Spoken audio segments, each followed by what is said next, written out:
No, that's right. 7 female winners from last year running in Chile, including Yafen Chen, who won in Taiwan. She covered 37 kilometers, but the male winner who's picked Chile, Antonio Sousa from Portugal, was a very good marathon runner in the day. He's 41 now, but his personal best of 2:13 for a marathon suggests he's got world-class potential, and he was the only male winner to choose Chile this year. Now let's go to Cambridge in the United Kingdom and hear from Mike Chan and, of course, our Grand Prix champ, David Coulthard. Now, the Wings for Life World Run wouldn't happen without one of these, the catcher car. It is imperative that we've got one, and you need a solid chauffeur. Well, I need a solid chauffeur, and I've got one of those as well. We're back. David Coulthard. DC, it's great to have you here again. And it's also great that the foundation is growing. We've never had this many runners in the UK, and I know it's something that's very close to your heart as well. Yeah, it has indeed, and it's grown so much. You know, we've got the biggest amount of participants globally, which is fantastic to see how so many people are getting behind. What a great foundation. And of course, we are trying to find a cure to spinal cord injuries. We believe that that progress is moving at a rate of knots that will mean it's possible in our lifetime. So fantastic, all the commitment the people have made here. I don't think we should underestimate the difficulty of our task. It's tough. Sitting inside the catcher car. But, you know, it's such a great event. You can see the energy is building, and really looking forward to this year. Let's talk about the catcher car very quickly. It looks like a fairly solid machine to me. She's fairly low slung. I don't think we're going to have any grip issues. No. Are you going to be all right keeping your foot in exactly the same place for, in these conditions? I don't know, could be 5, could be 6, could be 7 hours? It could. I hope it goes as long as possible. It was 60 odd Ks last year, the winner in Cambridge. Hopefully we can go even further. Cooler conditions, which I've got to assume might be more favourable for the runners. And yeah, it's all about keeping a steady foot. So I have been known on occasion to be pretty, well, I'm Scottish, so we're canny. We don't like to burn too much fuel, so it should be okay. Now, last year, we didn't have a clear winner of the heated seat game. I should let you know, the last 12 months I've dedicated my life to just practicing flicking that switch on and off, but stealthily. So you're going down this year. Well, with being a bit cooler, I think I want my heated seat on. So I don't mind if you play with my switches, but you just have to watch out for what I might be playing with. Okay, take what you will from that. There's going to be lots of fun, lots of mischief going on inside the car. Make sure you join us. They are a really funny double act. Stick with Mike and David in the United Kingdom. Here we are live in Valencia. The atmosphere is building, and as you can see, there's a lot of participants ready to rumble out there. The countdown is under 5 minutes now to the Wings for Life. I can see Anita Gerhardt, the CEO for the Wings for Life World Run, in the final warm-up in Vienna in Austria. This is really looking sensational there. There are so many big names from the world of Austrian sport. Hopefully we'll pick a few of them. If I can spot Marcel Hirscher just on the left of your screens there, 6 times overall World Cup ski racing champion, a sporting hero of mine. Now, amazing stories here. What a lineup, Tim, in Australia. They have more winners on their start list than any other country around the world. Yes, they do, and of course Melbourne is known for its unpredictable weather. It's possible to experience 4 seasons in one day in Melbourne, but that is going to be a dust up there. The darkness, the cool temperatures will certainly be a big assistance to the athletes down there. 5 male and 5 female winners starting in Sydney, including Hiroki Nakajima, the Japanese male winner last year with 74 kilometers. He will be one of the few outside of Milan who could really challenge for the win globally. Well, the capital of South Africa, Pretoria, again, there's a lot of experienced runners to Kakheti in Georgia, and they're all ready and waiting. 3 minutes 34 on the clock before, simultaneously, across the world, in 25 locations, 24 countries, we begin. Vale Carvalho, vengo para acá, querida. Primera vez que participas en Wings for Life. Father Christmas. What's that, about 4 or 5 months late? Or early, whichever way you look at it, Tim. I did like David Coulthard's line. We Scots say canny, so driving at 15 kilometres an hour works out just fine for most Scots. You go up to Scotland, yeah, lots of the cars just drive around at that speed. Cal Catera has finally shown his face in Milan. He's been keeping away from the hustle. Neuenschwander there, the German who's come to take the global title here today. Oh, this is looking very exciting in Italy. we're just 2 minutes 40 away from the start.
155,288 participants in the Wings for Life World Run. Stars in cars, the catcher car drivers, they have a 30-minute wait before they begin, reeling in all of the runners and participants for the Wings for Life World Run 2017. Look at some of these pictures across the world, and now we start to prepare for the start. Each and every location, venue, or app runner around the world will start at exactly the same time. If you want to donate, donate now. The word from us is thank you. It's wingsforlifeworldrun.com as we watch something unique, something amazing, running for those who can't. 30 seconds on the clock and counting down. Melbourne, the night lights are on the forehead of each and every one of the participants. Pretoria is also ready to go. 24 countries on screen, from America to Britain, from Germany to Taiwan, from Taiwan to Australia, they are all there. Here is the countdown. Come on, count with me. 4, 3, 2, 1, and it's go, go, go! The Wings for Life World Run for 2017 is away. We are running, we are off. Year number 4, and the world is running for those who can't.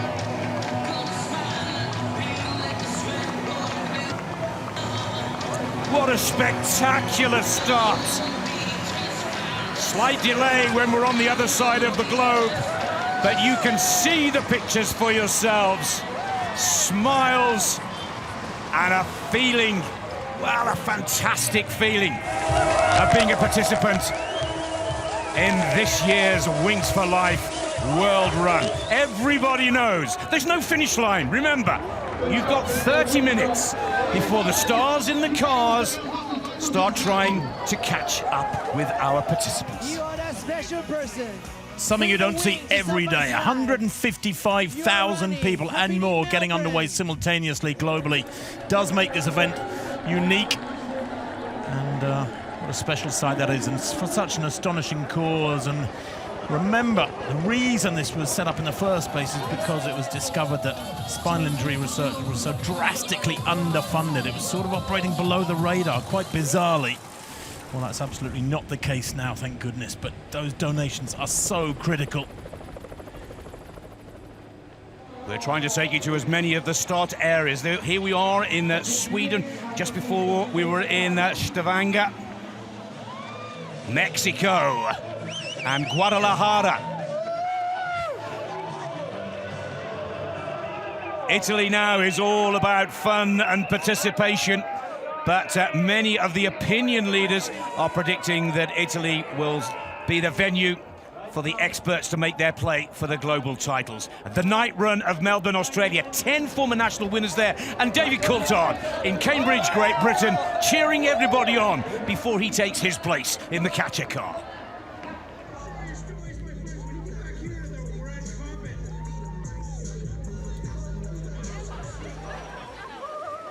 Well, it is all about judgment, Nick.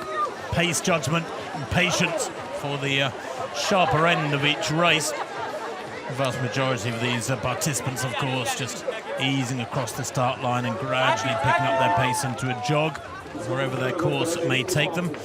And then, of course, there are sweep buses who will pick them up once they have been hoovered up by the catcher car and their race is over. It is a fabulous concept. Every running race around the world, and the sport of running, we mustn't forget, is booming globally. Every running race around the world, aside from this particular concept, has a finish line. There is a timing mat the athletes cross, and then they stop running. They can see it. They're coming towards it. They know when their day's racing is over.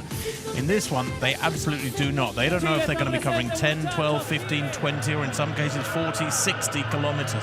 It's when the car comes past them with that timing mat poking out either side, and effectively, almost like the wings, a force field comes up behind them and gathers them up. Conditions are said to be perfect. It looks a little bit of rain and cold there, but when you've been running for 2 or 3 hours, a lot of the participants will be blessing these light showers across Munich, and of course starting off in the Olympic Park.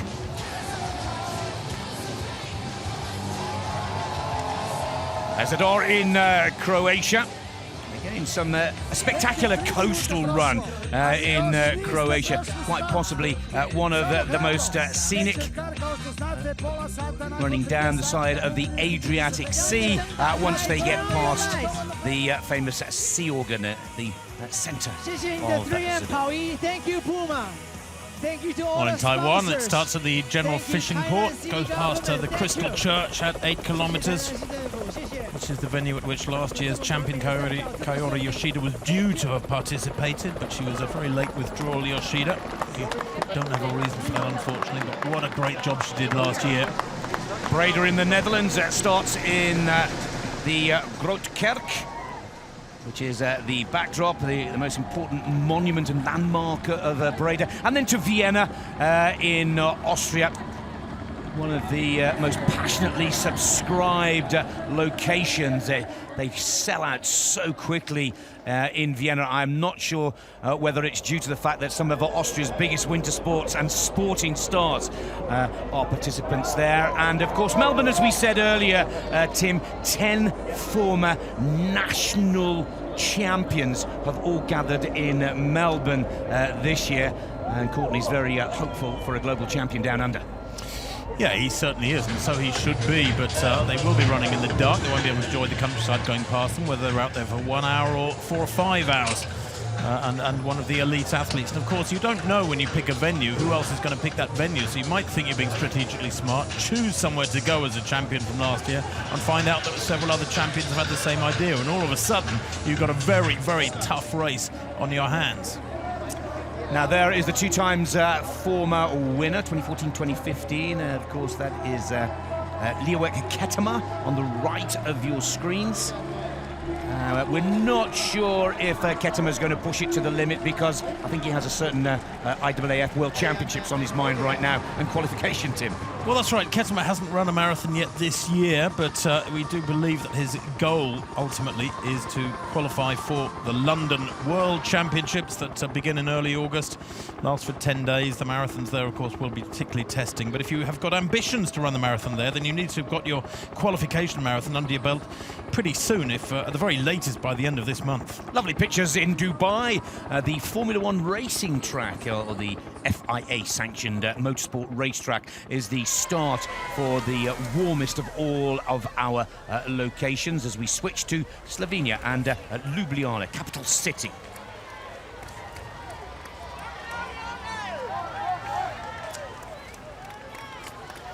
Well, the weather conditions and, of course, the undulations, the profile of each Corso is something else that makes a big difference to the Corso. If there's lots of ups and downs, then it makes it tougher. In Italy, where the big guns are gathered, Neusfrander there you can see with Calcaterra to the left of picture on the far side in the hat and gloves. This is the battle of the Titans, so to speak, in Milan that was predicted. We knew for a long time that this was going to be the case. This is a particularly flat course in Milan. It runs out into the countryside. We saw plenty of it last year with Calcaterra setting that astonishing mark of 88 kilometres. And in in Munich, running out of the Olympic Park. Really good numbers in Germany too. 155,000 is a record number. But only 7 minutes on the clock.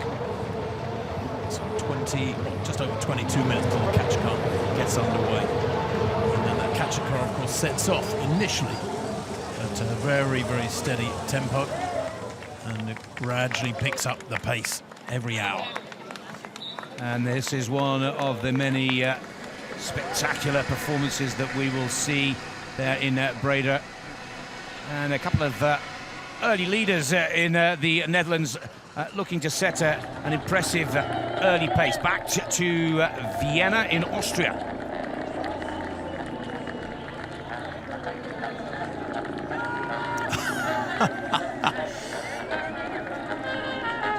A brass band, they don't look too bothered, mostly brass band, don't look too bothered about the distance they're going to cover. It pretty much underlines the atmosphere. It helps enormously, of course, if the event is in your capital city, as it is in Austria.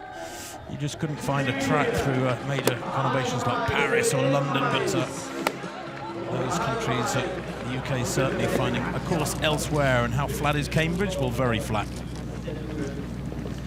Switzerland, Alton. And to Sweden and Kalmar. Now, the crossing of the Åland Bridge will be one of the key characteristics at around about the 5 kilometre mark on the Swedish track. And we'll be looking out for Marcus Hellner, 3 times Olympic gold medalist, and over to Sunrise in Florida. Yes, and it is wonderful that the participation is open to anybody and everybody at the Wings for Life World Run. Sunrise in Florida, of course, temperature will be climbing there quite rapidly. It'll be quite hot and sticky later on. And look at those spectacular shots of the Caucasus Mountains of Georgia. And Kakheti is the host city. Quite amazing.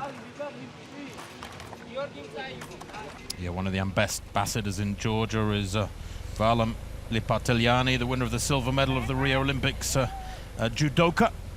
Great that so many of these nations have got big names supporting them. Very often just in spirit rather than in participation, but that every bit helps. Now in California, USA and Santa Clarita, we'll be keeping our eyes peeled for Nathalie Vasseur. If you remember at the beginning of our show, we pointed out 4 participants that are all looking to maintain their unbeaten records, and Vasseur, the French ultra-distance runner, has headed to California, USA, to try and maintain her unbeaten record and take her 4th national title, maybe even the global title, which she's come very close to on numerous occasions. Well, Santa Clarita, California. It started down in Valencia town centre near the Westfield Shopping Centre, and then it runs alongside the Clarita River, Santa Clarita River.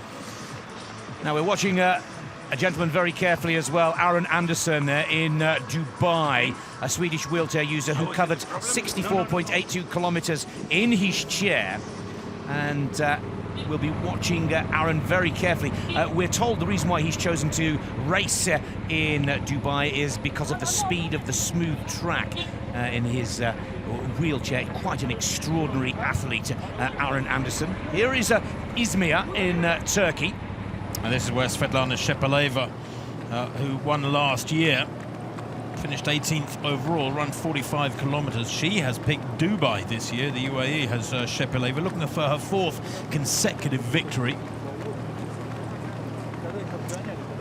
Now, in Kolna, Moscow, in southeast of Moscow, and then we're already starting to look at some of the distances and leaders down in Brasilia. Yeah, Tom Payne from the UK won in Brazil last year. He's chosen to participate in Norway this year. If you're canny about it, when you record those victories each year, you can generate a little world tour for yourself as a champion.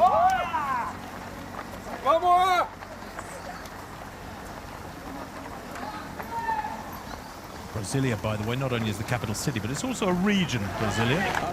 A lot of people don't know that.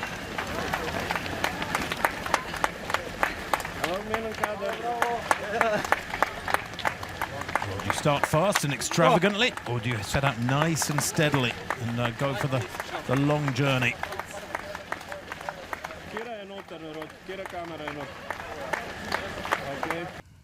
Well, that sunshine looking gorgeous, the blue sky is looking superb, but is it conducive to long-distance running? Oh, this is something special. It's a beautiful sunny day here in Martinez Ljubljana. is one of the favourites there. European champion over 10,000 metres back in 2002, Martinez. He's 45 years old now, Chema, but one of the great distance runners from the recent Spanish running scene. He's a 2:08 marathon runner as well. But talking of marathons, Nick, you know, while we've got plenty of good marathon runners in the events today, we've got to remember that ultra-distance running is a very, very specific skill. You know, many of these big names that do well in this sort of race have run a solid marathon time rather than a great marathon time.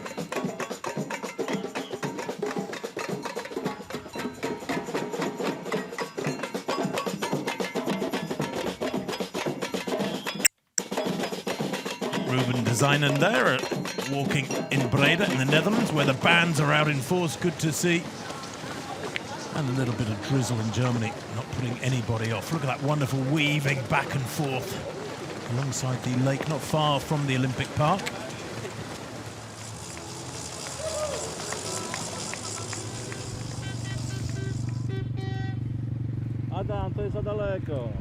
And conditions looking pretty much perfect in Poznan, Poland. A little bit of grey, overcast sky, perhaps just a hint of drizzle, but certainly not a hot, blisteringly hot day.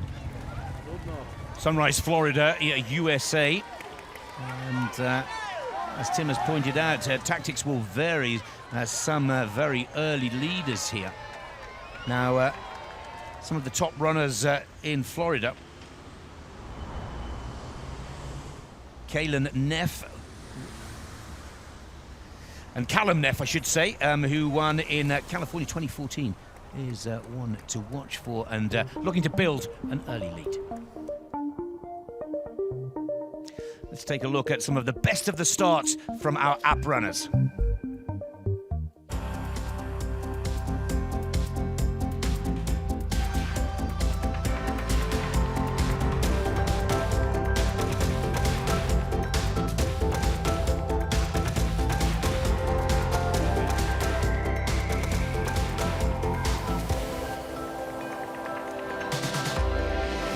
Well, a little bit of limbering up in plenty of venues, but actually a proper warm-up, as you would do before a marathon or a track race, is not necessary when you've got a long, long way to run.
Just under 15 minutes to go before the start of the catcher cars. These are the live pictures from Vienna in Austria.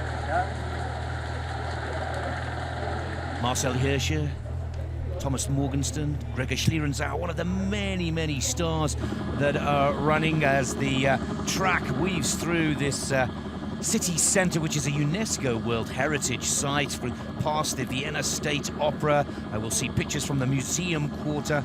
It really is quite a spectacular running race.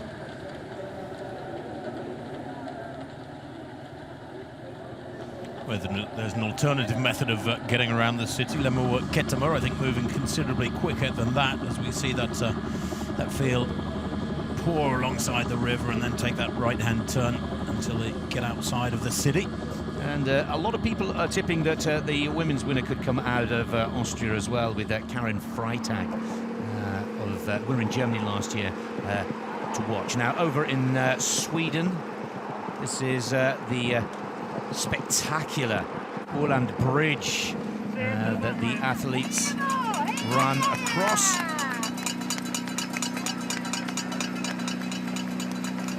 Good spectator numbers in Sweden too, where it's a beautiful day. Indeed, much of Scandinavia enjoying glorious weather for this last week. Almost too hot, in fact, for long distance running or participation. 6,015 participants in Poznan, Poland. One of their sporting heroes will be their catcher car driver, Adam Małysz, the famous ski jumper, 4 Olympic medals, and now competing in the Paris-Dakar. 3,681 competitors in Sunrise, Florida, USA.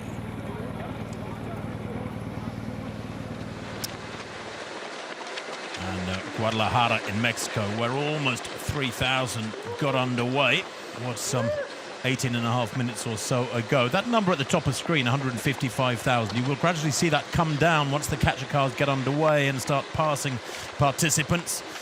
So we'll be continuously kept up to speed with the numbers still left in this contest globally. Bologna and Moscow, just over 2,000 participants. Pretoria, capital of South Africa.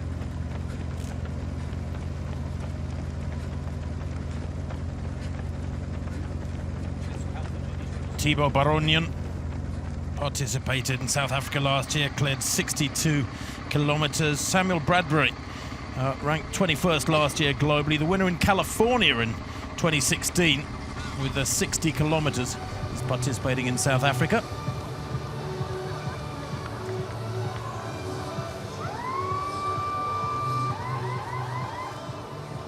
In the Olympic Park of Germany, over 10,000 participants.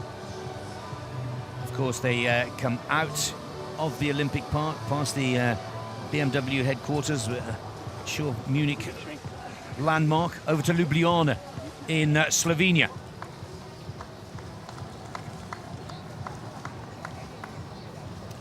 Yeah, the gentleman who's favourite in Ljubljana, Ivan Motorin, the winner in Russia last year. He was 9th best last year globally with 67 kilometres, really good distance.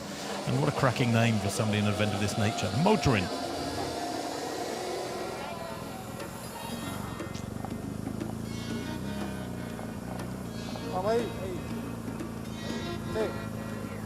Second in 2015, this is De Sanandes. Santiago de Chile, y vemos a quién va It's currently en la 6th punta, es nuestro amigo overall. César. Él se comprometió con 80 kilómetros para esta edición 2017 de Wings for Life.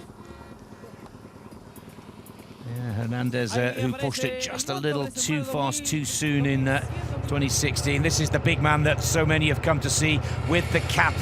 That's Giorgio Calcaterra, who currently holds the Wings for Life World Run record at 88.44 kilometers.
Stavanger, Norway.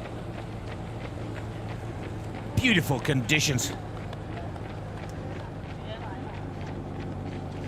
Jarlo Risa is on the left of the screens. A winner in Spain in 2016 and a winner in Norway.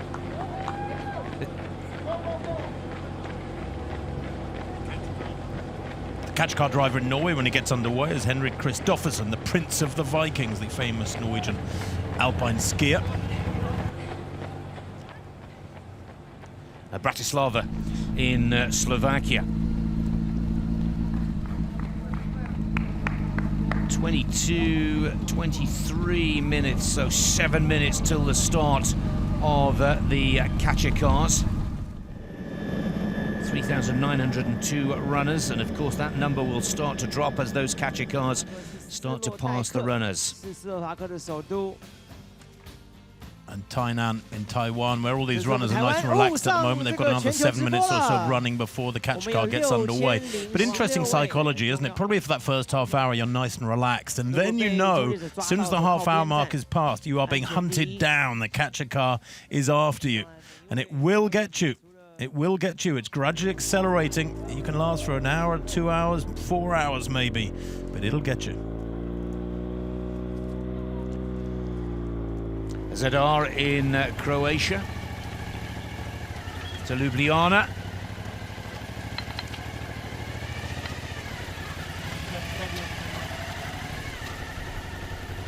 Isn't that lovely? Family day out, so to speak, in Ljubljana.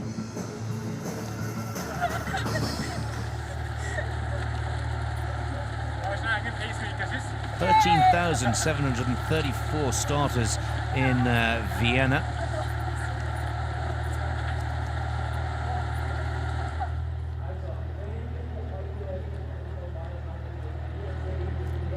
Well, a really good tempo being laid down. The cyclists accompanying first man and first woman in each event keep us up to speed with proceedings as the different venues come through on the screen. Quick shot there. Paola Sanna is the overall leader, very much early stages. And we got our first shot there in Italy, as well as Bartosz Ozlewski with their blonde hair and blue top. That's an easily recognisable and one of the few men that was just off the pace of Calcaterra in 2016. Cambridge in the UK. Sam Holland, second overall at the moment, has gone off at a very, very quick pace, and the estimated catching kilometre, well, this is an indication of just how quickly he's gone off. 102 kilometres. Remember, the record is 88, so he's clearly gone off a little optimistically, Nick. Now, whilst we're in Cambridge, Tim, let's go and see and hear more from David Coulthard, our catcher car driver in the UK. Well, incredible scenes here in Cambridge. The race has just got underway, and we saw able-bodied people, disabled people. It was just a brilliant atmosphere. But now the real work starts for you and me, DC. Well, this is the bit where I start to feel a bit guilty, because you know they're all doing what they can to raise awareness and raise funds for the foundation, and of course we are participating, but at some point we're taking away their running dream from today. So I hope we don't catch people too early, and we get a mixed response, don't we? Some of it's quite abusive. Some of them are like, where have you been? Yeah, you know, they're delighted for some. But anyway, it's been a great turnout, and I can really feel the energy is building year on year. Right, well, 15 kilometres an hour, so we're getting set to go in the catcher car here in Cambridge. Well, lovely words there from Mike Chen and David Coulthard, catcher car drivers in the United Kingdom. It puts a smile on many people's faces when not everybody is happy to be caught. Now, these are the speeds and the speed increases of the catcher car every hour, up to the high speed of 35 kilometres, but it takes us 6 hours to reach that speed.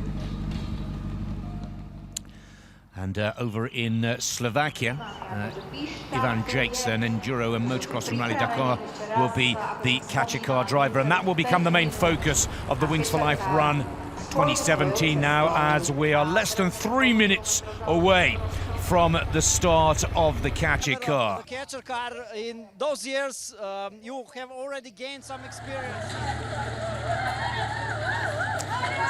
The kindergartners, Heinz and Hannes, father and son in Vienna and Austria.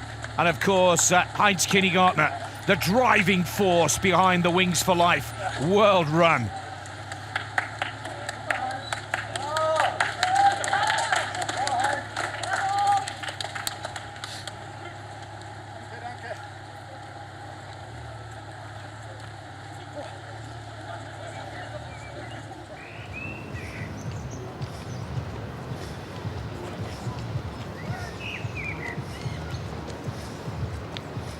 Some spectacular, some motivating pictures. Just a couple of minutes until we see that figure at the top of the screen, the 155,000 start to come down. And it'll come down pretty quickly too. That matters not a jot. They have started, they have participated, they have started generating funds for the cause. Jody Cicchetto, the Italian catcher car driver, and if the form book has its way, Jody will be out there quite possibly longer than most with the defending global champion Calcaterra. Reini Semple driving the catcher car in Austria, of course, a test car pilot and a wheelchair user himself as a rally driver. Yes, engines revving now with just over a minute to go. Carlos Sainz in Spain, Formula One Toro Rosso driver, of course. Just a few selfies required from him before he climbs into the driving seat. Very relaxed. One or two places. With under a minute to go. Now that's Rafael Marquez, a footballing legend. He's played for Barcelona, Monaco, and of course he is the current captain of the Mexican national side. And this is, of course, Christian Bolton in Chile. This man is part of the Red Bull Air Race. Normally flies his plane around about 230 miles an hour. No such luck today, Tim. No, this is Sweden. Mikaela Kotulinski, female Swedish driver in the Scandinavian Touring Car Championship, will be the driver there. And once again, the second countdown. 30 minutes ago we had the start. Now in under 6 seconds we have the start of the catcher cars, and the race is truly underway.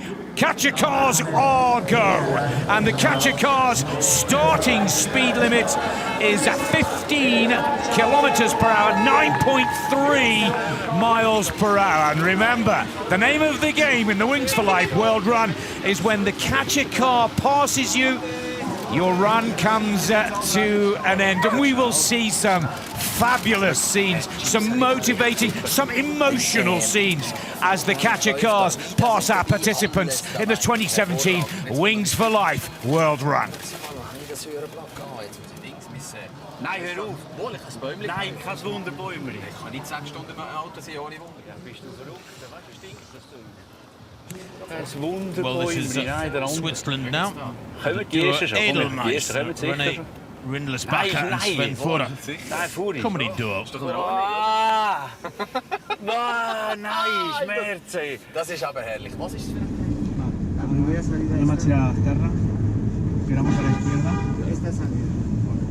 I tell you what, then, Nick, you think about it, 9 miles an hour to you and me, 15 kilometres an hour for the rest of Central Europe and much of the rest of the world, and it would require extreme self-control to drive at that speed. I've got to smile at the shots of Carlos Sainz. He's the Formula One Toro Rosso driver, and he's concentrating with his drive like I've never seen him concentrate before. He's renowned for being one of the most electrifying, dynamic F1 race pilots out there, but he's got to keep that speed down to just 15 kilometers per hour. Let's go to Florida, Sunrise, of course, and there we have Mitchell de Jong, a Red Bull athlete and another race driver.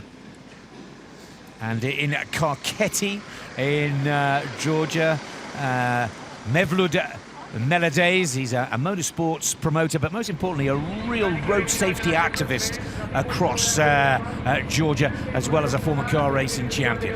And in Turkey, Yagiz Avci, a Red Bull athlete who's won the Turkish Rally Championship 5 times and earned the title of FIA East European champion as well. He's at the wheel. So it's so ironic with the majority of venues, a really good number of the venues, having a motor racing specialist at the wheel of the catcher car who has got to exercise extreme discipline through these early hours. Well, they're comedians in Switzerland, Tim, but these two are online artists and graffiti artists. So we're going to see some beautiful art from Duncan and Bounce in Taiwan. And there's the first catch in Germany, Munich. And that gentleman has had a fantastic day in the Wings for Life World Run.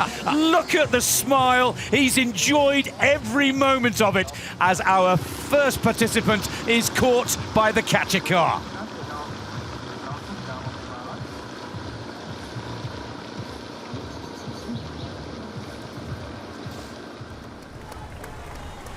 In Poland, well, that's Adam Malysz, famous ski jumper who's won 4 Olympic medals.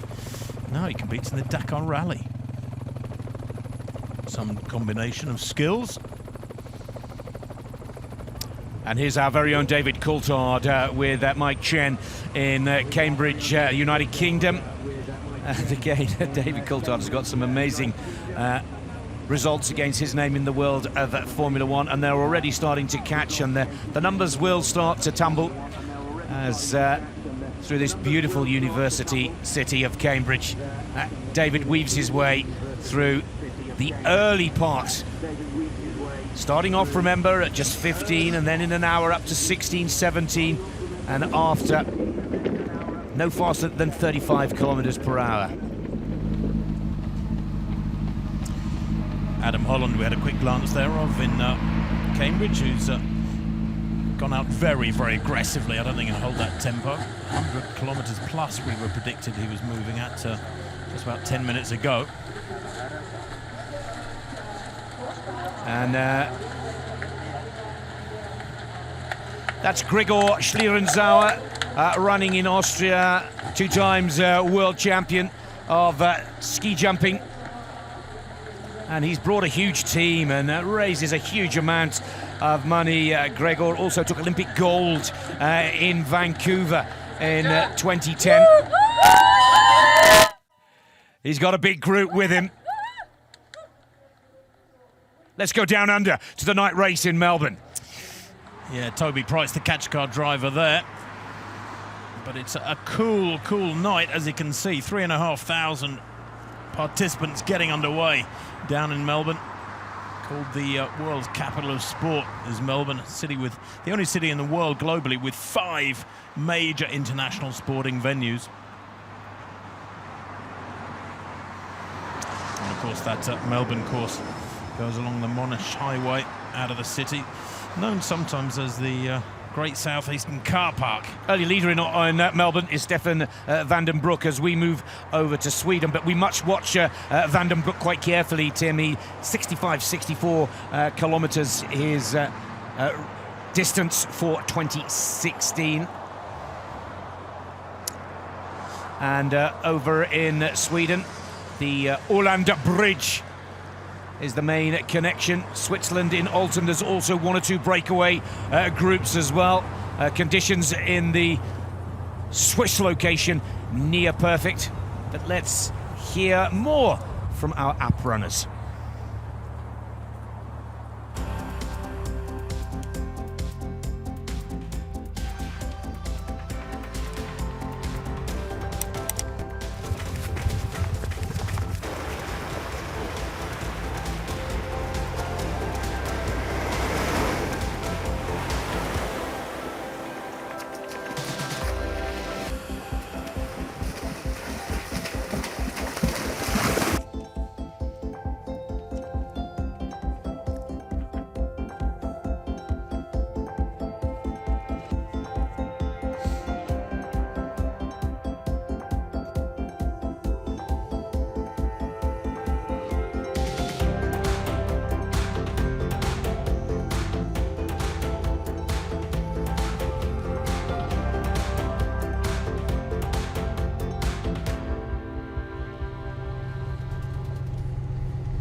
So Santa Clarita in California has the elite athletes, the top athletes, well separated from the rest amongst the 2,700 plus participants. looks to be Patrick Sweeney is the early leader. Kachikar is starting to whittle away at the numbers in Zadar, Croatia. The Croatian driver, a couple of top rally drivers, Yuri Sebaj and Carlo Golub.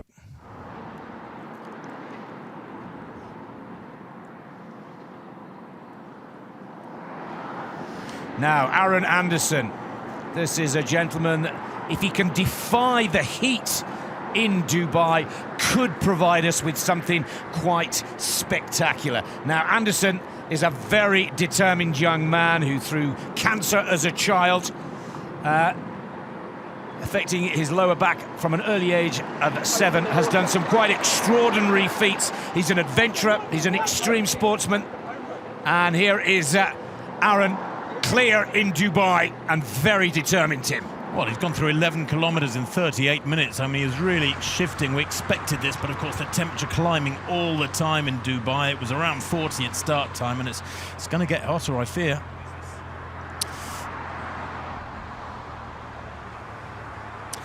Now, Stefan van der Broek is our leader in Melbourne, Australia. Remember, we said that there were 10 former national winners here. Let's go down to Melbourne, here live from Courtney, our reporter from Australia. I found one of the characters of the night out here, Kirsty. Hello. What's the inspiration behind this dress? It's all for research, and it's very dear to my heart. Oh, really? And your spine. Tell us a bit about your story. When my father passed away, we donated a bit of his vertebra to spinal research, so it just seemed fitting to join this cause. Absolutely. Well, we thank you for coming out and running. Have a good night. Enjoy it. You look like you are. I am. Loving it. All the best. Thank you. Courtney Atkinson down in Melbourne, Australia. Let's go to Taiwan. And the Kachikar and our graffiti and online artists take it down to 6,060, and there's a real family run there. What a beautiful picture.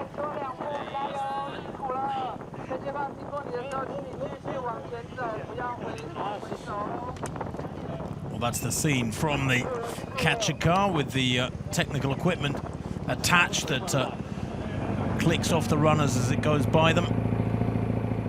And in Sunrise, Florida, quite a different scene altogether.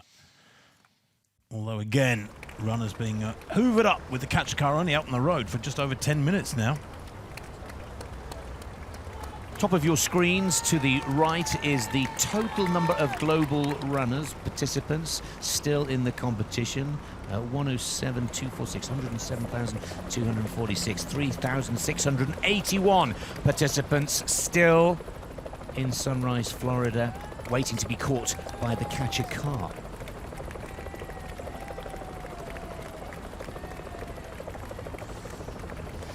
Well, in Turkey, this gentleman's been running for a little while now at exactly the pace of the Kachikar for the last 8 minutes. He's stayed almost toying and teasing the Kachikar, which in Turkey is driven by Yagi Zavci. Then remember, they started in Izmir, and he's moving very steadily now. And I quite like that tactic, actually, Nick. A little bit of devilry going on there. Just tease the Kachikar by staying just in front of it and tempting the driver to put his foot down and catch him. And of course the driver can't. The driver absolutely powerless. So talk about being really frustrating. And at 2.8 kilometers of distance for the Kachikar, or 1.7 miles in the Olympic Park, Munich, Germany. Still over 10,000 runners. Quite a spectacular and huge field. Some big names as well running in Germany. It may look a little wet and miserable on your TV screens, but the runners will appreciate it. South Africa's capital, Pretoria. Yes, and of course in South Africa we really are expecting it to be a bit of a warm day out on the roads of Pretoria. They started in the Super Sport Park, and this is where Thibaut Baronian was victor last year, was 62 kilometres. So anything around 60 kilometres for the eventual male winner would be a fabulous achievement. Sam Bradbury, we think the winner in California last year, might threaten that. He went just beyond 60 last year. Here's the first catch, Tim, in Santa Clarita, California. Another inspirational picture. Well, I'm not expecting these leaders in Santa Clarita to be caught for quite some time yet. One of the ambassadors for this event, by the way, who's lent his name to the cause, Olympic track and field medalist Will Clay, a brilliant triple jumper, took the silver medal in Rio last summer. Back to Izmir, this gentleman does not want to give up and let the catcher car end his day. And this is what it can do. So many of the participants report that when they see that catcher car coming, it just motivates them to push that little extra, give a little more. And of course, with donations all important, every kilometre that each runner goes further could add more to their donation and their sponsorship. Let's go to Valencia in Spain. 1,725 runners still in the competition. Yeah, Chema Martinez expected to be amongst the favourites there, along with Luis Pablo Garcia Coronado, an amateur triathlete and a physiotherapist in his spare time. He cleared 57 kilometres last year, and you can see that the distances they've covered so far, with the athletes having been running for 43 minutes, are fairly modest for the elite athletes, that is. They've got a long, long way to go yet. The first participants being caught by the catcher car in Cambridge, coming out of the city centre. But those conditions in Cambridge look really perfect, Nick. I mean, temperatures in the UK relatively kind at the moment, 11, 12 degrees in the south of England. Bravo! Super! The two of Switzerland's most famous comedians are the catcher car drivers in Alton. That's it, go on. Keep teasing that driver. Brilliant.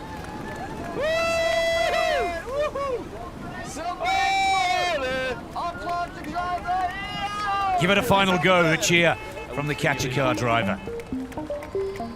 The white dots are all our app runners across the globe, and of course our locations with the number of runners still in the competition.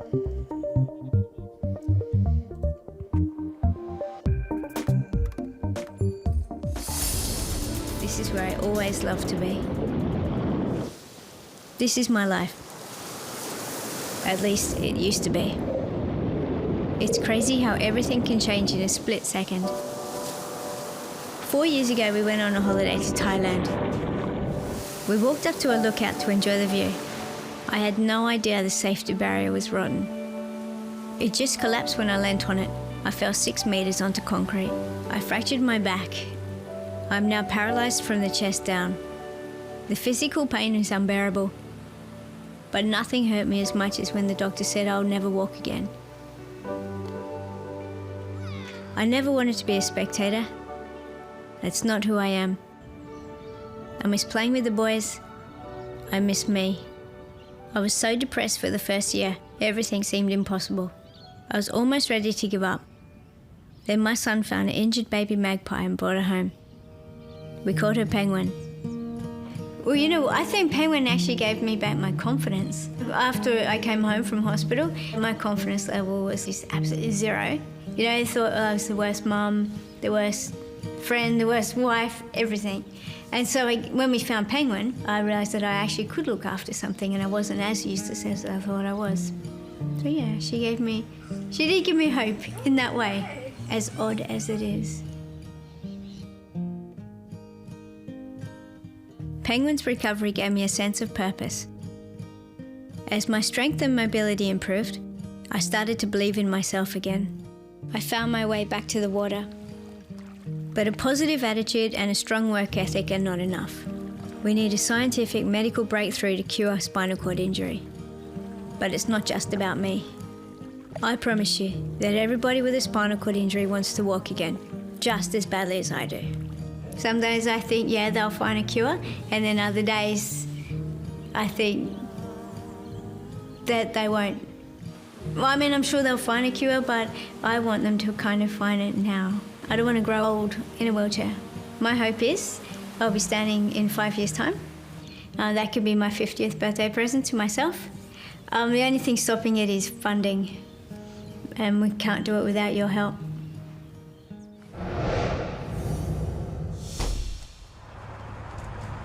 Stefan van der Broek and Brandon Davis, early leaders in Melbourne, Australia. We're below 100,000 runners now, 92,661 to be precise, across all of our locations and across our 24 countries or 25 locations.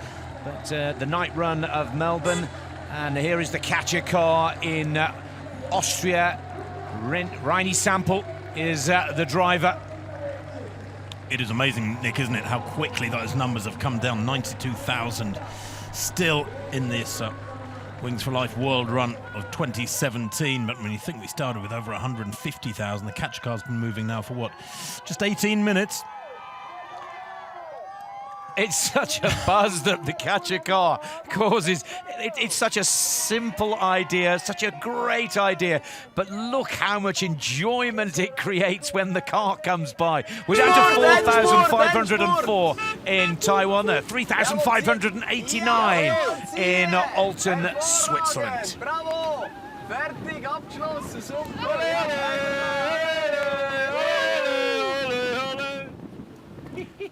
Das macht noch Spaß.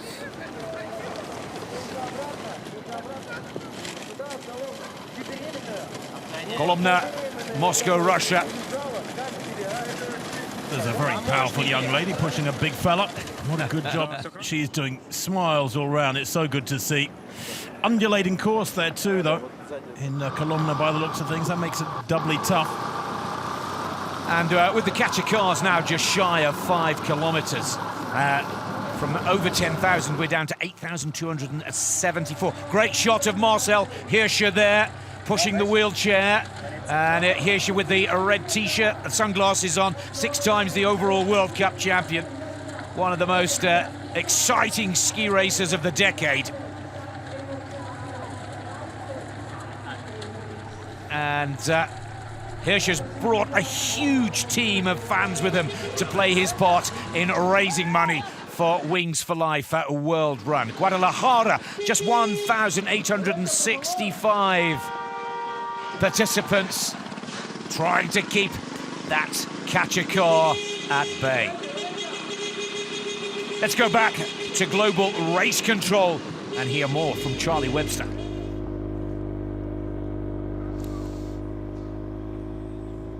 Thanks, Nick and Tim. You're both doing a great job. It's incredible watching all the different pictures coming in from all over the country. The catcher car's been going for about 20 minutes now. People getting caught. Let's go and see how both international sport directors are doing. Everybody's got their heads down here, making sure they concentrate and keep an eye on every single country, especially as runners get caught. Let's speak to Mark Heremans first. You're concentrating there. I think you've got some results coming in, or maybe the leaders. Mark, you're keeping an eye on the wheelchair participants. How's everything going from your point of view? Yeah, I see only smiley faces on course and happiness. And in Dubai, Aaron is doing really well. So you have a fast guy, and the other guys and girls are enjoying it very much. So you see they're enjoying it, and they know, yeah, it's to find a cure for spinal cord injury. So all happiness and joy. It's nice to see happiness and joy on your face as well. How does it make you feel when you're watching the people that maybe are getting caught very early on, the guys that do have spinal cord injuries that are actually walking with the help of equipment?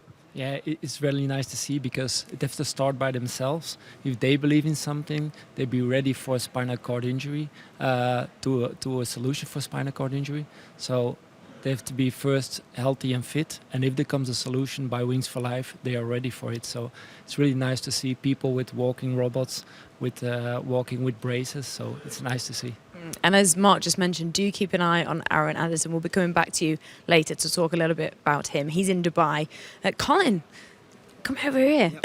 You're in. You were like staring at the screens, keeping an eye on everything. From your perspective, now that the car catch has been going, it started to catch runners. Where have you been kind of watching the most locations? Because you have about what, 40 screens in front of you?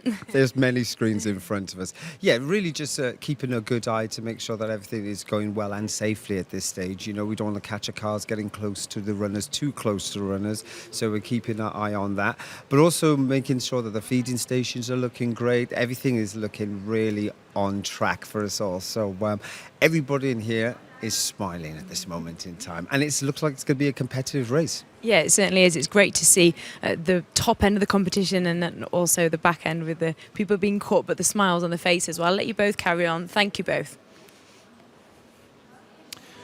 Well, we go back to some of the catcher car pictures here. Reini Semple is the catcher car driver in Vienna in Austria. I love these pictures.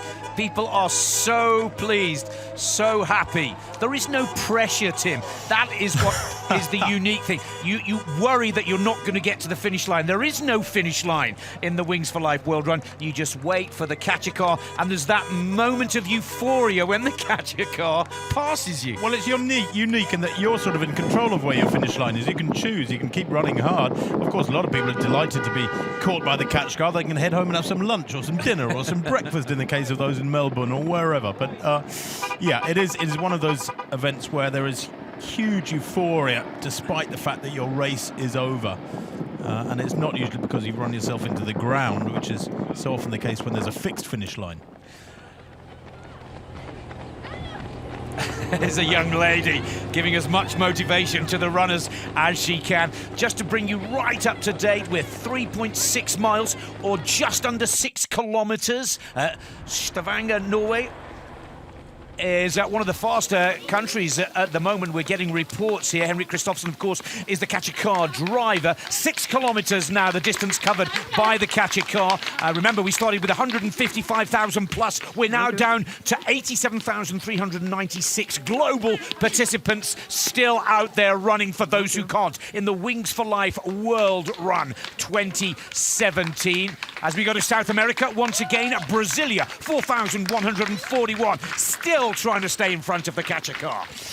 Catcher car speed actually looks rather frighteningly quick, doesn't it? Even though it's only 15 kilometers an hour, about 9.2 or 9.3 miles an hour. But it won't accelerate for another, nearly 35, just over 35 minutes. So it's at this steady speed. And I would love to be out there just easing along at the speed of the front bumper of the catcher car, keeping it at bay. But you can see why that number at top right of screen is coming down so rapidly, because in some venues they are just hoovering up the runners by the dozen with every 100 meters passed. And there's a great shot. Standard wheelchairs have to be used for those participants in the wheelchair. There are no race chairs here. But let's get another update from the best of the app runners out there today in the Wings for Life World Run.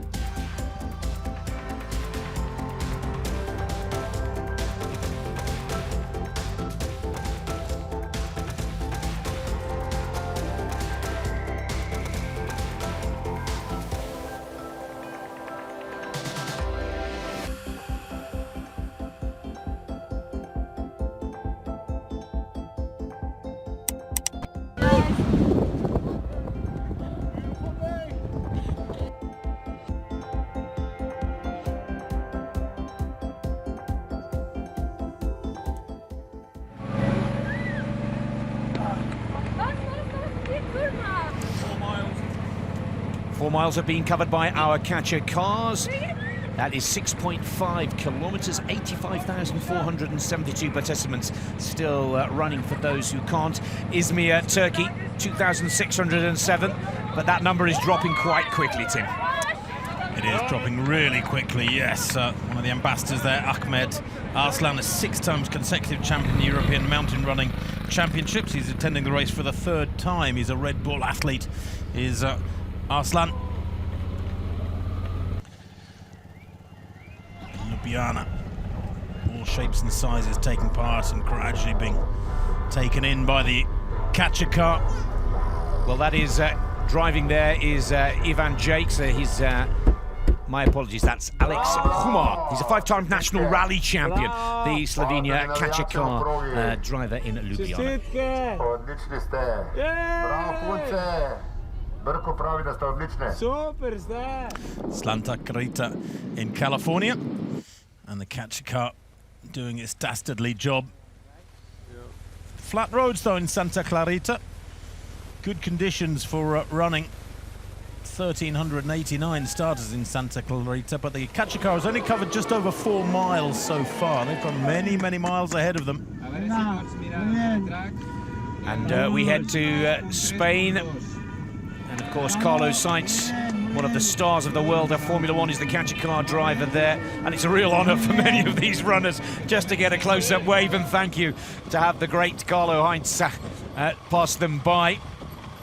Again, though, Tim, there's runners to watch from the professional side of this competition very carefully in Spain. No, that's exactly right. Valencia, of course, very famous running city. I thought that was Chema Martinez for a minute, but I don't think it is, wearing the cap there. But they claim that something like 60% of the residents of Valencia are runners of some kind, some shape or form. 3,705 participants left in Tainan of Taiwan. We're about to go below 83,000 on the total number of participants. And now a big jump down to 82,764 as we head to Brazil's capital, Brasilia. Yeah, big, wide, open roads there, but many of the runners have got to 4.4 miles, 7.2 kilometers, and their day is done. Catch car driver having to make sure he weaves in and out and doesn't clip any of those runners, as Colin Jackson was pointing out, is very, very important. Catch car drivers do have to concentrate hard, not only in maintaining that steady speed at the moment, just 15 kilometers an hour, but weaving the right course. Now in Sweden, of course, once they have gone over the Öland Bridge, they're on the island of Öland. It's Sweden's largest island, located in the Baltic Sea. Pretoria, South Africa's capital, just under 1,500 participants still out there. There's a young lady determined to make that catcher car work a little bit harder before it takes her in.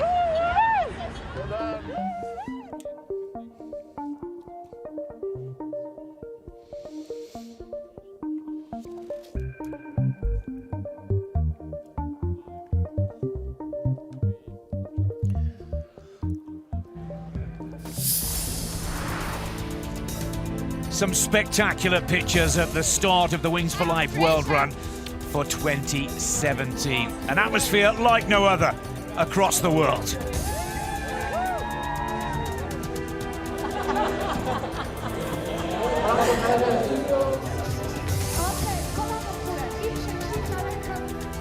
The aim, to find a cure for spinal cord injury, to support spinal cord research. And we're running for those who can't. The kindergartners, Calcaterra, all becoming household names because of the Wings for Life World Run. But it's all about their running and your donations. The start of the 2017 run, as always, quite remarkable. 25 events in 24 countries, and the CEO at the Rings for Life World Run, Anita Gerharter, playing her part in Vienna, Austria.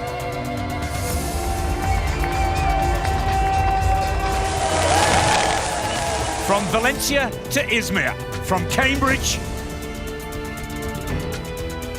to Vienna, from Georgia and the beautiful Caucasus Mountains to the beautiful sunshine of California and Florida, USA.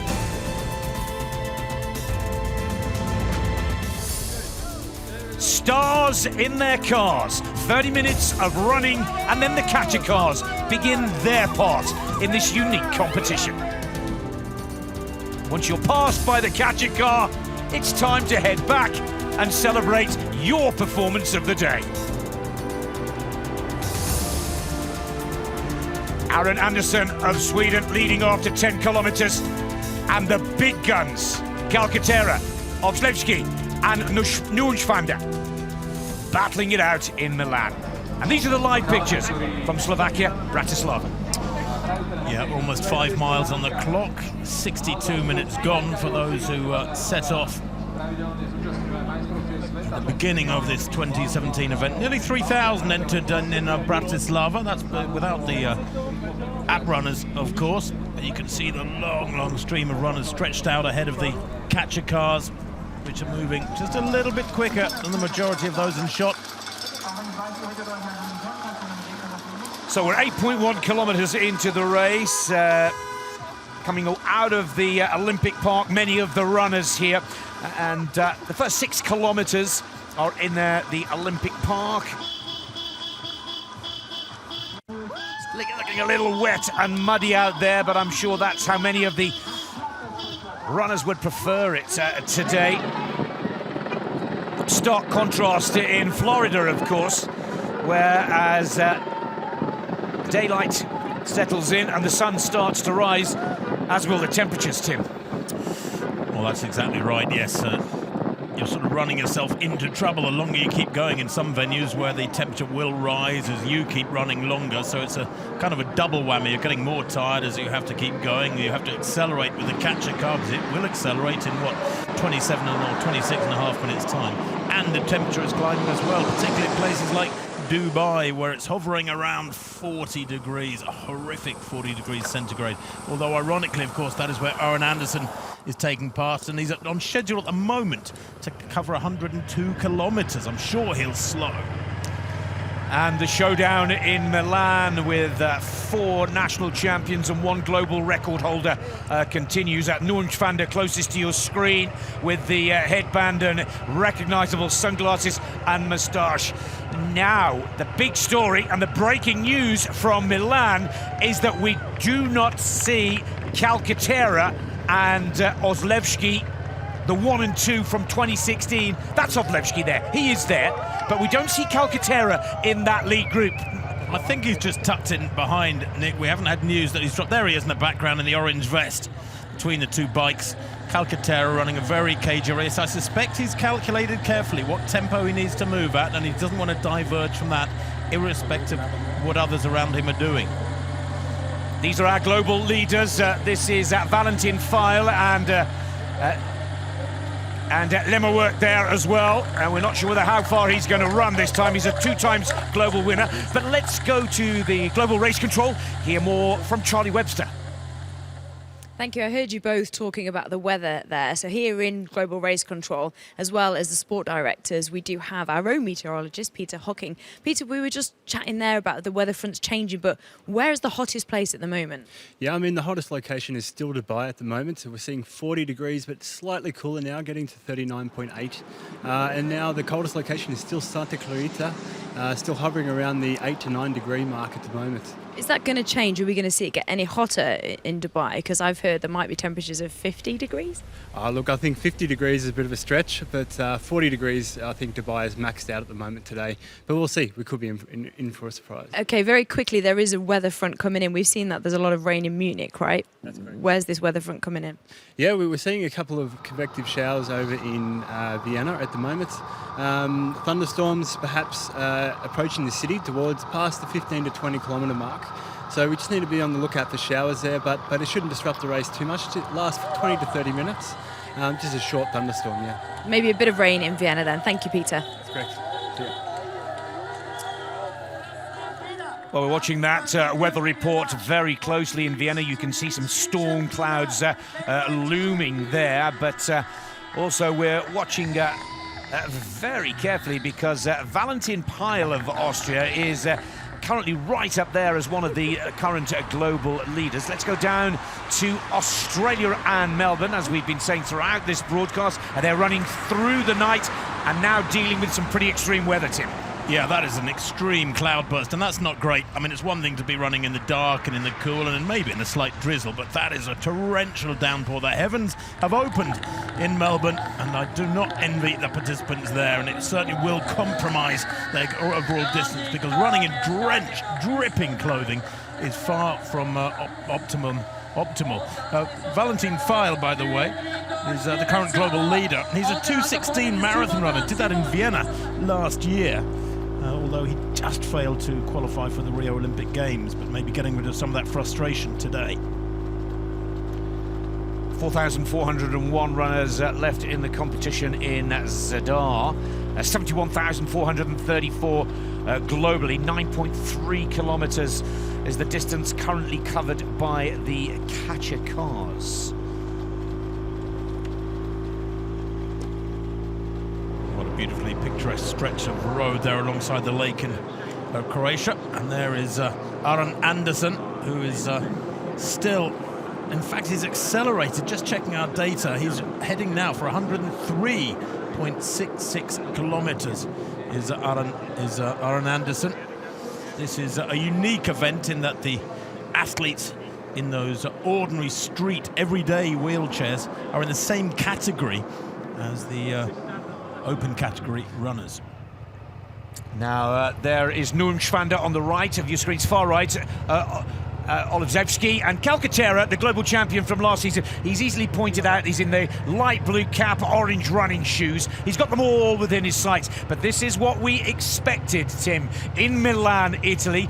But are they trying to put the heat, the pressure, and just up the tempo to make it uncomfortable for Calcaterra? Because by these gentlemen's standards and distances, it's very much early days in the competition.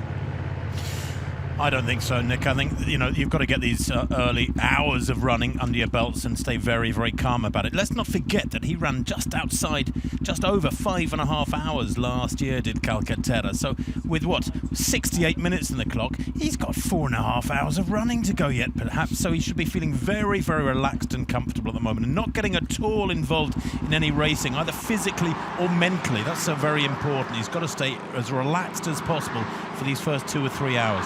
Big favourite for the women's race in Dubai is, of course, Svetlana Shepeleva. She's looking for her 4th straight victory here. It's just amazing. She won the first 2 in 2014, 2015 in Istanbul, Turkey. 3 of them, I should say, my apologies, and 2015. She's opted to run in Dubai. You can clearly see that Shepeleva is struggling with the heat, but comfortably in the lead in the United Arab Emirates. This is Luciana Alves da Sousa in Brasilia, in tight, no less. I'm a little surprised at that because it doesn't look like a particularly cold morning in Brasilia with almost 70 minutes on the clock. He's got a little bit of company there, has da Sousa. And of course, a long way ahead of the catch cars, which just gone through 6 miles and approaching 10 kilometers. Now, if they were on a schedule, the elite athletes for Calcaterra's record, they'd be passing 10 kilometers in 37:20. Of course, the runners have gone way past 10 kilometers at the front ends. That's the catcher car is now at 10 kilometers. And in Stavanger, well, the pace is starting to show on a few in Norway. 1,113 participants still at the... This is Yara Riise, one of the big favourites in Norway, leading at 6.2 miles, the distance covered by the catcher car as we head back to Croatia and Zadar.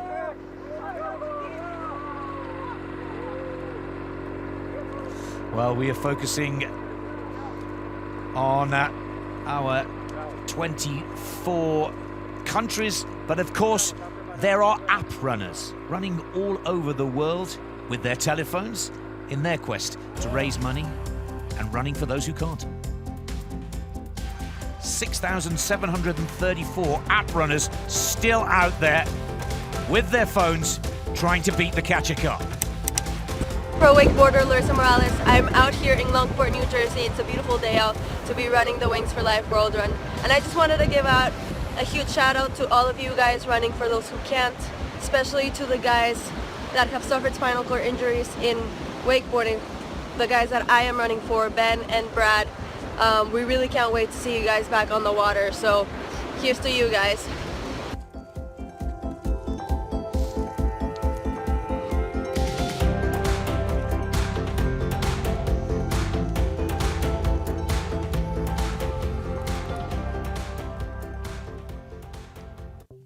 And across the world, the white spots on your screen are our app runners, still very much ahead of the catcher car. The figures against the countries are the number of runners left in Russia, Georgia, Turkey, as we see on screen. Good numbers in UAE, 452. That's extraordinary considering the unfriendly climate. 1,591 runners left. Here comes the catcher car in Sunrise, Florida. Mitchell Jejong, the catcher car driver.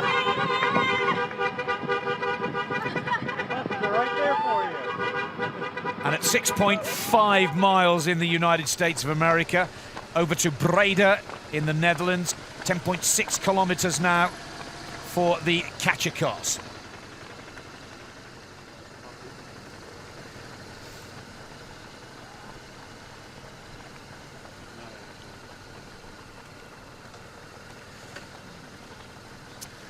And of course, the catcher car driver is Kjeld Nuis, speed skating world champion, and Manon Tienhoven, who won a competition to sit in the catcher car in the Netherlands, stepping in for Max Verstappen. President of Slovenia, Borut Pahor, running in Ljubljana. What an honour for Slovenia and all of the participants out there today to be running alongside your president. Wow, with 2,403 runners still in action in Slovenia, including their president. Rainfall could be a problem for so many of the Central European locations here today. There have been some pretty heavy downpours, actually not just in Europe, but down under it in Melbourne as well. Just over 8,000 left in the race in Vienna, Austria. Well, that catcher car just approaching 11 kilometers now. Great camaraderie between the runners and the catcher car crew. Some athletes, of course, stopping their own stopwatches, making sure they get that data right. 8,084 left in there in Vienna. Lovely shot of Kira Grimberg there in Vienna, finally being caught by the catcher car. 2,177, still running for those who can't. In Slovakia and the capital, Bratislava. Beautiful day there too, Nick, and it looks like just about every venue is windless. And of course, in one or two places that would be a help, in others it wouldn't be. I know it certainly would be in Dubai and maybe in Bratislava.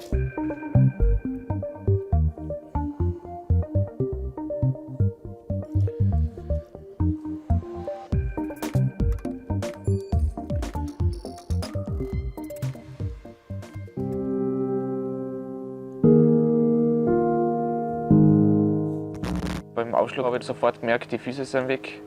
Und da hat es dann zwei Möglichkeiten gegeben. Entweder es ist ein Schock und ich spüre sie gleich einmal wieder, oder ich stehe am Beginn einer sehr langen Reise.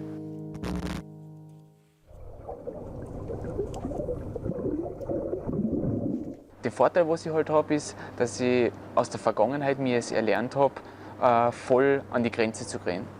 Training war immer schon ein Bestandteil von meinem Leben. Von dem her muss ich mich gar nicht viel motivieren, weil ich einfach weiß, es bringt mir ja was. Und das ist für mich das Allerwichtigste, weil ich will mir nie vorwerfen müssen, nein, ich habe nicht alles versucht.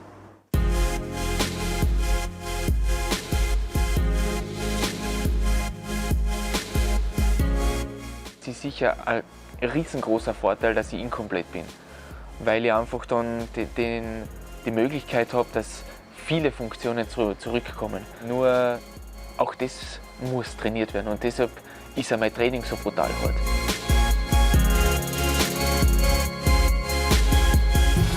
Es gibt schon die Tage, wo ich würde nicht sagen, wo ich hader, sondern wo ich einfach einen Grant auf mich selbst habe, weil die Situation, trotzdem, dass es ja jetzt schon ein Jahr her ist, immer noch schwierig ist.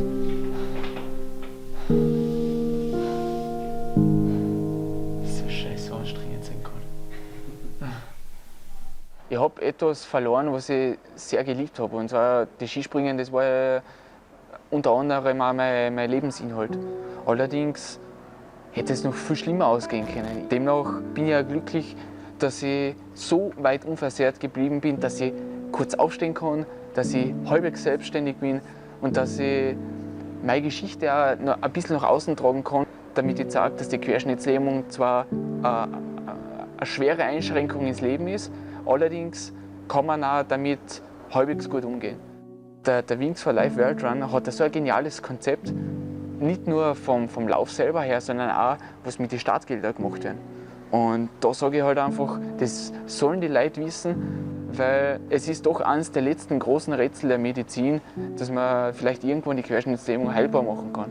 Und wenn man das mal geschafft hat, dann kann man wirklich auf sich stolz sein.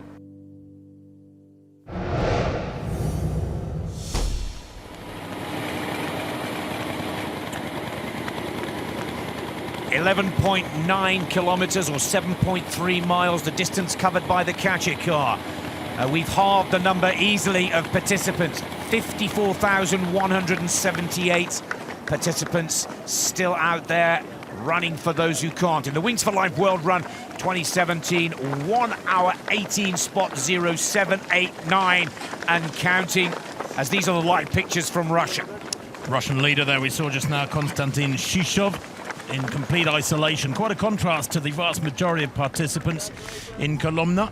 And in Great Britain, well, brilliant running going on with Coulthard gradually hoovering them up from Adam Holland, currently one of the world leaders at the front end of the British race. He's a long, long way ahead of this catcher car, which is at 7.5 miles at the moment. Well done. Well, David, we're now in the thick of it. We've caught people, and some people are saying, you know, oh no, I've been caught, and other people are going, thank God for that. What do you make of it all? It's fantastic, isn't it? We've got people out in the streets willing them on. We've been booed by some of the hecklers because we're here to... Well done, Tim. But great turnout, great effort to have got this far. What are we, 7.5k in to the journey, so we could be on this for another 80 odd k. Easily, 80 odd k. Did you go for a wee before we left? I forgot to, and all the excitement. So I'm already bursting. Well done. I think my face says it all, really.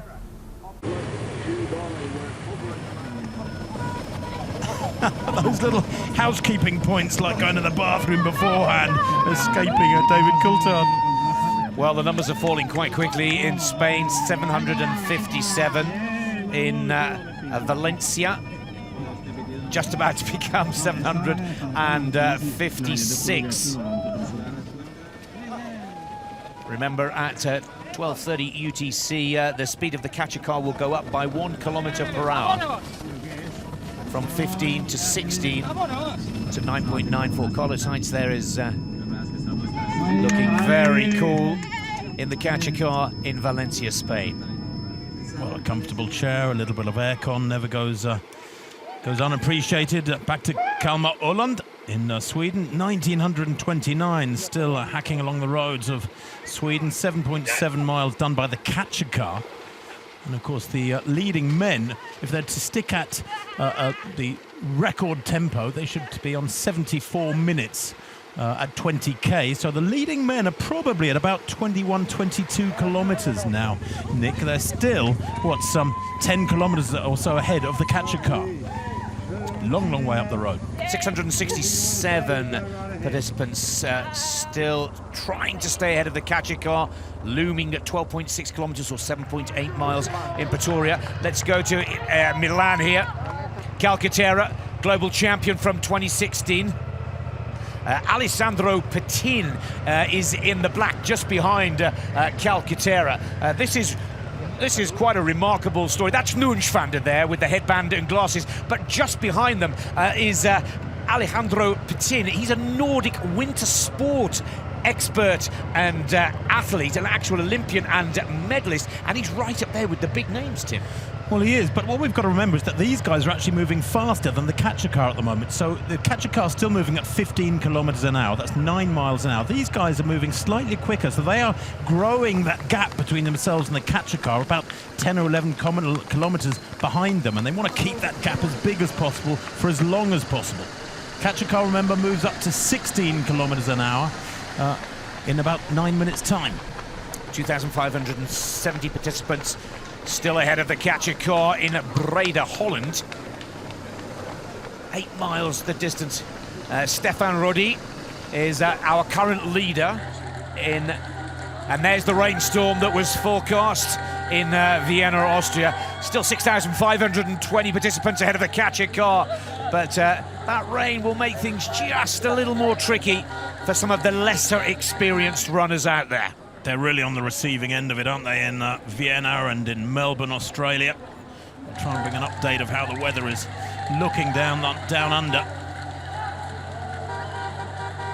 Well, you can get no greater impression of just how wet it is in Vienna than that shot. The camera lens getting covered in water as well.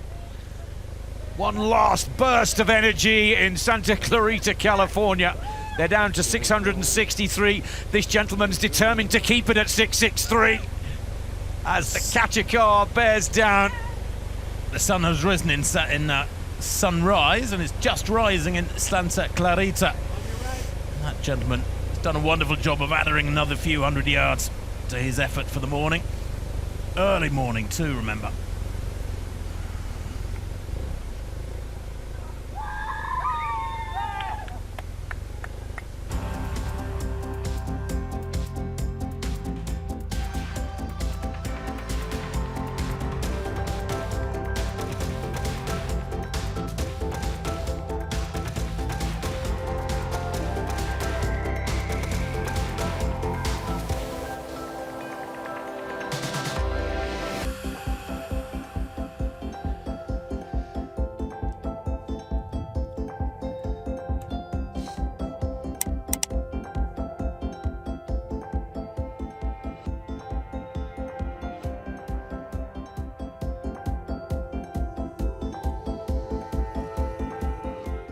Some lovely pictures of from social media there. We're in Georgia. Kakheti, just 180 participants.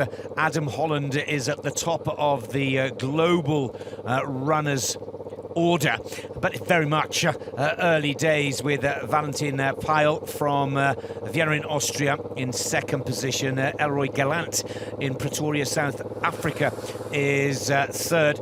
But the skill for the big names in this game, Tim, is timing. A lot of them take an hour or two before they actually get into their rhythm and full flow. One of the key factors that I find personally quite remarkable. Well, that's right. And if you think that the leaders at the moment, the global leaders, are at about 22 kilometres, and that the winning distance last year was 88 kilometres, well, they're about a quarter of the way through their effort, most likely, the eventual last half dozen guys. That's like being halfway through the first half of a soccer match. I mean, they're hardly scratched the surface yet, despite the fact that we're seeing the numbers coming down so rapidly.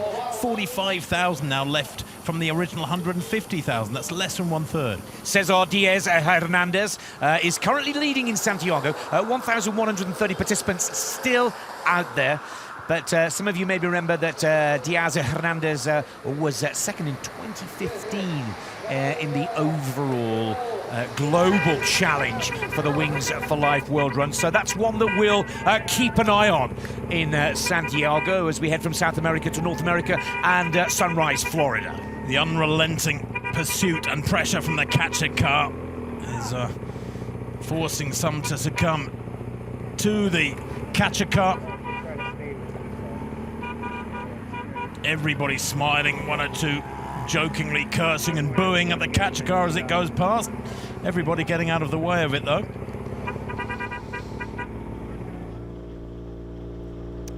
And the leading man in Croatia. And what a beautiful setting that is, too, in Zadar from the almost 2,500. Robert Rajkovic in his national colours, too. Proudly displaying that Croatian kit. Powerfully built fella. My guess is he's a mountain runner. Current leader in Guadalajara is Roberto Maya. And again, 718 participants still in action in Guadalajara. But Roberto's all out there on his own, and I think this will be the benefit of those races running in groups in countries like Italy and Germany. Here we are in Munich. A few goats and sheep holding up the catcher car. I wonder if that's a plant from one or two of the runners. 4,603 still out there in Munich. Kachikar weaving his way around the wildlife. How convenient is that? Brilliant. That's a very clever ploy and tactic to slow that Kachikar down even more. That is unique. I haven't seen that yet in the last 3 years prior to this year of Wings for Life World Run. And no help from the wildlife in Stavanger. This is Thomas Askaldsen, currently leading in Stavanger, 791. Running in Norway, 43,125 still running across the world. Oh, there's a great outfit for today's race.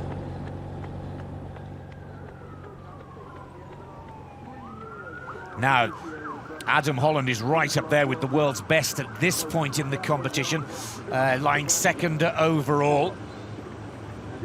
But if he can keep that pace, Tim, he's going to go to 100 kilometres, and we don't really think that's possible. Adam Holland, quite remarkable young man. He's still only 29 years old. He's won over 120 marathons and counting. That puts him in the top 5 in the world all time, Adam Holland. By the age of 19, he'd run 6 marathons. Well, he'll soon have run yet another one and keep going today. But we'll keep you updated with Adam Holland's progress. Saltori leading the women's race in Brasilia. Now, once you've been caught by the Kachikar, you are picked up by the buses and taken back to the finish. And for many, this is where the day's celebrations begin. Chatting to your fellow participants. How far did you get? Where did the Kachikar get you? And it really is part of a very special day.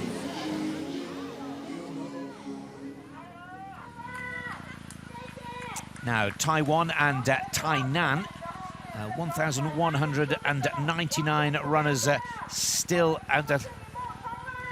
And this is the Danish winner from last year, Majbert Dalgaard, clearly ahead of the women's race in Tainan.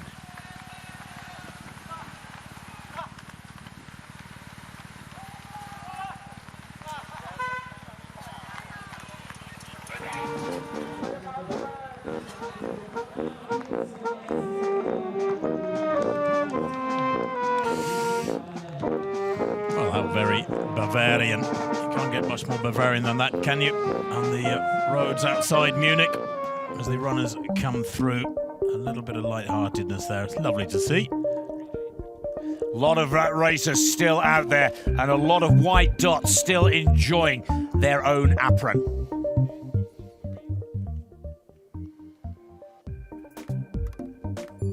Also man muss ganz klar sagen, Paraplegie ist ein Scheiß. Es gibt keinen Grund, warum das jemand eine Paraplegie haben sollte. Mein Name ist Ursula Schwaller. Ich bin Architektin, Energieberaterin und Baubiologin. Ich bin 40-jährig und extrem gerne in der Natur. Mit dem Velo oder mit dem Ski oder was auch immer. Es war ein Sonntag, das weiss ich noch. Da haben wir einen Aufstieg gemacht auf dem Molenson. Da bin ich in den Steilhang ein- und ausgerutscht. Und am Schluss von dem Steilhang ist eine Kante gekommen, so ab, eine Felskante etwa mit 8 Metern Freifall. Ich bin dann gelandet und habe gemerkt, was ich da anrühre, ist weich und warm und gehört nicht mir. Das war bei meiner Beine. Und dann wollte ich mich bewegen und gemerkt, ich kann mich nicht bewegen, ich kann mich nur oben bewegen. Es war eigentlich ziemlich klar, das ist das Leben im Rollstuhl ist vor mir. Und wir haben dann sehr schnell darüber geredet, was kann ich noch. Und ich gesagt, ich möchte eigentlich weiterhin Velo fahren, ist das noch möglich? Und er ist dann sofort auf die Suche und ist dann einen Tag später mit dem Bild von einem Handbike. Auf einmal ist nicht mehr die Behinderung im Vordergrund, sondern der Sport. Und dann habe ich gemerkt, okay, das ist das Leben, das geht weiter. Und du musst auch ein bisschen Gas geben, dass du halt den Transfer lernst, in das Bike komme ich zurück, weil du trainieren und vielleicht so ein bisschen die Normalität zurückgegeben hat vom Leben und dass sich nicht alles um den Rollstuhl dreht. Wenn du mich fragen was ich gerne möchte, ich glaube, jeder würde jetzt sagen, weg mit der Paraplegie. Aber ja, da würde ja viel von meinem Leben weggehen, also das Erlebte. Und was ich manchmal das Gefühl habe, ist, jetzt hätte ich wirklich mal Ferien verdient von der Paraplegie. Einfach mal 3-4 Wochen um meine Fußgängerin sein, um mich normal bisseln auf die Toilette und in ein Auto einsteigen, ohne noch den Rollstuhl einzuladen. Und einfach mal Ferien von der Paraplegie.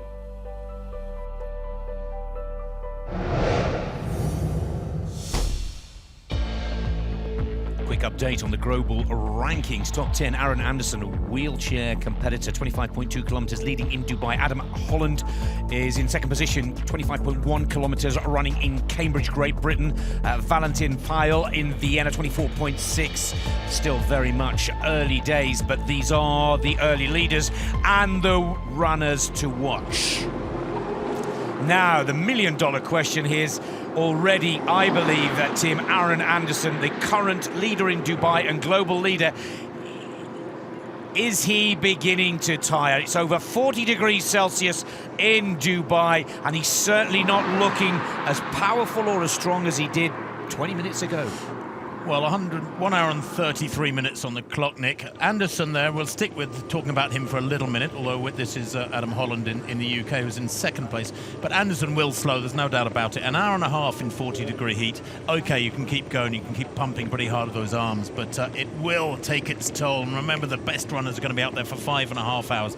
So he's looking very impressive, but I wouldn't put my money on him. I hope I'm proven wrong, but I wouldn't put my money on him. Adam Holland having a fabulous time of it. He's 30, by the way, not 29, as I said, but he's got a heck of a marathon career behind him already, as Adam Holland. At the moment, he's in second place globally, with Valentin Pyle of Austria in third place. And both Adam Holland and Anderson are predicting well over 100 kilometres. Valerovic for Poland is out there as well. Another top-class performer. As Tim has pointed out, we're only an hour and a half in. Is the Slovenian president. Putting his raincoat on, it's Borut Pahor, president of Slovenia. That's not rain, that's a hailstorm. I wonder what he's thinking. I'm president. You can't do this to me. 1,249 runners still out there. So impressive, I should say, to see Slovenia's president doing his bits for the Wings for Life World Run, running for those who can't in some pretty tough conditions. Do you know who I am? He's just really struggling to get that jacket on. Stop, put it on, that's better. Oh boy, yeah, it's probably pretty cold as well. And they're all thoroughly drenched now. I think one of the most great shots is one or two of the Slovenian participants who passed the president. Look at the two on the left of your screens. They're just saying, I think we've just overtaken the president. Can you believe that? Isn't that brilliant? I love the fact that you've got the most important man in the country participating in the Wings for Life World Run in Slovenia. Spectacular. Doesn't happen too often. Very, very impressive indeed. That really does add something very special to the Slovenian race. We're over in Holland in Breda.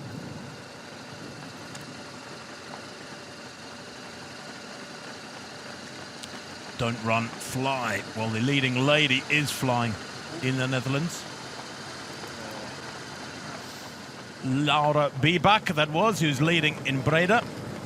And Stefan Roda in glorious isolation, looking very smooth indeed. Not in the top 5 globally, though, at the moment. That's still Adam Holland, who holds the lead marginally from Aaron Anderson, with Valentin Pyle of Austria in third place. So 30,704 runners in the event, but of course there are app runners all over the world, and we've got 2 app reporters out there in France and Boston, USA, and let's get the latest update from the world of the app in the Wings for Life World Run 2017. I think the girls behind me have given up. They're walking now and they're about to get caught, which means the catcher car is really, really, really close to me now. I genuinely don't have the legs for this any longer. Oh, I can feel it in my headset. I'm being told how close it is. It's terrifying. I'm going to sprint a little bit, but to be honest, in hindsight, all I can think is that I probably shouldn't have talked so much throughout this run because there's no way I can do it. He's completely given up as well. I think this is... hearing it in the headset is actually quite hilarious. This is like a real-life version of Pac-Man.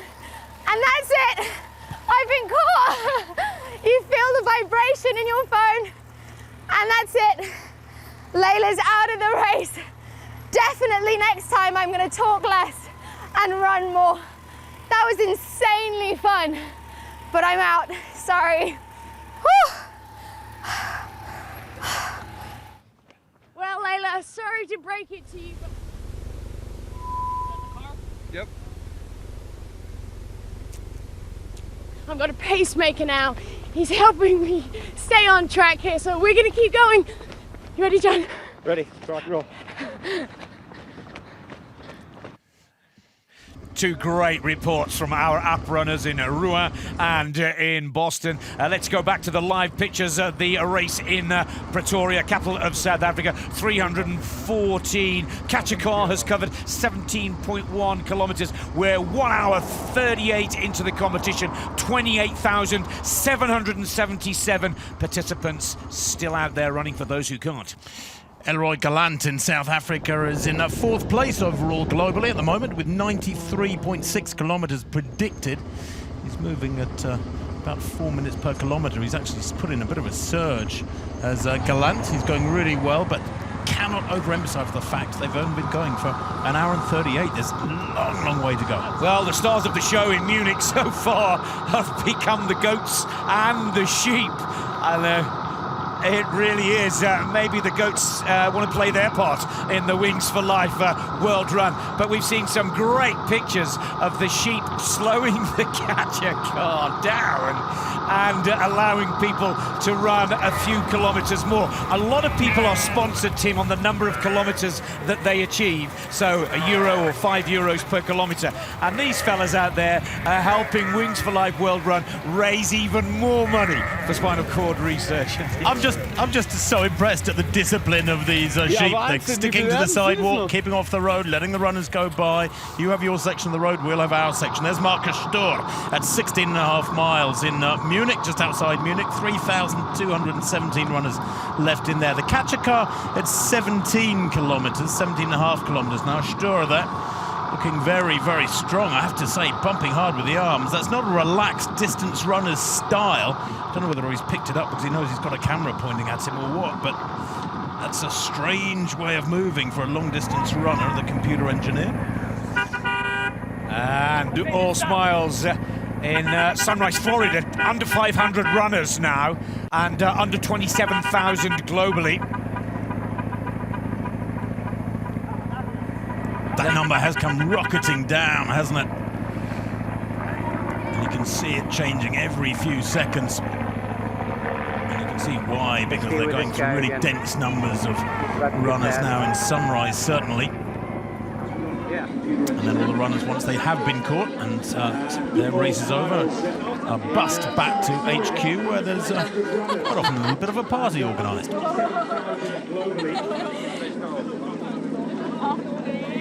And great too that the athletes, the participants, whatever their ability, once they get back to base, can watch the unfolding drama on screen. Izmir, Turkey, 298 runners and participants are still out there.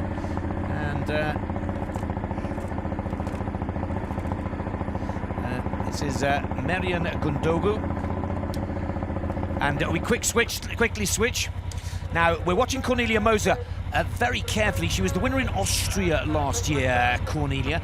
One of the many professionals choosing to run in Milan, and she's currently lying second overall from a global ranking perspective, 1,473, still out there in Milan. Yeah, good athlete. Moser, the 23-year-old. She's a 2:54 marathon runner, did that in Linz 2015. Her father had an accident that left him paralysed, so she's running with real passion, is Cornelia Moser. 56 kilometres last year. I wonder if she can go further this year.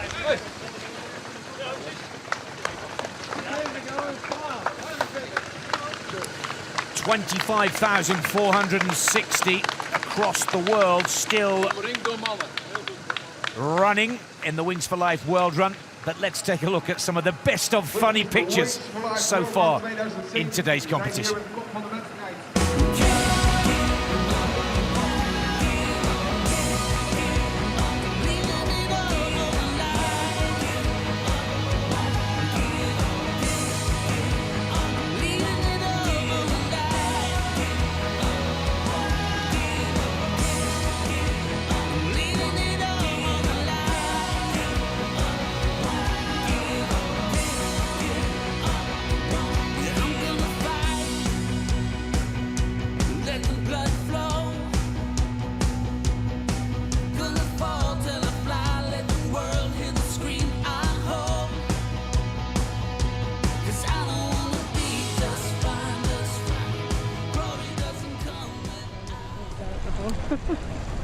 Now let's go to Melbourne, Australia, one of the night races. The winner in Dubai last year is currently leading in Melbourne. This is Santos, a Portuguese runner. 815 left in the competition in Melbourne, but it's one of the race locations that we'll watch carefully as we get to the later part of the day with 10 former national winners. We're immediately switched to Kakheti in Georgia, where Georgi Lomidze has at 14.9 miles and has that company of the cyclist indicating the leading male runner. 18.6 kilometers for the catcher car, so it's not that far behind him actually. He'll need to pick up his tempo. I don't think he is widening the gap between himself and the catcher car.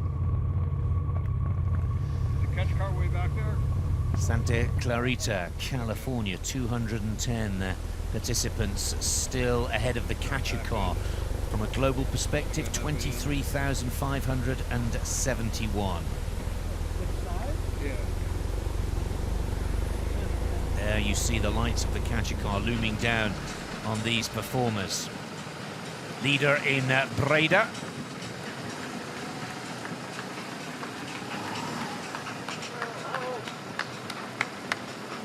He's moving really well. Laura Bieback, the winner of the Germany event in Munich 2 years ago, leading in Breda. The vast majority of the leaders now, though, around the globe, are running in isolation.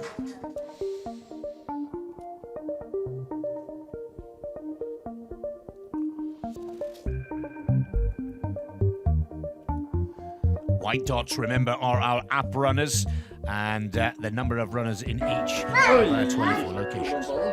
Det ligger ikke helt i min natur å be om noe. Men det her gjelder sønnen min.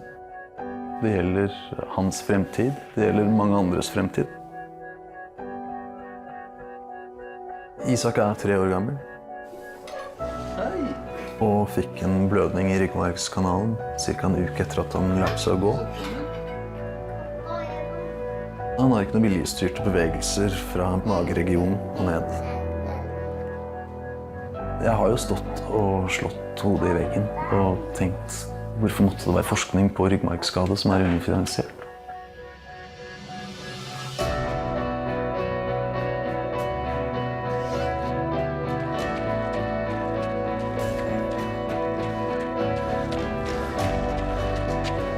Jeg kan ikke miste håpet, for da mister jeg alt.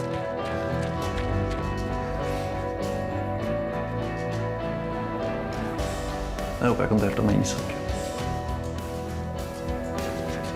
Det skal bli et godt liv for Isak. Det skal jeg sørge for.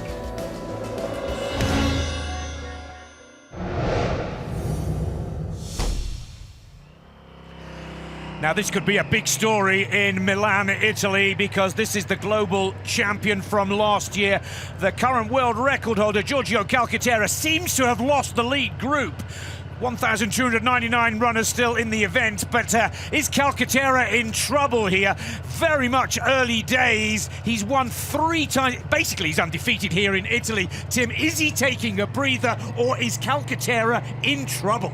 No, I don't think he's in trouble, Nick. He's very, very experienced. He knows exactly what's going on. Less than 2 hours on the clock. Let's not forget, he ran for over 5.5 hours last year, so he's way, way before the halfway point of his run last year. I suspect he's just moving at a tempo that he likes, that he's comfortable with. And of course, over 3, 4, 5 hours, you go through dips and bumps and lumps of the way you feel, the way your body feels. And he might be going through a slight dip at the moment, but I suspect the strength is there mentally and physically. And what's interesting about Calcaterra, their top right of screen, he's got very powerful legs for a very small torso. I think he's just taking his time and running smart. Well, he's looking at his stopwatch on his wrist very carefully, very closely. He's clearly got a game plan and a tactic. Great camera work here. It's Bartosz Odlewski who is ahead of him. Now let's go to Vienna and Austria and get the latest story and update there.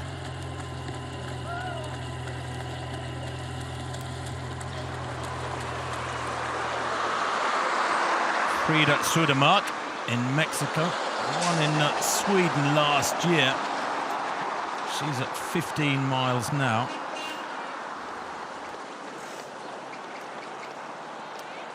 Won in Chile last year. Moving very, very cautiously, I have to say, almost like she's running on eggshells here. Wonder if she's going through a bad patch. But no sign of that catcher car yet in the background. She might have really put in some early speed over this last hour and 3/4. Well, being bussed back to the start are those runners caught by the catcher car in Ljubljana, Slovenia, where there are still 768 participants out there. The global figure could potentially dip below 20,000 in the next few minutes. 12.3 miles, or just under 20 kilometers covered by the catcher car. Now moving along at 16 kilometers per hour, or 9.94 miles per hour.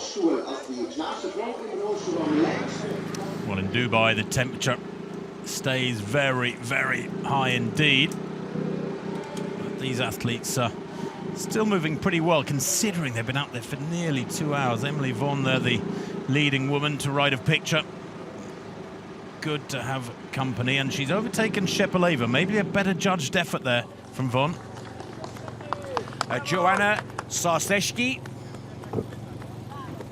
a winner in Great Britain in 2014, leading in Poznan. And whilst we look at the leader in Poland, let's go over to one of our reporters, Bonita Norris. This is it for me. Nearly made 20 kilometers. Everybody here in Poznan is so incredibly fit. They all look really good, but my race. Thank you. Oh, what an amazing event. The atmosphere, so good. Here we go. Oh, thank you very much. Wow. I'm so happy that's finished, but what an amazing experience. I love the Wings for Life World Run. I'm so happy I got to run it again. Thank you to everybody who organised today. Whew, now I gotta have some Polish vodka. Well, let's go back to this leading runner in Poznan.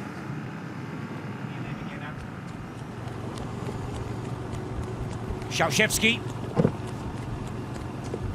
almost at the 2-hour mark, 1,055.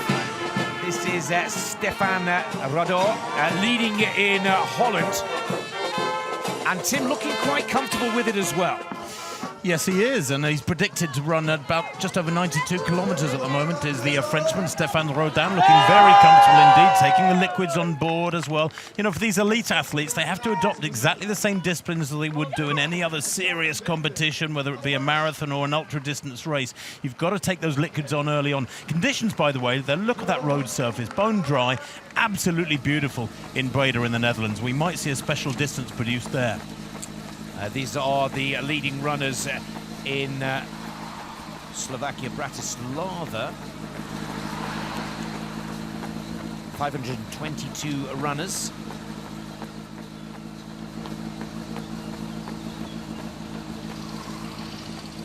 And really good for these leading ladies in certain venues to have male company to help drag them along. It's looking very good in Dubai for a new venue record for the ladies. This is Brunner, please ignore the graphic. Motorin is leading in Ljubljana, but this is Brunner who's leading in Bratislava right now. 522 participants still out there. And in Brasilia, 631 of them left in there. The Kachikar now at almost 21 kilometres. So more or less at the half marathon distance now, the Kachikar. Anybody still in there is going really well. They've obviously gone way, way beyond the half marathon distance themselves. And looking very much the part. Carrios leads in Brasilia. You can see just been either side winged by the elite cyclists. And in Kakheti, this is Lomidzi, who's the current leader in Georgia. He's a big fella, isn't he, for to be leading with almost 2 hours on the clock now. That clock centre of the screen at the top is the time that the runners and participants have been moving at, rather than the Kachikar, which has been moving for 1 hour 23 now. Landy Grayling is the leading woman in Pretoria. 193 runners still out there in South Africa. Kachikar has now covered 21.2 kilometres. Over to Stavanger in Norway. And we got to Stavanger at exactly the half marathon distance for the Kachikar. Those athletes who are just about to be caught have done so well to get that many kilometres, 21.2 kilometres under their belts. The global picture, by the way, Aron Anderson in the wheelchair in UAE, in the United Arab Emirates, is still in the lead from Adam Holland of Great Britain.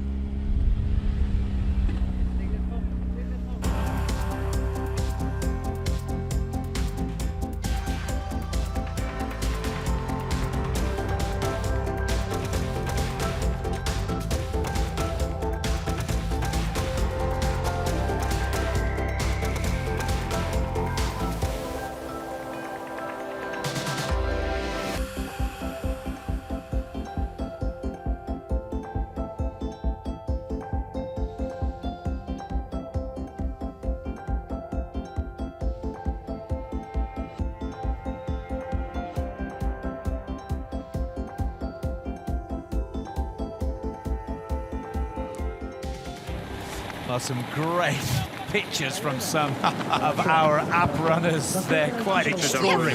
Now we're almost at the 2 hour mark. 15,900 racers out there as we take a look at the Kachikar, whittling down those numbers in Kolomna in Moscow, or just outside of Moscow actually. 13.4 miles, 21.6 kilometers on the track.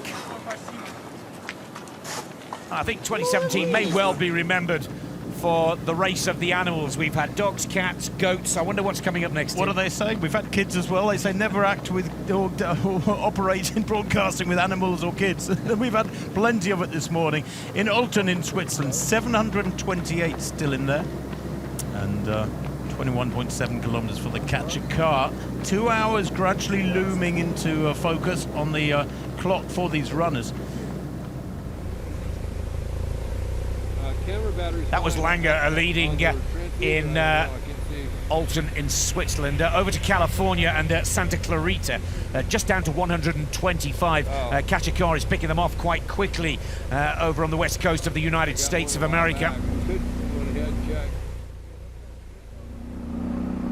clear leader in Sweden, in Kalmar Åland. Ilov Olsson. And for the ladies, there's one of the hoovering buses that helps the athletes who have been caught. Still in Guadalajara. Frida Södermark still moving very, very cautiously, but moving well. And if you can maintain a reasonable tempo, it does delay that catcher car coming up behind you. Although she is having to run on her own and lay down her own tempo, that's sometimes an advantage, very often a disadvantage. If she had a couple of male athletes just in front of her, that might help drag her along. 417 runners left in Slovakia, Bratislava.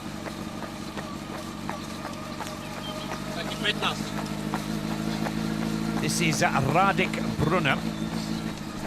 He's been closed down quite quickly here, isn't he?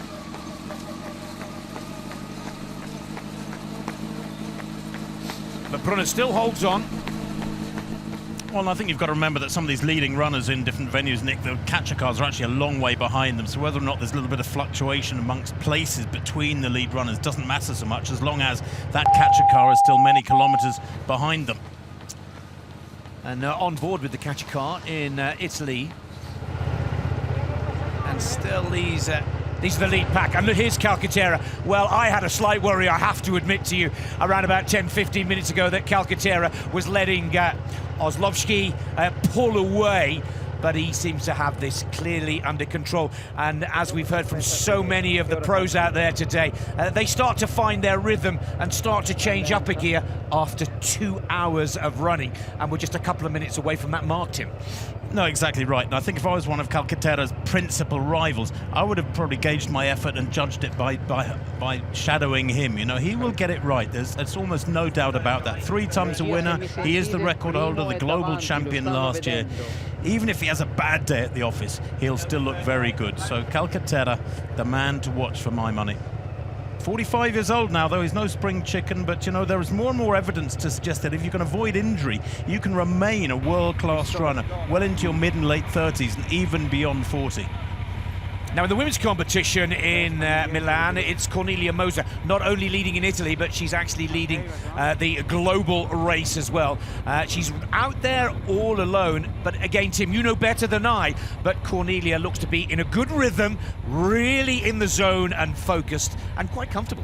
And what's interesting is her predicted distance is 76 kilometres. She does look comfortable, but that would be a record. Remember last year, 65 kilometres by Yoshida Kaori, so she's way ahead of that schedule at the moment. Vera Nunes is in second place with Dominika Stelmark is next to her. But Nunes was third overall last year. She's now vying for the lead with Cornelia Moser.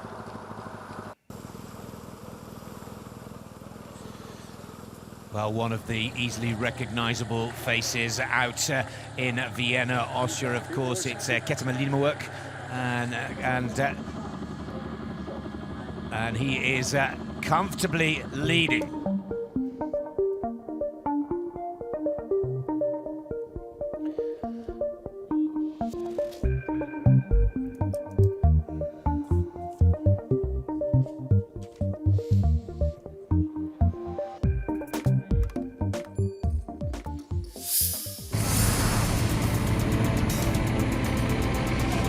So the catcher car now up to 16 kilometers per hour starts to lower the numbers on the Wings for Life World Run 2017.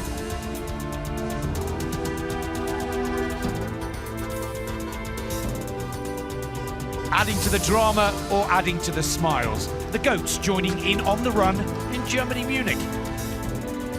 The bus is bringing the athletes back to base, where for many the celebrations and party begins.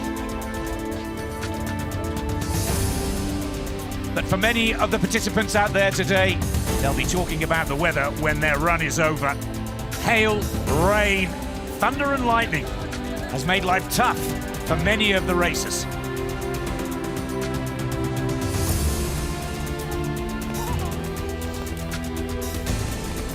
And even the Slovenian president keeps running, keeps running for those who can't in the hailstorms of Slovenia. And in complete contrast, proving that this truly is a global run, Shepaleva running in 40 degrees Celsius in Dubai. Dominika Stelmark leading in Chile. And Santiago. And leading the women's competition just under 2 hours is Cornelia Moser.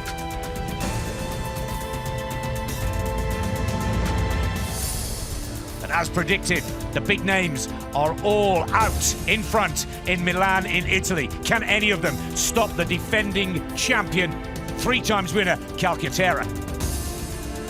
Out on his own, a multiple marathon runner, Adam Holland. And quite remarkable, in his wheelchair and the heat of Dubai, is Aaron Anderson. So let's bring you up to date with the standings at the 2-hour mark. Cornelia Moser leads in Milan. Vera Nunes from Portugal is second in Santiago. Then Simone Raats in Colmar Åland. Vasseur, looking for 4 straight wins, is fourth in Santa Clarita. Well, there is Moser in Milan. Her father, by the way, was in a wheelchair for 3 months after a spinal injury, hence her participation and deep belief and involvement in this particular cause. What's interesting for me, Nick, though, talking about Milan, talking about the running going on in Milan, is that if you look at the top 5 globally on the men's side, the men running in Milan, or on this countryside near Milan, are not yet in the world top 5. And that is because all the experiences in Milan, and they're biding their time, they're keeping their powder dry. They will rise to the surface as the race wears on. Only 2 hours on the clock now. We know we're going to have like a 5-hour plus competition. This is Simone Raats in Kalmar Åland, Sweden, German runner, and 30.5 kilometers the distance so far. The catcher car is at 23.8 kilometers.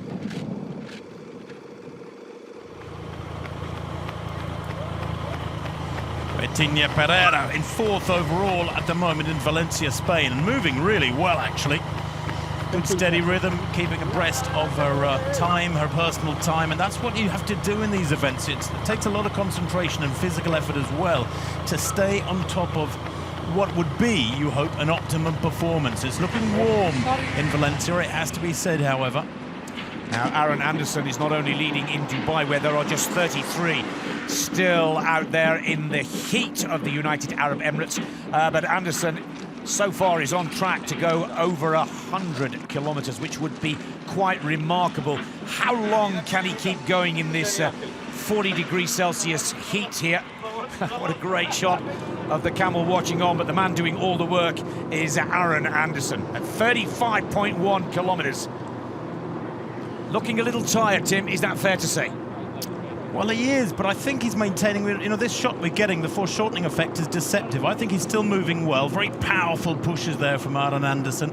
Perfect track he's on, really high quality, smooth surface. So he's maintaining a good tempo, and I think it's deceptive. However, I still feel we're long before halfway for the eventual winners. Let's get another update from one of our reporters who's on the bus heading back to the start of the competition, Benita Norris, who did so well to keep away from the catcher car. Benita, over to you. Shuttle bus going back to Lake Malta, the start line. Everybody, congratulations. You all did a really good race. We made it to 19 kilometers. How did you find it? Was it fun? Yeah. Fun? Hard? Are you happy that it's finished? Yes, I am very happy. It was my goal for today and I achieved that. So. Did anyone want to reach 20 kilometers? I wanted 20. No. It was.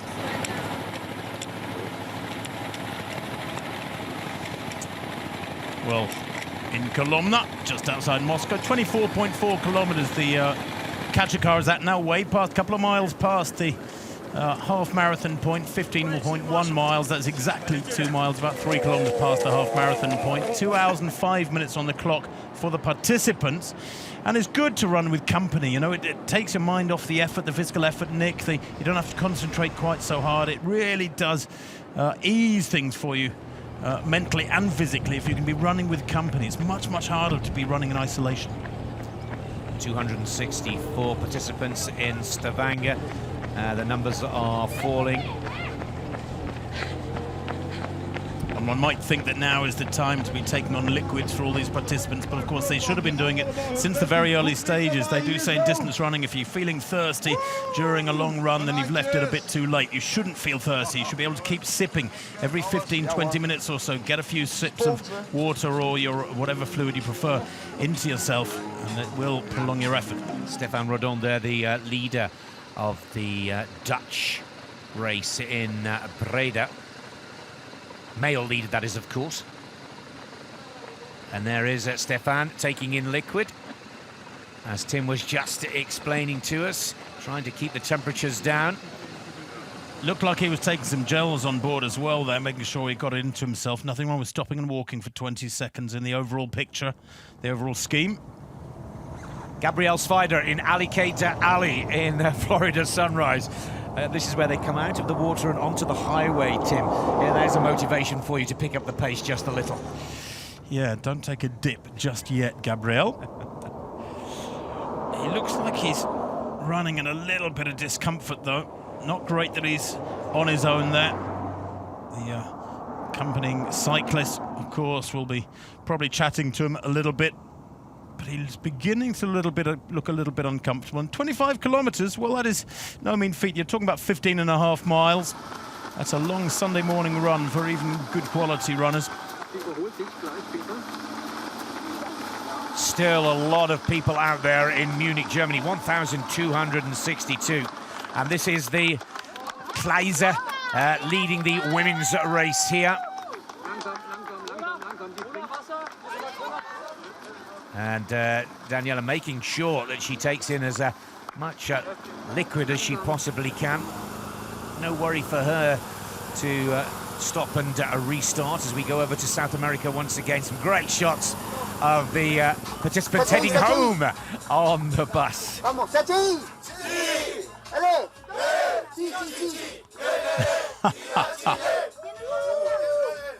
Brilliant camaraderie there for the athletes whose participation, their day is over. And Cesar Diaz Hernandez at 34.9 kilometres. Well, he's way, way ahead of the catcher car, which is at 25 kilometres. So he's fourth overall and moving really well. He does look the part. Plenty of accompanying cyclists as well. Interesting, though, Nick, he's predicted as going to 91 kilometres. Now, it's unlikely he will make that, with the record being 88. So the judgment factor with all these predicted distances we're getting absolutely is becoming more and more into focus. Li Chunchin is our current leader in Tainan. And this is Flo Neunschwander, the German star, running in Milan. And Tim, as he lost the lead group, and is Neunschwander struggling to keep up with the pace of Calcaterra. Well, he's a fascinating athlete, Neunschwander. He looks very smooth to me. He doesn't look like he's struggling. He says, I know I look like a skateboarder. In fact, I was as a kid. I did some seriously dangerous stuff on skateboards. Eventually, I was so afraid of injuring myself one day that I stopped and focused on running. And a good decision it's turned out to be. Well, this is quite a surprise, but still early days. Andreas Stockel for Austria leads in Milan, and he's really pushing it and going alone. He's splitting up and drawing clear of some of the big names and established pre-race favourites here. And Stockel looks very calm and confident, I have to say. Well, he does, but just approaching the likely halfway point of the eventual winner. You know, we can't predict how far the eventual winner will run, but remember last year, Calcaterra was out there for 5.5 hours, so with 2 hours 10 on the clock, we've got another 20 or 30 minutes maybe before we're at the likely halfway point. So all these little early acts that are unfolding in front of us, Nick, they have to be looked at very cautiously with the eventual result in mind. Ilava Olsen leading in Sweden, 356 participants still on the graphic to the right of your screen, 8,845 across the world. The catcher car now is at 16 miles or 25.8 kilometres. 2 hours 11 on the clock, Tim. These racers now are starting to put in some fine performances. Well, they are, but Austin, they're just looking too strong for me. He's at 32 kilometres. He's about 7 kilometres ahead of his catcher car. And that suggests to me that he's not quite running conservatively enough. He was moving really well, and I do hope he goes on strongly for a long time yet. But being on your own and perhaps inexperienced is not a great combination. Well,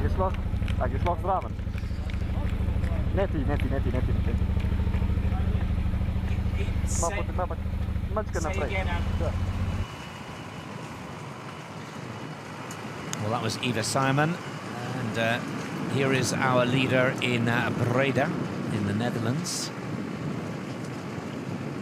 This is Stefan Rudin. And again, Rudin looking very comfortable with his pace, but out there all alone. And one of the key, well, areas of conversation and debate was, would it be a benefit running in a group or maybe all on your own? And it looks to be the lone rider is coming out on top again. The weather has changed completely in Vienna as yeah, Lemmer worked there on his own, but looking very smooth. I wonder how far he is going to go, because we have heard this rumour that he's still very much focused on making the World Championship team for Austria to go to London this coming August. And if that is the case, then running 60, 70, 80 kilometres a day might not be the best preparation for whatever efforts he's got coming up, with August not that far away now. Markus Sturck leading in Germany. 1,038 out there. Well, he's got a very punchy technique and style, really working hard with the arms and shoulders. Look at in Breda there, one runner telling the car to get back, the catcher car, get back. But unfortunately, it's locked into that tempo. Now moving at, 16 kilometres an hour. And then the next speed will be 17 kilometres an hour after an hour, and then 20. This is Elroy Gielant, who's leading in Pretoria. 22.4 miles or 36.2 kilometres. Almost 10 kilometres ahead of the catcher car. And looks like he's got to stop. Is it a bit of cramp, or is he just taking a breather? He's certainly comfortably clear ahead of the catcher car, Tim. But these are never good pictures to see, because he'll lose his rhythm, and it must affect the athlete psychologically as well. No, that's exactly right. And 2 hours 13 on the clock. I mean, you know, we're talking about somebody who we thought perhaps had aspirations to place very highly in this effort today, which would mean running it for 5 hours or so. So clearly, Gielant is not at the top of his game. Just over 2 hours for him, and he's walking. And the writing is on the wall, I'm afraid, as we see Aron Andersson now of Sweden, whose predicted overall distance is still 100 kilometres in the UAE, where there are those slight undulations on his track. At 23 miles, Andersson. The catcher car is at 16 miles, so he's fully, some 7 miles, 8 miles, 7 miles ahead of the catcher car.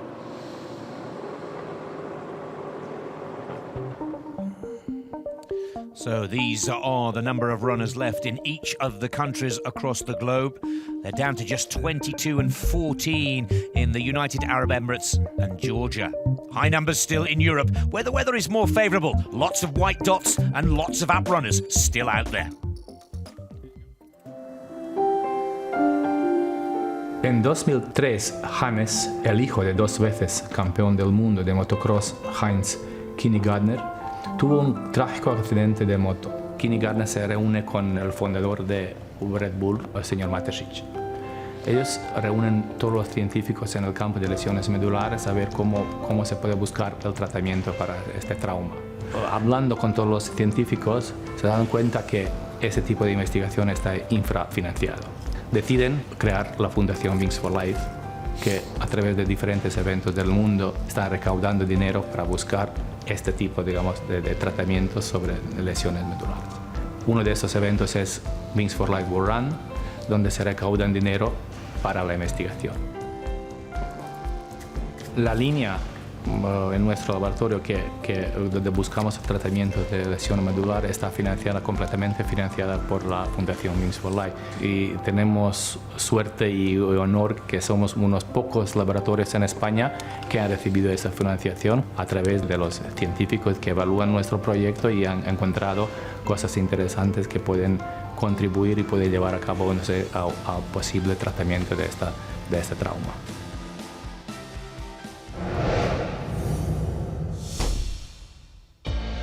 Let's bring you right up to date with the top 10 standings. Adam Holland currently leads the world, 37.6 kilometres, running in Cambridge, Great Britain. Aaron Anderson, the wheelchair athlete, lies second in Dubai. Lemo Ketema in Vienna is third. Hernandez 4.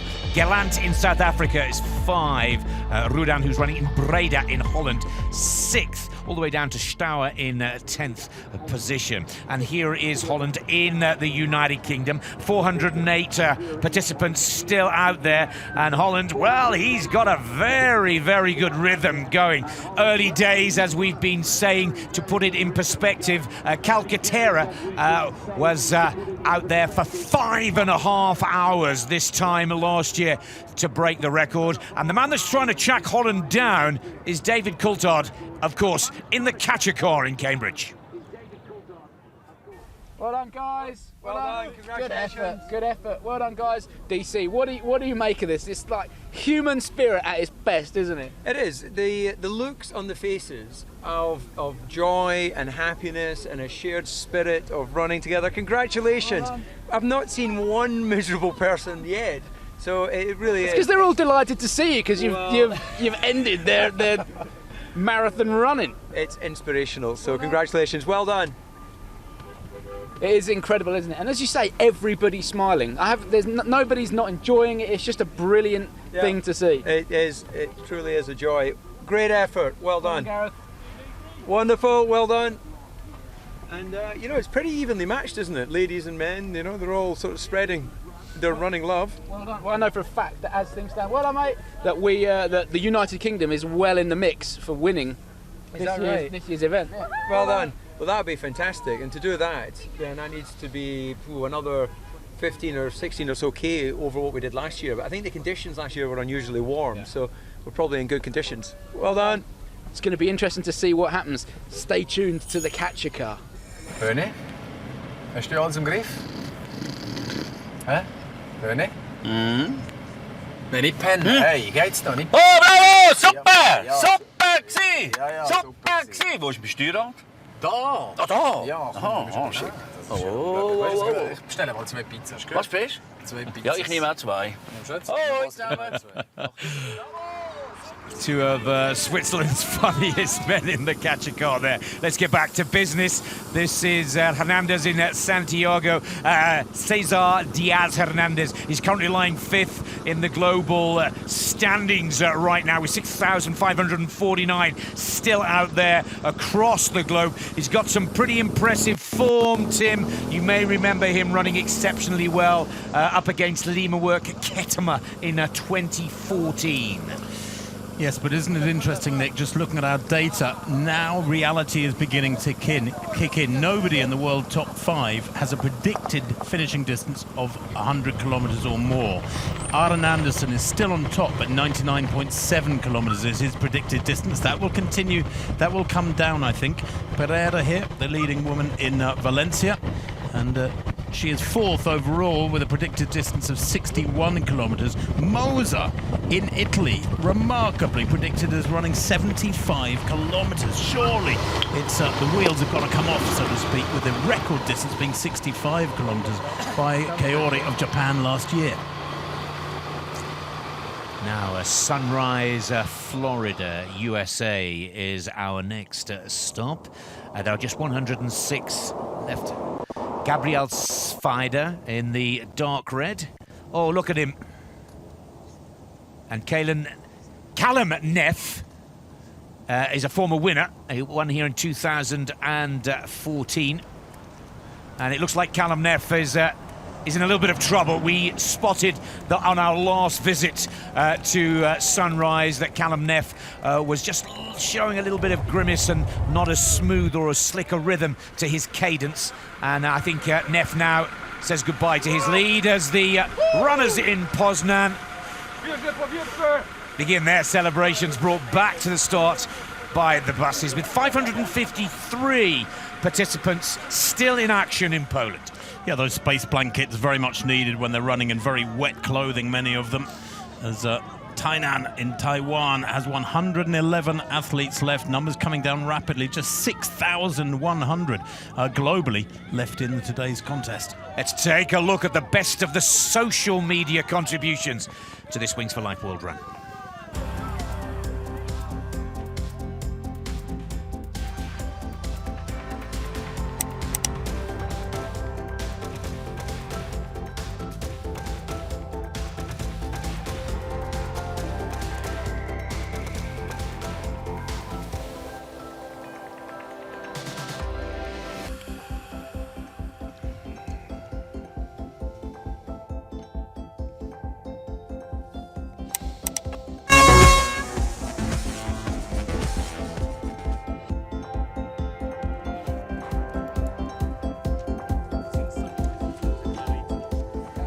Good audio? Yep, we got good stuff. All right. What's up, guys? 4th Wings for Life World Run. So stoked to be here, running on behalf of Stuart, Midwinter, and Mark. Man, I love you guys. Running for those who can't. Such a great organization, Wings for Life. Running for spinal cord injury research, and yeah, just want to get over 40 miles today. Super happy to be here in Florida, 4th country to race in. Well, California first year, Turkey the second year, Canada last year, and I got lost. So I'm back for redemption. I want to actually finish this race today. I don't think I can get lost on these Everglades. So here we go. What's your name? Callum Neff. Cal Neff. Let's go. Woo! What a remarkable Wings for athlete. life! Come on, Callum. Well, giving us a full story of why he's here, where it went wrong last year, and there is one very determined athlete, Callum Neff. He's got the cadence, he's got the rhythm, he's got the wind in the lungs to give a beautiful piece to camera there, Tim, I have to say.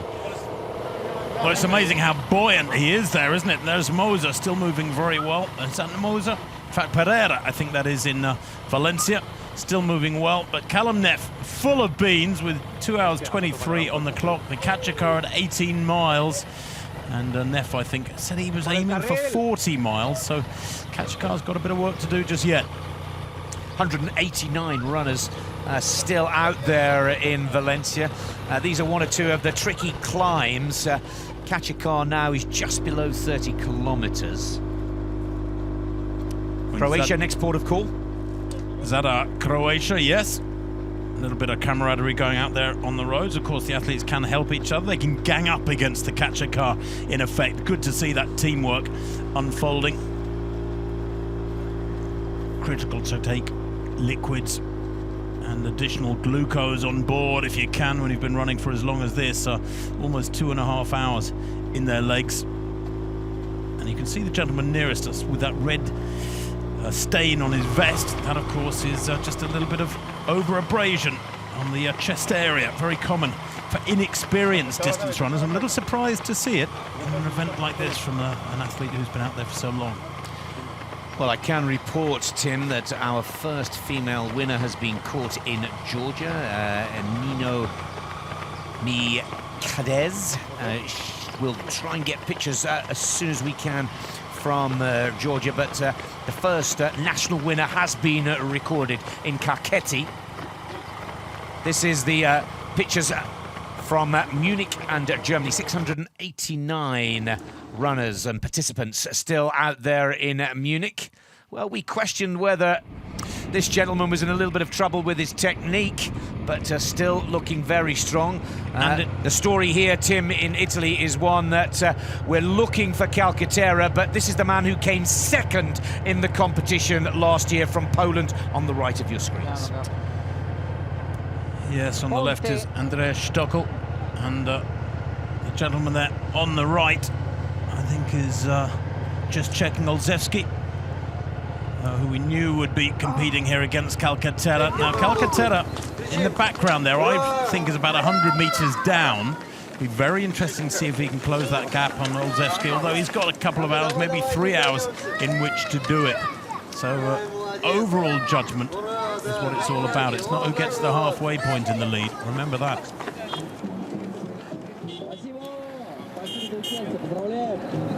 5,358 runners, and 2 hours 26 will be the time for these participants in Russia being caught by the catcher car. Well, in Norway, Stavanger, glorious sunshine still up in Scandinavia. 135 athletes left in, and gentleman there easing back as the catcher car was looming up behind him. He's had enough, but a great morning's work. 2 hours 26 minutes, hoping he's raised hundreds and hundreds, if not thousands of krona for the cause. Well, Mexico and Guadalajara, 58 runners still in the competition. And let's go down to our reporter with more news on the Mexican competition. Hey guys, we're back here in Guadalajara in the Wings for Life, and the catcher car just passed. Chicos, los veo un poco cansados. Vénganse para acá, vénganse para acá, vénganse para acá. Ya pasó el catcher car, ya se acabó la carrera. The race is over, the catcher car just passed. ¿Cómo les fue? ¿Cómo te llamas? Ulises. Ulises. Laura. Laura. Israel. Dime una cosa, ¿cómo te fue? How was it? Bien, yo siento que bien. ¿Padre? Quería llegar a los 15, pero me alcanzó en el 13. He wanted to go for 15 kilometers, but when the catcher car got you on the 13, right? Yeah, right. Okay, ¿cómo te fue a ti? También yo quería llegar al 14, pero me agarró antes del 13. You should have been a little bit more faster. Sí, ¿verdad? Hey guys, ¿y tú cuántos hiciste? I was trying to do 21, but... 21? Yeah. You got... In the 13. 13? Yeah. Guys, what's your name again? Israel. Israel? Laura. Laura. Ulises. Ulises, muchas gracias. Thanks a lot for running for those who can't. Okay? Perfecto. Guys, we'll get back with you a little bit more. We're still here in the Wings for Life 2017 World Run. 58 runners still out there in Guadalajara, but we've gone below 5,000 across the globe. Our current leader in the men's competition in Guadalajara is running all alone. As we go down to South Africa, Pretoria, 83, still running down in Pretoria, Tim. And again, clear leaders starting to make their mark. 2 hours 28 on the clock. This is Gallant.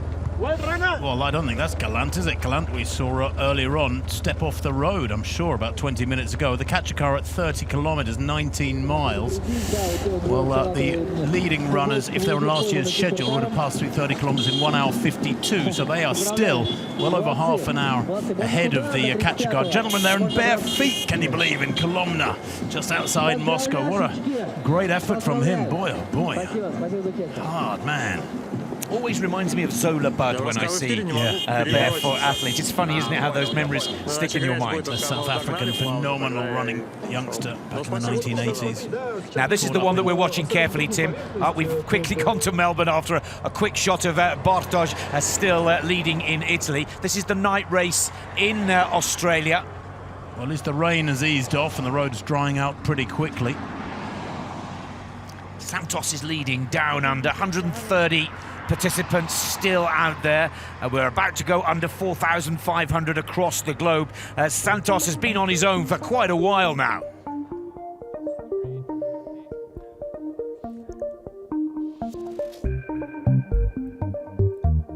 All of the events are still in action, and lots of white dots for app runners out there across the globe as well.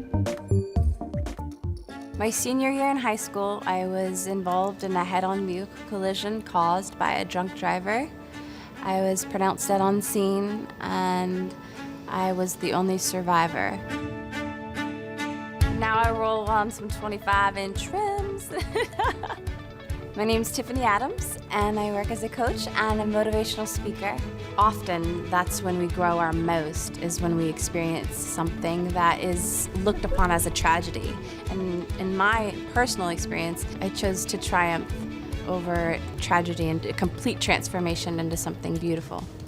Working out is a form of therapy for me. You know, in a way, working out and training and fitness to me is an act of self-love. It's inspiring and encouraging and motivating others. Just training and seeing that I inspire others just by living my daily life.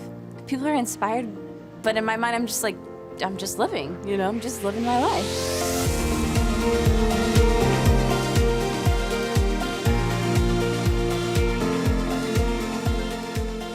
Wings for Life offers hope, and that's what's so incredible. Everybody's coming together for a cause, bringing awareness to spinal cord injuries, and we're all racing and running for a cure.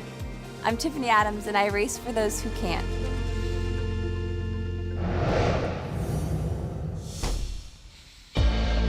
Top 10 women, Cornelia Moser, head of the pack, running in Milan, but only just clear of Stelmach, Poland, who's running in Santiago. Nugileva, the Russian athlete, down in Melbourne, 37.2 kilometers. Zakrevsky in Poznan, 36.7. It is very close in the women's competition. As predicted, any one of the top 10 at this point in the race could claim the global title here today. They could, though, Nick. Six past leaders in the top 10 there, Tim. And here in Ljubljana, one of the youngest national leaders at just 19 years of age. If the leaders reached even 60 kilometres, there's a long, long way to go just yet. So I suspect, as I've said already about the men, we're still in the first few acts of the race to unfold just yet. 34.3 kilometres, though, for Eva Zorman. And moving really well for a youngster, isn't she? Goodness me. Again, the only company she's got are the cyclists. Now let's go to the current leader in the women's competition, and this is Cornelia Moser, 24.2 miles. Her distance covered so far. The catcher car is well behind. And again, Tim, I love to refer to the cadence and athletes looking comfortable, and Cornelia looking like she's loving it out there. Well, Calcaterra here moving well. Cornelia Moser has very, very low knee lift, moving very economically. Calcaterra here all smiles. He's obviously very, very comfortable, confident. 2.5 hours on the clock. He knows he's not even at halfway yet. He looks so, so comfortable. And we saw Elroy Gallant in South Africa step off the roads a little while ago. Let's remember the catcher car has accelerated in the last couple of minutes to its next speed. The catcher car up to 17 kilometers an hour. Now this is the winner in the Netherlands last year, Trujillo, currently out in front in Stavanger. And the year before that, he won in Peru. So Trujillo, he's really becoming a little bit of a global racer in his own right. From Peru to Holland, from Holland to Norway, and he's in control again, Tim, as we jump to Santiago. 163 athletes in Santiago. Cesar Diaz-Hernandez at 41.6 kilometers. Top of screen, the catcher car at 32 kilometers. He's almost 10 kilometers ahead of the catcher car. He's got a lovely big cushion behind him, but that catcher car now moving up to 17 kilometers an hour. That is quite an impressive speed. It will begin to take its toll and suck up more and more of the, 3,000, just under 3,700 left in the run. Now, Aaron Anderson here, the current leader in Dubai and current global leader. He's looking a little tired here. 16 left in the competition, but he's looking tired here. Can Aaron Anderson do the unbelievable here and win this competition as a wheelchair competitor? This would be really extraordinary, but to me, Tim, it looks like the heat is starting to take some of the sting out of Aaron's performance. Well, yes, he's got another kilometre to go before he's at the halfway mark of last year's winning distance. So he's got a long, long way to go yet as Aaron Anderson if he wants to come out as the man with the title, global title today. And in Carchetti, where we've already seen our women's runner crowned, they're picking them off, and Georgia could be one of the first countries to have run out of runners. The global figure is at 3,559. There are still a lot of app runners out there, and let's get a final report perhaps from Will Christensen, who's running in Boston, USA.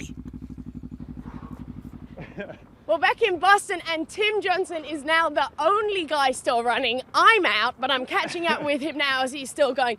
Now, Tim, you're putting in a great performance here today, but you've usually got somebody else running beside you, your wife. Where is she right now? So my wife, Lynn Bissett, she's actually running a route of her own design. She wanted to give herself a shot at running as far as she could, and we made a really flat, straight route from our house straight out to the ocean in Gloucester, Massachusetts, and she was hoping to get 45K in.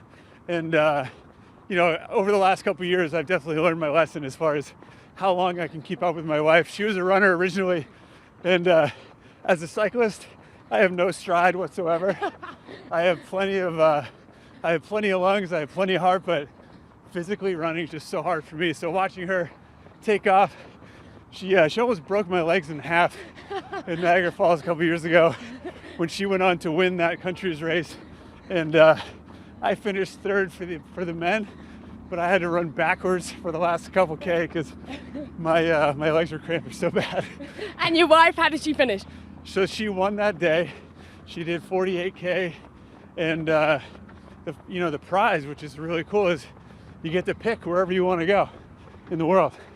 So last year we went to Vienna, Austria, and got a chance to run in downtown Vienna, like just incredible, thousands and thousands of people. We had such a cool time, and running along I think it's the Danube River there, was just awesome. It was so fun. Oh, well, she sounds like a star. I know she's still running now, and I don't want you to lose to her again.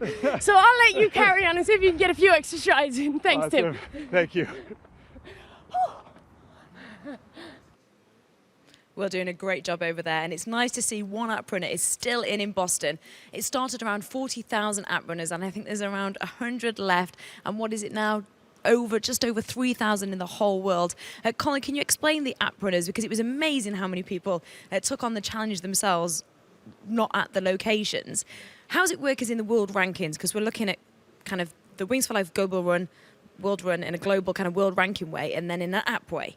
Yes, of course. We're going to have a real good monitoring eye on the actual world runs themselves because we're organising those. And the app runs, they have their own level of ranking. So we can see and get all the information, and we'll configure it all and send it out them. So they will get an official ranking like the world runners do as well. So let's talk about the actual ranking that's going on with the Wings for Life World Run away from the app runners.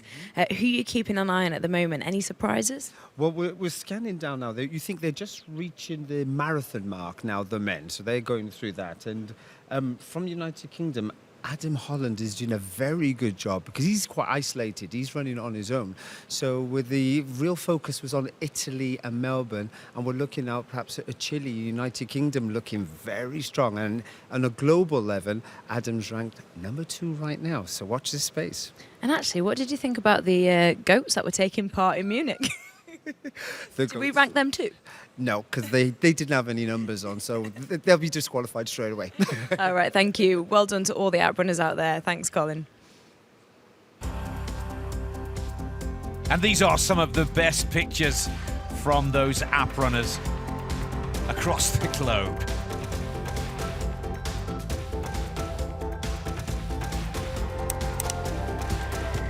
Global Muffins. Today's goal is to reach Acropolis.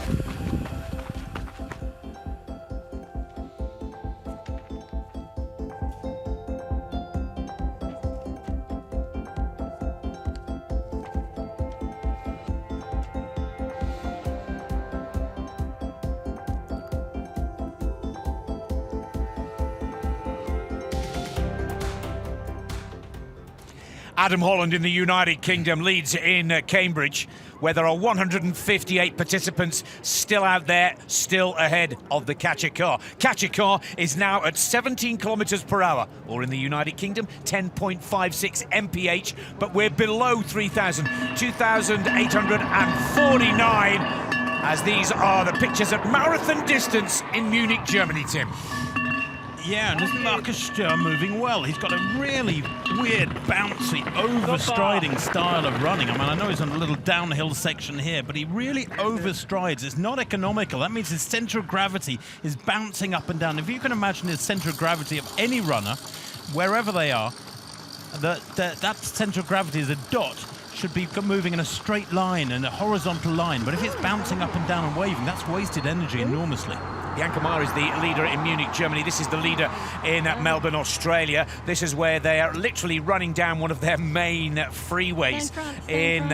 They call it the Monash Freeway, the M1, over in Holland. Still 166 participants out there, and their leader is Laura Biebach. In the men's competition,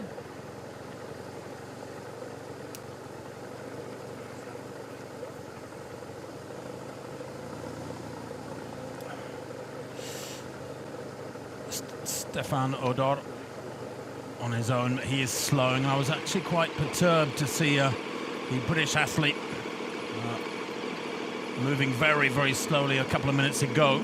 Simone Ratz is leading women's the competition in Kalmar, Åland, and Olsen for the men over in Sweden. Dominika Stelmark in Santiago, Chile, moving really well. Checking her watch. I mean, I'm amazed at how well she's moving. Probably going quicker than several of the male leaders we've seen so far. She's dropped Nunes as well. Tim, you can just see the Nunes in the back of the shot behind the leading cyclist. Hernandez leading the men's run here. 43.6. If he starts to find the pace, he's clearly ahead of the catcher car, isn't he? And it's going at 17 kilometers per hour now. This could be a repeat of some of the stories that we saw in 2014, where Hernandez really had a fantastic battle with Limmerwerk Kettemer, of course. And here is Limmerwerk Kettemer. Of course, these athletes very often don't know how they're doing compared with global competition. The Kettemer here in Vienna, Austria, racing in effect against a virtual race against somebody in Chile, thousands and thousands of kilometers away, has no idea how he's doing. So you've got to run in isolation and run your own race, whatever is the optimum way of covering the ground for yourself, not worry about other people. Hello Bratislava, 79 participants still in the competition. 2,569 out there across the globe. Some very proud Slovakian runners there. Quick hop to Mexico. Wings for life! Wings for life! Banda, ya estamos de vuelta. Guys, we are back here in Guadalajara, Mexico. And when the catcher car gets to you, and it's all about transportation from your location. Let's talk a little bit with the guys. ¿Cómo te fue? ¿Cómo te fue? ¿Cómo te llamas? Muy bien, Rubén. Rubén, ¿cómo te fue? Bien, muy bien. ¿Cómo te llamas? Nayeli. Nayeli. Pepe. Pepe. Laura. Laura. Karina. How was it? Fine, thanks. Are you exhausted? Bien. Bien. Dice, I'm exhausted, pero bien. O sea, she's exhausted, but she's fine. Okay, ¿cómo te llamas por acá? Jorge. Jorge. Gaby. How was it? It was excellent. Okay, and now we're heading to the auditorium for your medal and everything, right? Estamos regresando por nuestra medalla. Que nos vamos al auditorio por la medalla, un poquito de medalla, un poquito vamos a esperar a los ganadores, un poquito pues ya más calmita, ¿no? Aquí en el shuttle. Muy bien, vamos camino para allá. Perfecto. Bueno, guys, we're going to be back with you when we reach the auditorium, so please stay tuned. We're still in the Wings for Life World Run 2017 from Guadalajara, Mexico. Well, our Mexican reporter there speaks as quickly as the commentators do. What a spectacular report on the bus in Guadalajara. Now here in Sunrise, Florida, 42 competitors. Ana Villegas is from Colombia, is leading. We've gone below 2,500 on the global graphic, top right of your screens. Catcher car is at 21.7 miles. Natalie Vasseur then in Santa Clarita, looking really good at 38.1 kilometers. She's 3 kilometers ahead of the catcher car, so it's a couple of miles behind her. She's got a little bit of a cushion yet, and she is moving well. Look at that running style, really little knee lift, very, very smooth form. Just 11 participants left in the United Arab Emirates, and just 1 in Georgia. No more white dots for the app runners, but this race is far from over.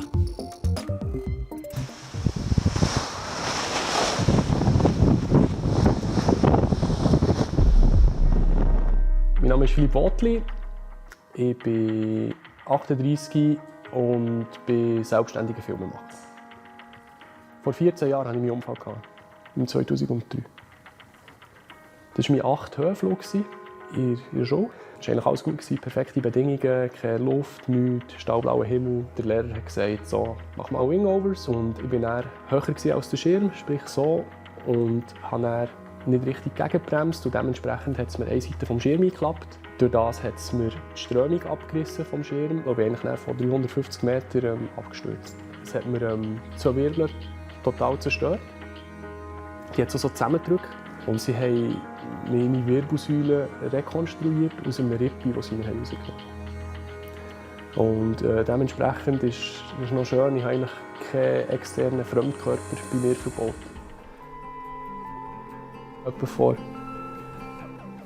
4-5 Jahren war ich wieder in Notwil und dann bin ich durch Notwil durchgelaufen und habe mir das alles wieder so ein bisschen angeschaut. Und es ist schon extrem, was alles an Vergessenem wieder vorkommt, alle Emotionen, die wieder vorkommen.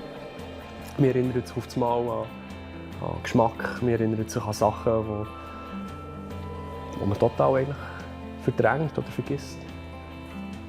Das, was mich am meisten geprägt hat, dann zumal, und auch heute noch geprägt ist, als ich das erste Mal aufstehen und zum Morgen essen mit den anderen, bin ich in diesen Raum reingekommen. Und in diesem Raum hatte es einfach einen Tisch mit einem Stuhl.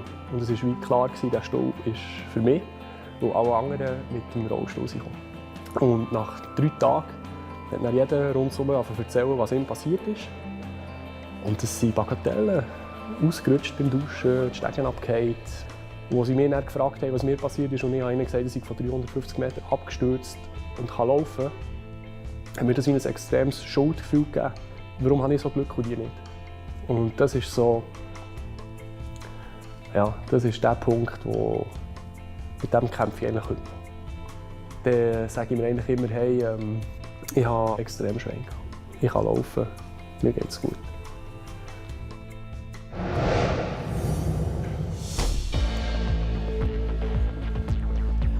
Well, Limuruk Ketema, twice winner in 2014 and 2015, is now at the top of the table at 45 kilometres, running in Vienna. Aaron Anderson still out there in the wheelchair at 44.9 in Dubai. Valovovic in Poznan at 44.6. Ozlevski is 44.3 in Milan.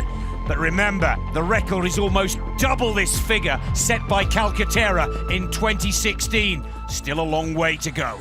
And there is Lemur Ketema moving very, very smoothly indeed. Now that is a stride and a rhythm that suggests experience to me, because he looks strong, but there's no wasted energy there. He's not running really hard. He's trying to do everything as economically as possible. 28.5 miles for him at the moment. And the catcher car at 22.4. So he's, 6.1 miles. He's almost exactly 10 kilometres ahead of the catcher car. He's got a huge cushion behind him, and he'll need it. 2 hours 48 on the clock, less than 3 hours. And remember, the target time to be out there for is roughly 5.5 hours if he's to threaten the record. Well, Aaron Anderson has got the perfect track for that wheelchair, because it's very smooth, quite flat out there in Dubai. Remember, it starts out on the F1 Formula 1 car race track and then goes along the coastline here in Dubai. And Aaron, for me, is doing quite a spectacular job. That is a standard wheelchair as he goes past the 47-kilometre mark. Yeah, 47k for Aaron Anderson in 2:49. Suggests, yes, he is well ahead of the schedule of Calcaterra from last year, but can he survive? Remember, he's only at about 60% of that distance. Valerovic is the current leader in Poznan, Poland. He won here last year, and there's still a good proportion of participants out there and ahead of the catcher car in Poznan at 181. Remember, the catcher car is now at 17 kilometres per hour. Well, there's the running style of one of the leaders in Milan. 217 athletes still in there in Italy. And slight forward lean there from Bartosz Olszewski. Olszewski has a strange forward lean to the torso, doesn't he? At 28 miles, the catcher car is somewhere behind him. He's at 45.2 kilometers, so he has a cushion again of almost 9 kilometers, which suggests to me that he's a little way down, Olszewski. Aaron Hansen's still leading, remember, overall. There's Hernandez, and has he got a problem, Nick? I think this just seems to be a problem with his shorts. Well, this is what happened to Hernandez in 2015, if you remember, Tim. He started cramping up. He looked to be very comfortable. He's a deceiving runner. He looks smooth. Doesn't look like he's been out there for nearly 3 hours at all. But it's the cramp that often gets the better of his performances, particularly at this point in the competition. And at 2 hours 50, Hernandez, leader in Santiago, looks to be in a bit of trouble. Well, he's 8.4 kilometers ahead of the catcher car in South Africa in Pretoria. 60 athletes left in. Landy Grayling here, leading the women's race, 36.9 kilometers, almost 37 kilometers for the catcher car now. And Grayling with plenty of company, including other participants, as well as motorbikes and bikes as well, indicating she is the first woman. She's still looking strong, going well. Now 16 racers left in the competition. And Gundogu is leading in Turkey. Izmir, as we said, just 16. Catcher car looks to be pretty close here. We've gone under 2,000 in the race from a global perspective, and we could see the women's champion stopped in a matter of moments for Gundogu. Miriam Gundogu, 37.3 kilometers, 37.1 kilometers for the catcher car. I'm sure if our camera on the bike pulls out a little, we'll see that catcher car, and that's a story that will unfold very shortly. 80 athletes left in Brasilia, and running alongside a busy Sunday morning traffic with 23.1 miles under the belt of the catcher car. Again, moving well, this athlete, and what an economical style. Very little knee lift again.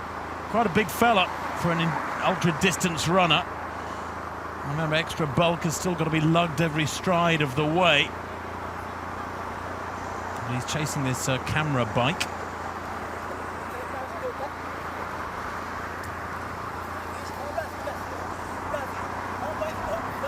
Conditions are warm though, and this athlete might have been a relatively late entrance. We're trying to identify him at the moment. He's gesturing there, chatting away to those around him. And in Pretoria, the leading woman has been caught by the catcher car. There it is, Landy Grayling, 37.4 kilometers in Pretoria, the national champion of South Africa.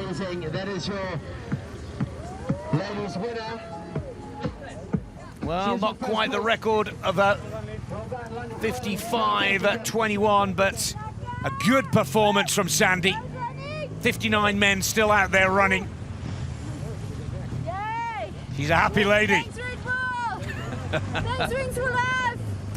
Well, she's celebrating because she's had a great run on this Sunday morning. She knows she's won a trip to wherever she chooses, to the 2018 event for next year. Full of smiles, full of energy. What a brilliant effort, Nick. Yeah, an accountant by trade, not a professional runner. So that's the reason that Grayling is so happy to take the title here as the fastest and furthest female performer in Pretoria, capital of South Africa. Step over here for me, and you're going to face me, all right? Thank you, that's perfect. Okay, look at me, you're good. Let them give you the trophy. And they're going to give you your time as well. Landy Grayling. There we go, all right. 37.4 kilometers. We're going to go on a live interview, okay? When you finish, I want you to give the card back and lift it above your head, all right? Okay. Thank you. Tell me when. Tell me when. Still with 59 performers out there in Pretoria. All right, with the ladies winner here, Pretoria, South Africa, it's Landy Grayling. Landy Grayling from Cape Town, 37.4 kilometers. How did you go out there? Now, the overall leader of the women's competition is Cornelia Moser. She's running in Milan, where many people have tipped for both the men's and the women's global winners to come from. A lot of the professionals like the latter stages of the track in Milan. Well, in Melbourne, just 40 athletes left in the contest. And this is Helder Santos from Portugal. 45.3 kilometers for him. Still moving really well. Indeed, I would say he's going one of the best. He's over 7 kilometers ahead of the catcher car. Tim, let's hear more from Courtney Aikens, who I think has stopped running, but he's still reporting for us down under in Melbourne, Australia. Courtney, over to you. So here it goes. We're out over 27 kilometres in Melbourne, Australia, and the catcher car's coming up quick. I've got a group. Can you keep going, fellas? Going hard. Keep going, keep going. And that's it. It's been a long night out here in the dark. Who we got in the window? It's Mr. Toby Price. Woo! What a night. It's been a great night. Good work, fellas. Well, Toby Price gets the better of Courtney Aikens. Of course, the catcher car driver, Toby Price, an off-road motorcycle racer. But this is the man that's leading the 40 runners left out there in Melbourne, Tim. Yeah, and it's a lonely one for him, particularly in the dark, so you've got very little other stimulation from the countryside around you. You've got traffic roaring past on the Monash Highway, the M1 as they call it. But he's in the zone, so to speak, now, and so he needs to be. Almost 3 hours on the clock. There's another half hour and more until the next acceleration from the catcher car. Quite different in Breda in the Netherlands for Stefan Rodin. 28.4 miles, so he's almost 5 miles ahead of the catcher car. He's got a cushion of about 7.5 kilometers. Laura Bieback seems to have settled into a nice rhythm here, comfortably ahead. And here we are in Dubai. It's not all about Aaron Anderson in the wheelchair. He's ahead of the game. Just 8 runners left. And Emily Vore here, British runner, trying to stay ahead of that catcher car. Almost at the 3-hour mark. This is good. Well, she's got 40 kilometres under her belt. She's still over a kilometre ahead of the catch car at the moment. But you know what? To be performing this well in the high 30s or 40 degrees centigrade, that's 100 degrees Fahrenheit. You have got to be well acclimatised. See, she's clearly been training in this sort of climate. Otherwise, there's no way she would have survived. And it looks like she's going to make the marathon distance, Nick, which is great. 42.2 kilometres, of course. So that's only a mile and a half away for her at the moment. Silva Saltori leading the women's competition in Brasilia. 68 participants still out there ahead of the catcher car. 3 hours is around the corner. The catcher car is currently at 24 miles, 38.8 kilometres, as we're about to get to the 1,500 global participant mark. In Izmir, Turkey, still moving well, Meryem Gundogdu, excuse me, at 38.6 kilometers. And the catcher car, it said 38.8 kilometers, in which case it would have caught her. So I suspect she is just being hoovered up by the catcher car now. Yeah, right on top of her, and her day is done. But a great effort. Oh, there they are in the background, actually. I thought she was easing off there. Maybe she's had warning that the riding is on the wall. The fatigue has got to be pretty extreme. Catcher car, about 100 meters down, delaying the inevitable. Just one of 16 left in it in Turkey. 39 kilometers for the catcher car. She is clearly at about 39.1. Now over to Mexico, Guadalajara. 24 participants still out there.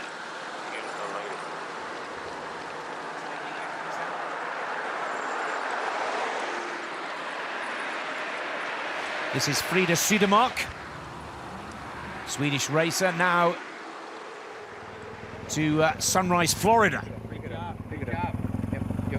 Ana Villegas, 21 still left here, and Ana Villegas from Colombia, 25.1 miles and looking good. And we're down to our under 1,500 participants globally. As we see Callum Neff there at 46.1 kilometers. He was full of great spirit 20 minutes or so ago when we spoke to him. Oh, there's Andy Goldberger for Austria. Oh, world and Olympic champion ski jumper. It's great to see Goldberger still out there, setting himself a target of 3 hours plus, and he's right on track. Oh, good to see Andy Goldberger so well. As we start to get down to the business end of proceedings here in the Wings for Life World Run 2017.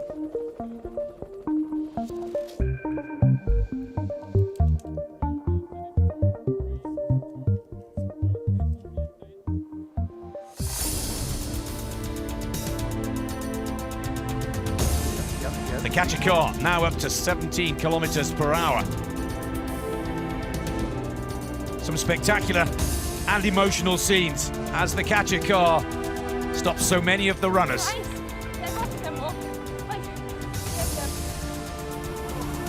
It's a feeling of joy, it's a feeling of achievement for those heading back to the start in the buses.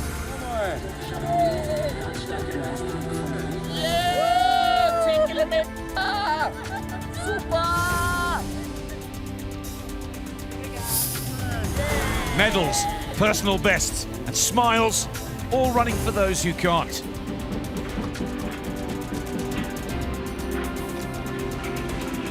Aaron Anderson in his wheelchair at 35 kilometers in the United Arab Emirates. Lemowork Ketema, current global leader. Bartow's Odleski, the Polish runner leading in Italy. Calcaterra has the Polish runner within his sights and seems to have settled into a good rhythm. It's not over in Milan yet. They'll give you the trophy. Landy Grayling is crowned the women's champion in Pretoria, South Africa. Ogalavia in Australia, leading the women's competition down under in Melbourne. Dominika Stelmark leads the women in Santiago, Chile. But the ladies a beat is Cornelia Moser, leading in Milan and leading the world for the women's global title race. Back to live pictures now as we see the catcher car hoovering up yet more runners.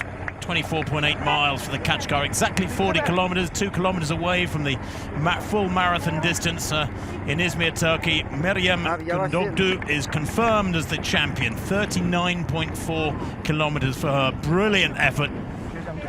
That is some Sunday morning run. Beautifully flat dirt road, though, a really good surface to move on. And there are no hills to negotiate, which enables the athletes to maintain a good steady rhythm, reach a state of equilibrium and produce absolutely an optimum performance. So in Alton, in Switzerland, 39 participants still running. Look at those clouds above the hills there. It looks like there's more rain on its way. We've gone below 1,000 performers from a global perspective, down to 875 as the catcher car at 17 kilometers per hour is starting to whittle away at that 39 number in Switzerland. Well, in Munich, Germany, the cowbells are out. 109 athletes are still in there. Catcher car not in sight for these athletes. Bianca Bayer is the leading woman, with the cyclist accompanying her. Enjoying a slight downhill there, although the breeze is picking up. This is the first time we've seen any wind today, just about, I think, and is she indicating there that maybe the rain is about to start coming down. 40.5 kilometers for the catcher cars now. Now this is the youngster running in Ljubljana. Eva Sorman, just 19 years of age, and she's gone. There is our winner in Ljubljana, Eva Zorman. Well, she looked to be tiring the last time we visited Ljubljana, but this young lady really does have a future ahead of her. One of the youngest performers, and certainly, or quite possibly, the youngest national female winner of the whole competition as we head back to Taiwan, Tim. Yeah, just 9 athletes left in there in Taiwan. And it's beginning to become very difficult indeed. Over 3 hours on the clock now for the participants. And the catcher car homing in on the full marathon distance. Of course, you'd want to stay ahead if you possibly could, but that's the catcher car about to take in these 3. Great effort from them and keeping company for each other for several kilometers. But the time is nigh. It'll soon be 6 left in Tainan.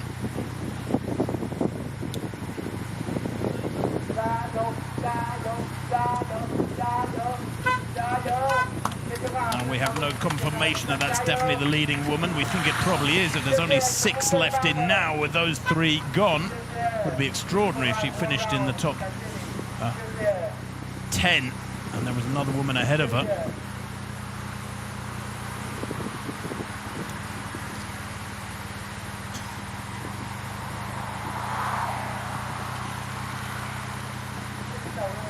Well, all credit to every one of these athletes who is performing through the middle of the night at their various venues. It's never easy. You're supposed to be tucked up in bed. Your body's never wild about that sort of thing. It does make it just another obstacle.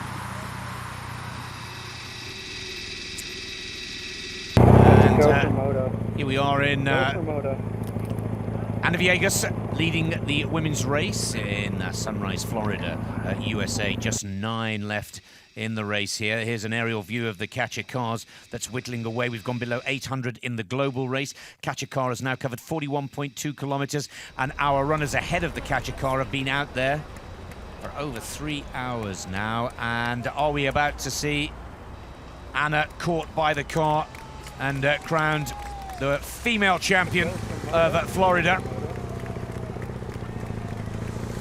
Well, she's the catcher car is a kilometre. That's just over half a mile ahead of behind the full marathon distance. And the catcher car's not in sight there, so she's got a reasonable cushion. Here's Holland, who was so fast in the early stages, now looks to be tiring a little bit, Tim. Yeah, he's looked dreadful, actually, for the last 20 minutes or so. He looked very, very fatigued when we last saw him 20 or 25 minutes ago, Holland, but it has been a fabulous effort from him, and I suspect he's built up a pretty good cushion.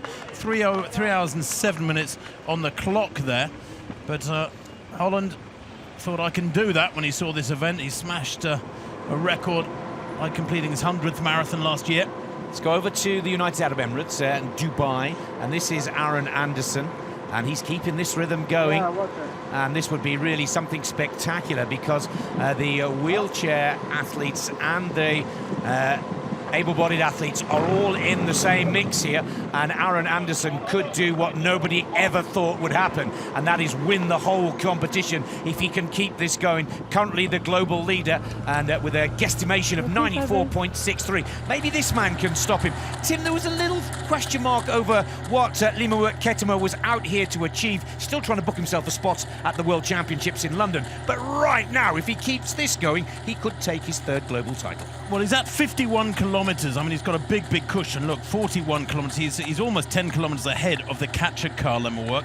Now, I'm beginning to wonder whether or not London and those World Championships, the marathon around the British capital, is indeed looming in his plans or not, because this is not ideal preparation. Although that London effort would be several months away, he's got to make the Austrian team as yet. Is moving strongly, Ketterwork, and I've got a good feeling about that, despite the battle that's going on in Milan, which we haven't seen for a little while now. Well, look at all the people who have finished their day, but back at the start, watching on the big screens. Now let's go to Munich. This is Sebastian Heiermann, top German runner, 88, still out there in Munich. Remember, there was 10,000 plus at the start of proceedings. The global figure is down to 7:31.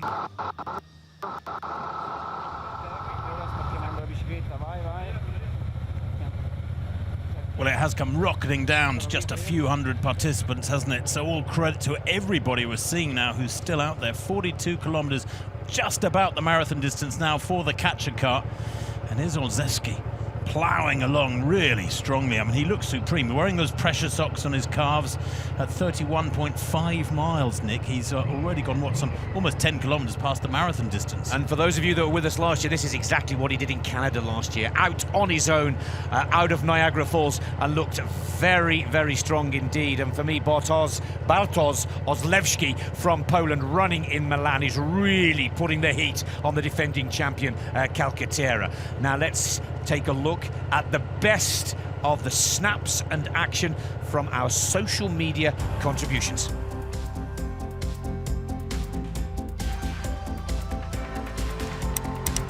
Ustedes pueden, un poco más, dale, eso es, gracias. Buen esfuerzo, gente. Vamos.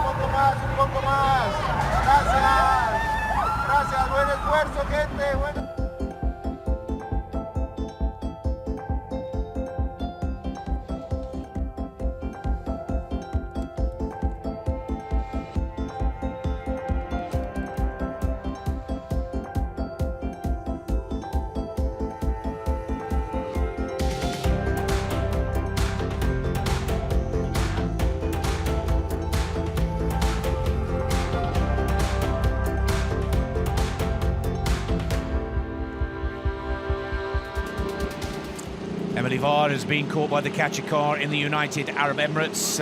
Live in Dubai here. Emily, well, 3 hours 10, 42.5 kilometres is the distance of the catcher car.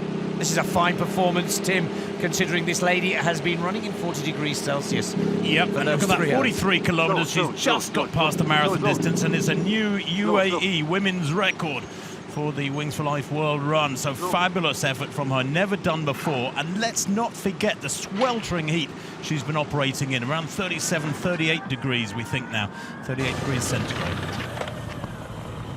650 races left. It looks like the women's leader in Valencia has just needs to take a break. It doesn't look like it's all over, but she certainly needs to be in a little bit of distress here. Bettina Bareva, well, there's concern. She doesn't want to give in, does she? Oh, look at this for sheer determination. But I think one of the lead cyclists there, or medical support, just a little concerned.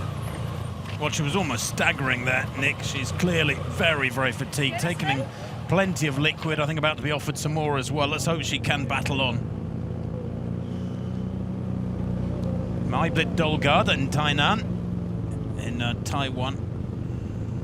And she's just been caught by the catcher car, Tim. It's all over, but she's the champion of Taiwan. The winner in Denmark a year ago. She's come a long way from home and won again here in 2017. Yeah, great effort from her. So a few more female winners coming through. Maibrit Dalgard at 26.4 miles. Again, she too just passed the marathon distance. Of course, the catcher cars relative all over the world are at exactly the same point. They all set off at the same time. They're running or going at the same tempo. So whoever they're catching now will have reached the same distance. It stands to reason. Oh, look at Andy Goldberger here, a world champion of ski jumping. Absolutely delighted to have gone past the marathon distance and no catcher car to be seen. Well, let me see. Calcaterra last year would have, on steady tempo, would have gone through the marathon in 2:37. So 3:13 from Goldberg. That is a brilliant effort. Of course, the day is Ana Viegas in Sunrise, Florida, and with only 6 left, this lady has done very well to be one of the remaining few. Hasn't she just? Yeah, the day is only about 60% done for the leading men, who we will catch up with shortly. But that's a very short pitter-patter stride there and a nervous little glance over her shoulder in Sunrise, Florida. One of just 6 left in.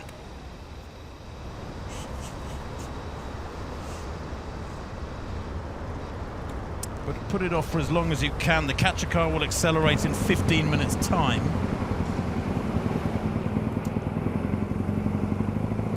We're also watching the graphic on the top of your screen. We're about to go under 500. Catcher car is at 26.9 miles, 43.4. Now, this is Calcaterra running in Italy. And he's got a little bit of work to do on Bartosz Olszewski from Poland, who's ahead. Calcaterra looking for his 4th win here. The graphic tells the story, 14, 15 and 2016. And it was in 2016 when Calcaterra set the new record for the Wings for Life World Run at 88.44 kilometres. But watch how we go with this bike and this cameraman on the motorbike to see how far Calcaterra is behind Olszewski. Well, it's not a big gap, Nick. Relatively small there, probably about 80 metres or so. And when you think they've got another 20 miles or more to run, it's a mere nothing.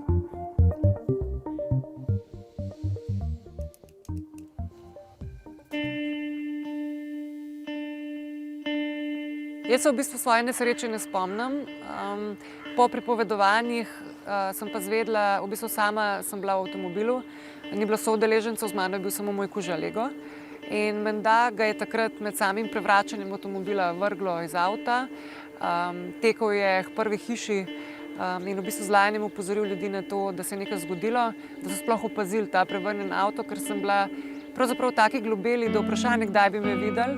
In mislim, da prepozno. Če legota ne bi bilo, mislim, da prepozno. menda, da so rekli v celjski bolnišnici, da tako hudo razsutega človeka še niso obravnavali. Najhujša poškodba je bila C2, C4, 5 in 6.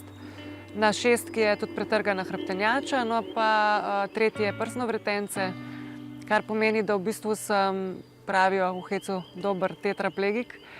Ne čutim od prsnega koša navzdol. Moji prsti so nefunkcionalni. Sploh glede na to, da je bila prva informacija, da gre za prometno nesrečo s smrtnim izidom, moram reči, da sem presrečna, da so me sestavili tako, kot so me in da imam še eno priložnost. Čisto osebno, iz osebnega vidika, je moja motivacija to, da bi rada nekoč jaz z Leom, svojim sinom, iskala in nabirala školjke, da ga bom lahko jaz peljala v gozd, kjer bova, ne vem, objemala drevesa, če nič drugega. Da bom mogoče ga lahko učila voziti kolo, da bom lahko tekla za njim, ko bo lovil žogo, se pravi, da bi lahko počela čisto vsakodnevne stvari. Da osveščati ljudi glede poškodb hrbtenjače, ne vem, pokazati svetu, da nas je več takšnih, kot si mogoče mislijo, in da lahko s tem, če stopimo skupaj, vsi na vozičkih in tisti brez njih, tisti, ki se vozimo skozi življenje in tisti, ki grejo peš skozi življenje, da lahko naredimo ogromno. Verjamem v medicino, ki pa potrebuje našo pomoč.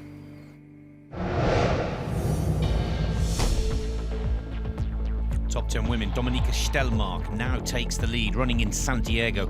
Polish athlete is just ahead of Cornelia Moser, running in Milan.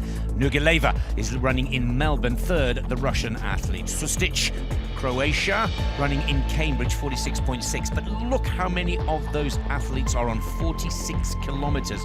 And we get down to the business end, not only of the women's, but the men's competition as well. And here is that leading woman in Santiago, Dominika Stelmark. And Tim, you're an expert on running styles, techniques and cadence. This lady seems to have it all.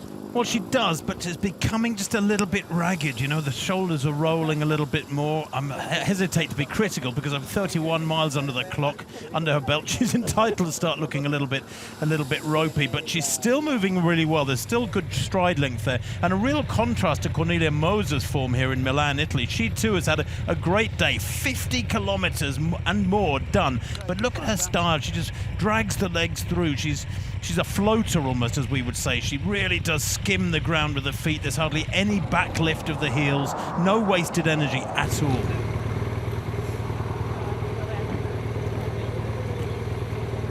Anna Villegas is caught in Sunrise, Florida. But look at the number of athletes left on the graphic to the right. She's done 27.2 miles. That is a remarkable performance. And she's one of now only 3 runners left in Sunrise, Florida. That is quite a remarkable performance. 458 still running across the globe. In Zadar, there are 9 left in the competition, and one of their female runners is still out and out in front. Yeah, and again, good form there. Quite a short pitter-patter stride, but a nice rhythm to it too now. And Sustic is gone, Tim. It looks like enough's enough. Sustic has said, I'm done.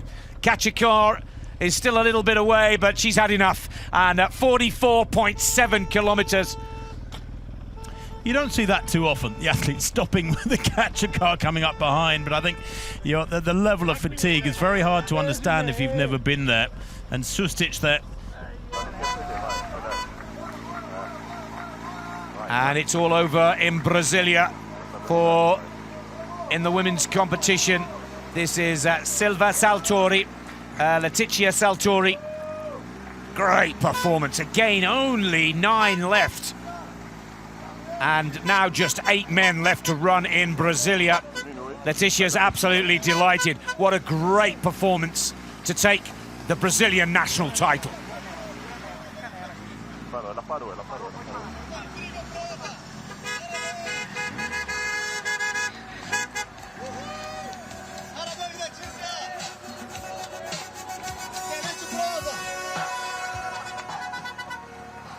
And a very welcome bus journey back now for her as we go to Great Britain live and in the fields around Cambridge.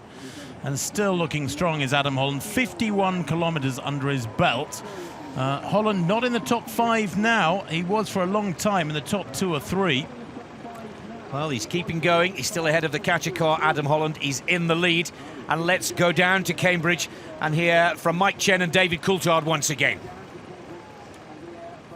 We're into the final 90 and we're coming up on 41 kilometres. It's quite incredible what these guys have done, isn't it? Well, look, let's not underestimate our effort behind the wheel as well. You know, we've managed to get through a pork pie, a bag of crisps and an apple. So the pork pie was good as well. It was fantastic. No, but this has really been an incredible effort. I think the conditions and the course have worked for them, and we're definitely on schedule to have a much bigger distance than we achieved last year. Yeah, the weather, it suits the runners this year, doesn't it? Last year it was so hot. This year it's perfect conditions. Go on, keep going. Nearly there. Jeremy. Go on, Jeremy. That's a great effort. Jeremy's almost at 41k. Yeah, it's incredible. It's incredible. But I think as well, like, because the first sort of 20Ks was like, well done, Jeremy. Well done. It was like a constant stream of runners, wasn't it? And now we're starting to get into the real long distance athletes. Oh, this is incredible. These guys now have all been running for over 3 hours. Yeah.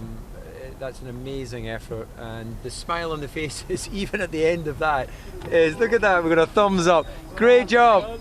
Well done. So, you know, almost 41k and he's still grinning. Well, the records that David Coulthard were referring to was the record set by Paul Martelli. 69.37 he ran in the UK. Sustic is leading, Croatian runner of course, is leading the women's competition here in the United Kingdom. Still quite a way for Holland if he's to break Martelli's record of last year, but we've seen stranger things in the Wings for Life World Run. We've seen, Tim, so many athletes gain a second wind as we head over to California to see Vasseur looking for her 4th win. Yeah, Paul Martelletti not a competitor this year. He's dipping a year out, but Natalie Vasseur struggling the slight uphill section. Of course, this becomes a significant factor compared with courses where there's a dead flat route to be negotiated. Winner in 2014 in France, 2015 and 2016 in the USA, in Florida. And Santa Clarita again, she's just one of 8 athletes left in there with 28.5 miles on the for the catcher car, 46 kilometers. She has gone way past the marathon distance. And now look at this weather. Oh, this is the current global leader, by the way. We all know him. This is Lemmerwerk Kettemer, an Austrian citizen now. But look at that looming thunderstorm. The global winner 2014, 2015, dipped out 2/3 of the way through his run in 2016. We weren't sure whether he was going to go for a 3rd global title or not. But looking at this performance, and weather permitting, Tim, it could be global title number 3 for Lemmerwerk. It could well be, and what a difference in the weather, although the wind looks like there's quite a crosswind in the United Arab Emirates. Aaron Anderson, who is just heading for the Dubai record, and I think now he has gone through the Dubai record, through 55 kilometres. Remember, we had a brilliant women's record by Emily Vore winning the women's record, and she nearly doubled the women's record distance in the United Arab Emirates. Diana Muller is leading the women's race in Switzerland. She's at 46 kilometres, or 28.5 miles. You can see the catcher car for yourselves looming down on Diana. But this is a fine performance again. Only 15 left in the race in Alton in Switzerland. And she's still got a little left. I think Muller could keep that catcher car at bay. We watch our clocks quite carefully because at 14:30 UTC, there's a pace increase in the catcher car, going up to 20 kilometres per hour or 12.43 miles per hour. And Theresa Nordbu, again, has been closed down. You can see the catcher cars in the distance, about 150 metres back in Stavanger. She's one of just 10 athletes left in there. There's a real fatigue to that stride, though, now. Nordbu looks like she's dragging the legs through, despite the smile up top. It's a traditional feeling of a distance runner, especially in marathons. Your legs feel like they belong to somebody else. You can feel fine from the waist up. From the waist down, though, you've sort of gone AWOL, and I think she's about to experience that. Well, back to Switzerland. This is Muller, Diana Muller. And here comes the catcher car with those two Swiss comedians as the stars in the cars. Kept us entertained, but now just full of praise for Muller, the Swiss female winner in Alton. Wings for Life run 2017, 28.8 miles. Astonishing effort. Same news in Norway, same story. Tim, let's watch the record here. Because Elise Molvik, 54.79 in 2014, was a global winner. And Therese is just going to miss the Norwegian record, but still will be delighted to be crowned the female winner in Norway for 2017.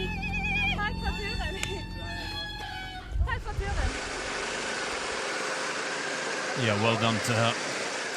Frida Zedermark here, still ahead of the catcher car. She must have run really strongly in the early miles because she's looked to me like she's been struggling for about the last hour. She won in Chile last year, and it looks like she's going to be the winner in Guadalajara, Mexico. And just one of 13 athletes left in there. But is the catcher car looming in the background? This is her third win, her third consecutive win for Zedermark. This lady has been running with a smile on her face for 3.5 hours. Amazing, really. She's been chatting to the cyclists that have been with her for the last hour or so. She knows that catcher car's there. She's loved every minute of it. And victory number 3 is 5 minutes or so away. And the catcher car on 47.2 kilometres. She is not far shy of 50 kilometres for her morning's effort in Guadalajara. Getting plenty of information, it looks like, from the cyclists, and encouragement, no doubt, the accompanying cyclists. But the catch car is looming in the background. Scandinavian athlete Tim is going to smash the Mexican record here, most impressively.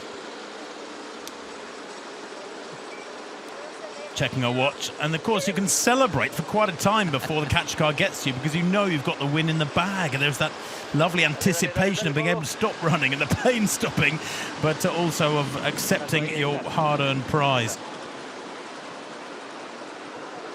She's judged it well, in there for the long run, as you say, a New Mexico record, and athletes behind her accelerating to try and stay ahead of the catcher car, but there's no need for her to overextend herself in that regard.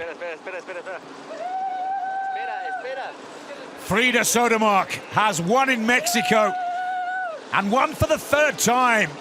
A little sprint maybe, a little bit of a tease with the catcher car. Rafael Marquez is the catcher car driver, a soccer legend in these parts, but he's dealing with a Scandinavian running legend at the same time.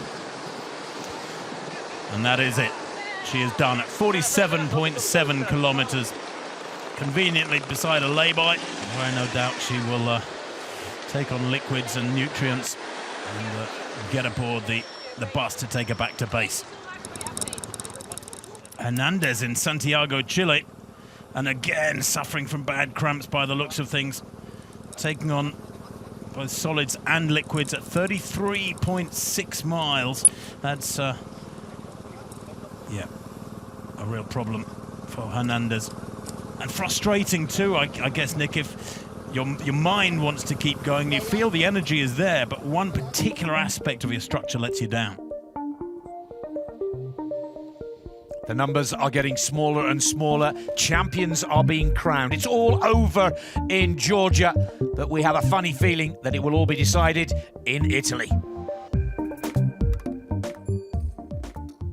1,000 days and the sun won't shine before I come back to you. When I'm happy, nothing's going to stop me. I'm making my way home. I'm making my way. في البداية كان عالم الإعاقة مثل اللي داخل مغارة، ما في أي أقول تنبصيص أمل، لكن أنا عندي أسرة طيبة، عندي عمل، عندي أصدقاء تقبلوا وضعي، وأنا كشخص فرضت عليهم أن خلاص انتهت الصورة الأولى نبدأ بالصورة الثانية. رفضت السلبية. في يوم من الأيام إعاقتي أنا كانت سبب أن أدخل أشوف الجانب الصحي، الجانب الاجتماعي.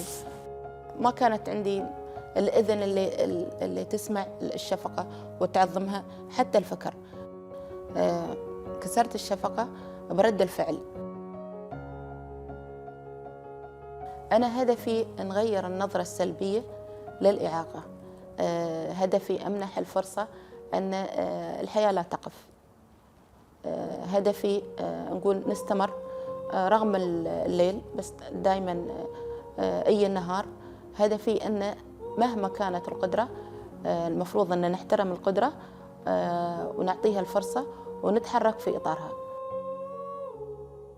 ما أجمل الحياة لولا فسحة الأمل.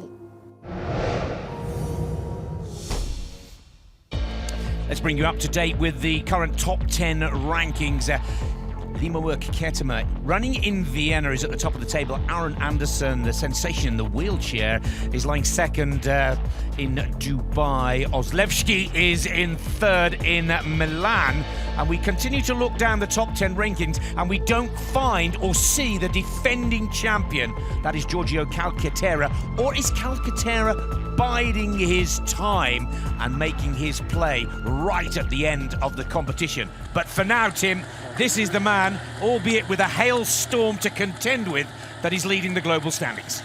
Yeah, Limawork Ketema at 36 miles is leading. It is a worry that Calcaterra is several kilometres behind in effect. Maybe it's not his day, perhaps some other time is catching up with him. But Limawork here, the 31-year-old with a 2:14, 2 hours 14-minute marathon personal best from 2 years back, moving really well. We had heard he was not going to run hard here.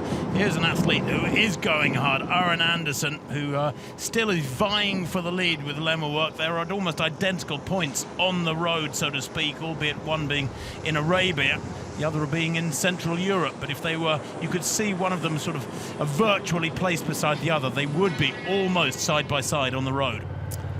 Now here is that story that we're looking for, Calcaterra. Tim, let me talk to you a little bit about the clock in the centre of our screens here. Just 3.5 hours, just over 3.5 hours. This man won it last year at 5.5 hours. Is he playing a game with the other runners in Milan, or looking at these pictures on screen, is the defending global champ in trouble? I'd still like to think he's looking at the fact that it's a long game. He's playing the long play here. He's got another 2 hours possibly out on the roads yet. Remember, 3 minutes ago, the catcher cars accelerated to 20 kilometers an hour, so they will be really coming through now. That's definitely quicker than anybody is moving at the moment. That's Olszewski, the Pole, who leads by what? Only about 100 meters. So these two are together. They've still got a race on their hands. Ketema Limawork is having to gauge his own effort. He's got nothing else to go by. So harder for him, and that might be why he's leading by quite a substantial amount. I think they will gradually reel him in. Now, Valerovic is another man we should watch. He's out on his own, a good field of 29 left. But this man, Tomas Valerovic, is running in 4th position overall. And for me, Tim, he looks the strongest of them all. Or does he not know how to play the long game that you referred to? Well, you know, we've got to remember 88 kilometres is the distance that was achieved last year by Calcaterra. They are only just past halfway. We're at about 55 or 60% of the full game.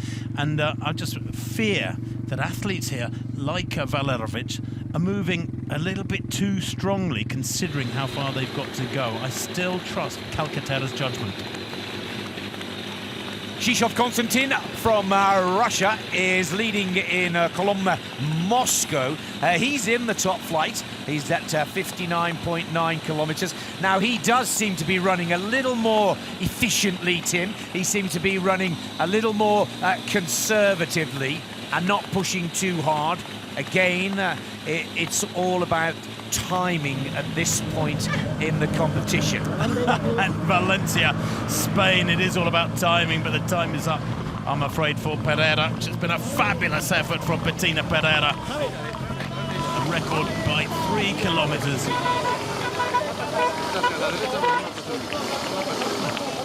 Well, at one point, Tim, Pereira looked like she was going to pass out and go down and needed medical assistance. but she gathered herself, dug deep, put down another 20 minutes, and that is a real gutsy performance. And that was 15 minutes ago we saw her, almost staggering. So she has worked so hard to grab these extra few kilometres. And with Pereira taking the female title in Valencia, that leaves just 6 runners. But there's still ladies out there. And this is Karin Freitag. And Julia Gaffberger is just to the left of Karin Freitag. And with last year's winner from Japan out of the competition, this was the lady that was next in line in the rankings. 10 women worldwide left in the competition, but there looks to be a little grimace and pain on the face of Freitag here right now, Tim. But she is moving well. You know, she's a nurse in Innsbruck, Austria, where she lives with her family. She's cycles to work every day, or runs to work every day some days, 12 kilometres, gets that training in, and leads a busy life as a mum. And she's putting up stout resistance here, not only to the pursuers, but to the catcher car, which is coming up from behind. Well over 50 kilometres under her belt. Freitag giving it everything, the head rocking from side to side, almost Paula Radcliffe-esque, the world record holder for the marathon. Now, she ran for 4 hours, 3 minutes in this time last year. So she's got about another half an hour to go if she's to improve on her performance of last year, which was 59.08 kilometres. I think Julia, on the left of the screens here, could actually pull out a better performance from Freitag. A bit of company might push her along a little further. I should never underestimate the value of having competition to focus upon in Tainan, Taiwan. Chi Chun Lee is moving well with that sort of rolling, almost cycling arm action there. He's the last man in there. He is confirmed as the male champion for Tainan, Chi Chun Lee. 31 miles for him, and the catcher car about to take him in. And that catcher car, Tim, when it gets up to the new pace at 14:30 UTC of 20 kilometres per hour, 12.43, it starts to reel them in at a rapid rate. He's working hard, though. Look at that. There's a distinct acceleration going in here. The catcher car, we mustn't forget, is moving at 20 kilometres an hour now, so it doesn't matter how much you raise your game. You can't stay ahead of the catcher car for long. Once it's got you in its sights, it will gobble you up. There's no doubt about that. Last man standing in Tian in Taiwan. There are only 206 now running across the globe. It's all over in Taiwan. A good performance, a new record. And look at the crowd at 50 kilometres. He's still able to raise a sprint. Oh, and the crowd are certainly lifting him here. That is fantastic. One of the biggest crowds I've seen ever in the Wings for Life World Run on that bend. Talk about squeezing out every inch that you can. Well, the night time in Australia. And this is Elena Nurgalieva. 55.39 her distance in 26. Oh, it's her twin sister, my apologies. Her sister ran 55.39. She's got this under control in Melbourne here. This is superb. We talk about a nice, relaxed, efficient and effective style. This lady seems to have it all in spades. Well, she does. Nurgalieva, they're moving really well. Good pitter-patter stride. Quite a contrast to this from Bianca Mayer in Munich. And the catcher car about to end her day of running.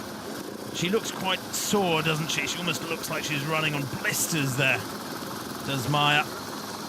The catcher car looming very, very quickly. It's moving at 20 kilometres an hour, probably almost twice the speed she's moving at.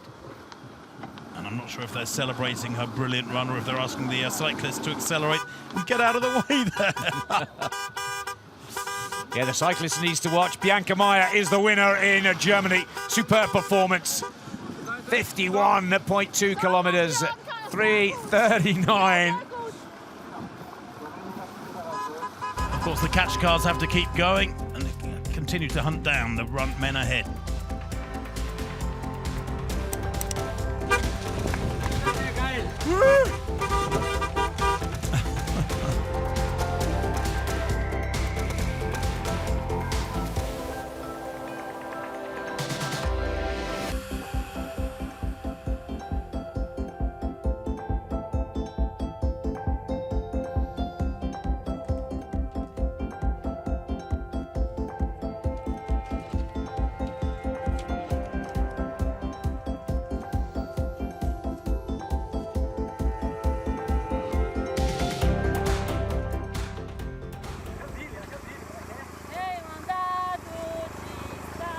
6 left running in Brasilia.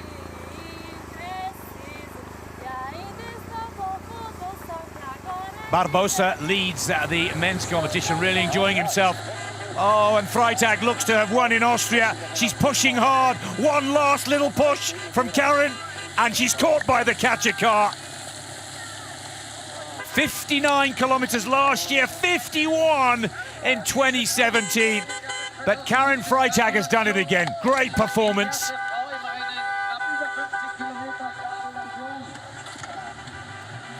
They've had it all in Vienna, I have to say. Sun, rain, hail, not far off snow at one point. And Karen Freitag is the Austrian champion for 2017.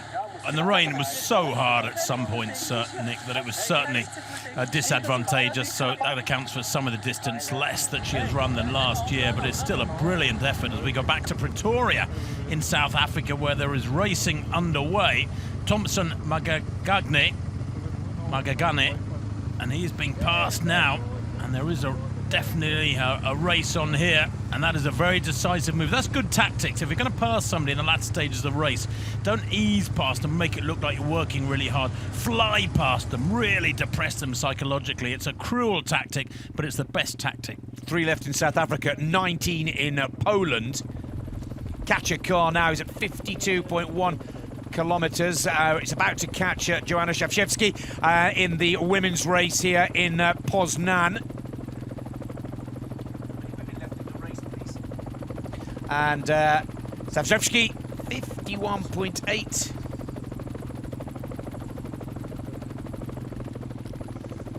Well, Szafczewski of Great Britain, we understand. One of 19 left in Poznan, but that catcher car. And still in Tainan, there is stout resistance from the leading man, who surely is going to have to succumb now. Chi-Chun Lee glancing over his shoulder again and again.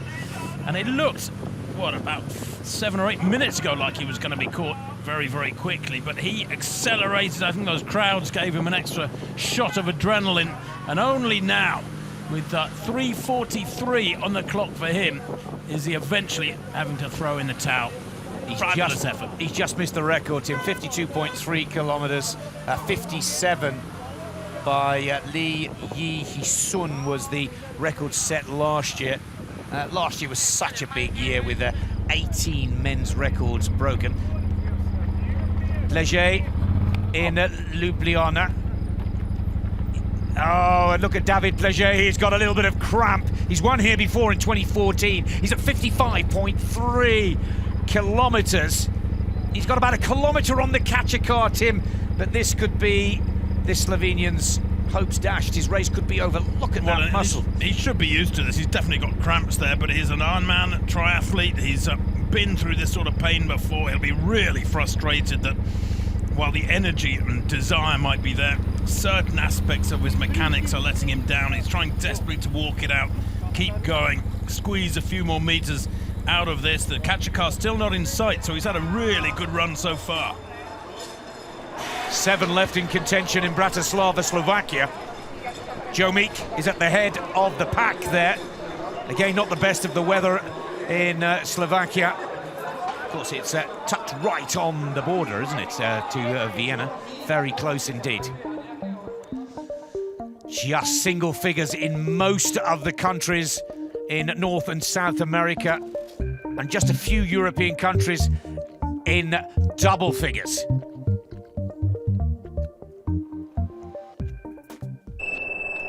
Ich weiß noch, wie ich am Fenster stand und hinunterschaute und einfach losgesprungen bin. Mehr weiß ich dann nichts mehr von dem Tag meines Unfalls. Das Erste, was ich mir gedacht habe, ist, dass die Tina tot ist.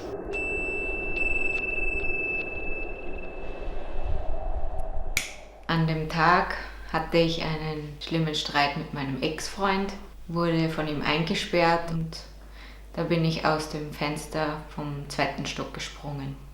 Die Erinnerung setzt circa 2 Wochen nach meinem Unfall wieder ein, wo ich aus dem Tiefschlaf erwachte.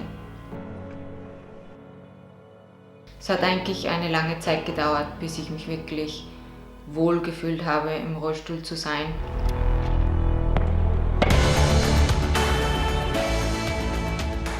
das Tennis habe ich eigentlich wieder wirklich zurück ins Leben gefunden und auch mein Selbstbewusstsein wieder erlangt. Ich bin 2017 in den österreichischen Kader aufgenommen worden und dadurch habe ich mir das Ziel gesetzt, zu den Paralympics zu fahren.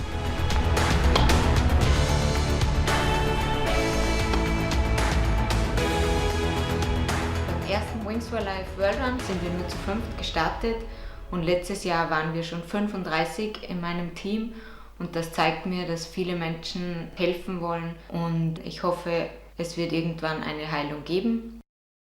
Meine Lehren aus dieser schweren Zeit sind, niemals aufzugeben und immer nach vorne zu schauen.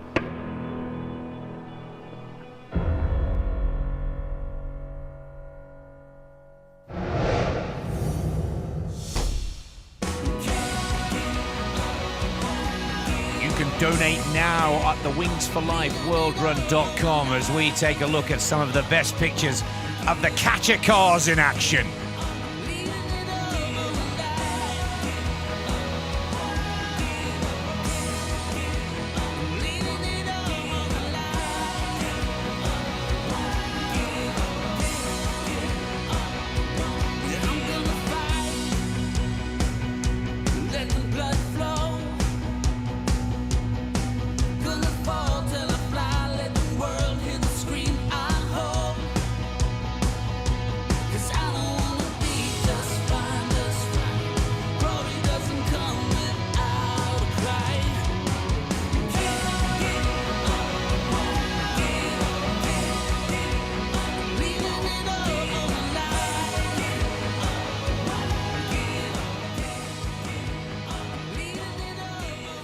Well, we get back to the live action and look at this, the story that we've all been waiting for.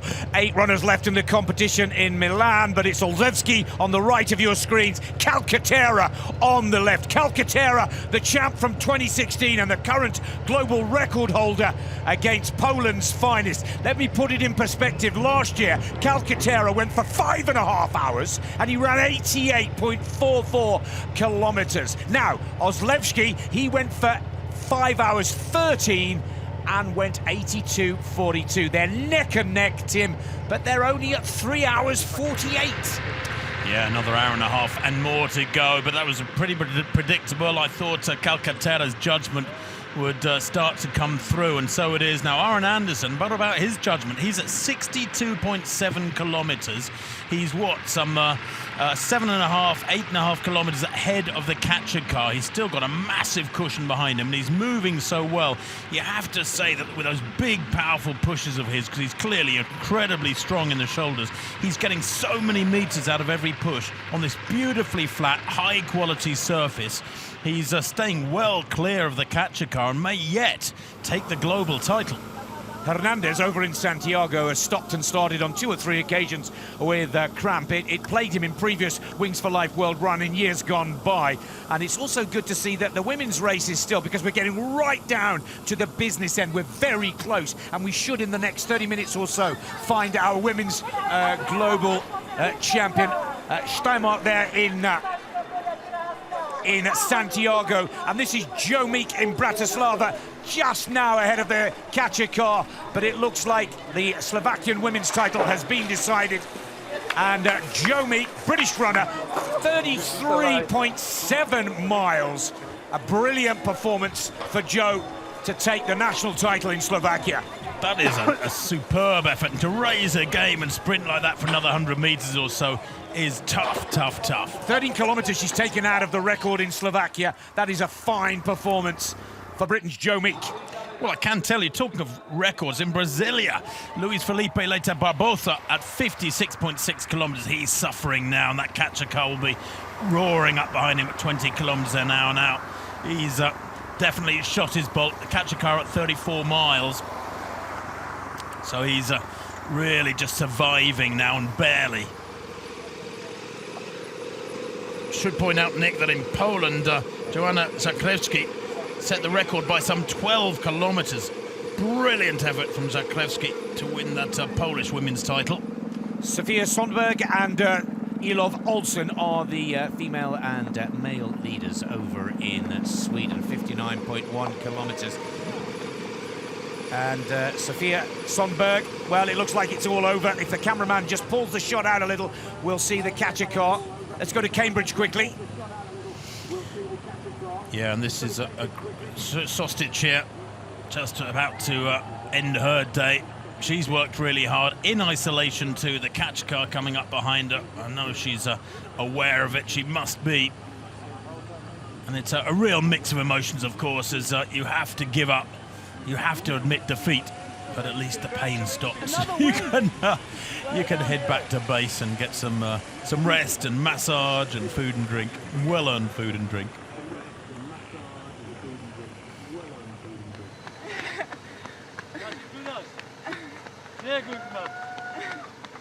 Laura Bieback then in Breda in the Netherlands. Sighs of satisfaction with her run there, but also a bit of a laugh and a grimace there as she has to accept defeat. They are stubborn people, distance runners, ultra-distance runners. They love to keep going. They love to battle the elements, battle the road ahead of them, and most of all, never give in. But they have to eventually with this acceleration of the car. And Sofia Sundberg has been caught by the catcher car in Kalmar, Åland, Sweden, 55.2 kilometres. She's been out there for just under 4 hours. Another spectacular performance. Sofia absolutely delighted.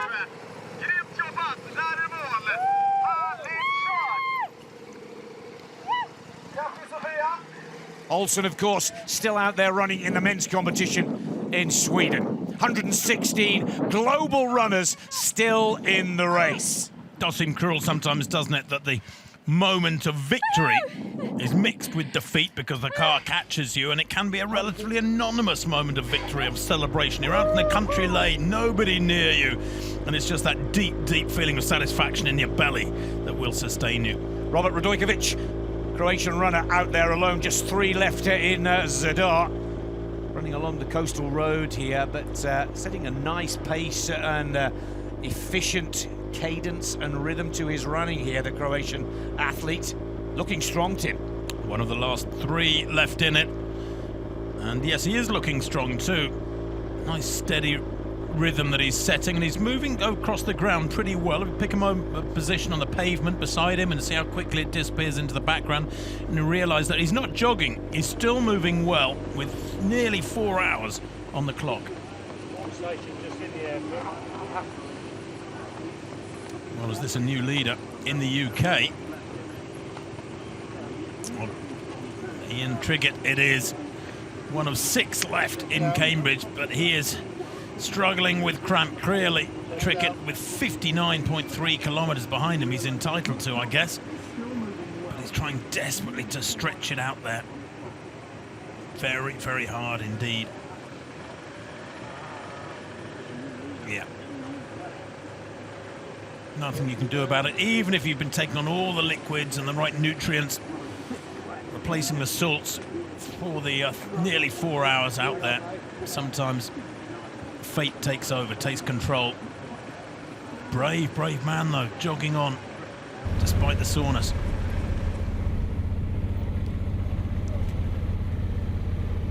Well, in Ljubljana, Slovenia, these are the 2 last participants in the race. Oh, and there's trouble for one of them, which allows a clear leader here.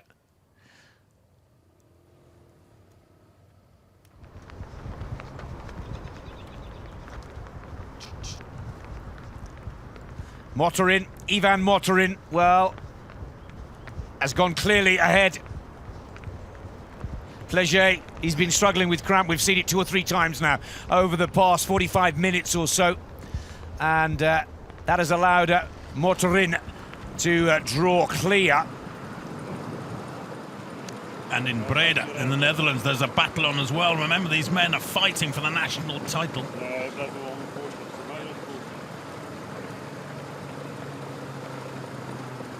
On the left in blue, just being passed, is Massimo Emiliani.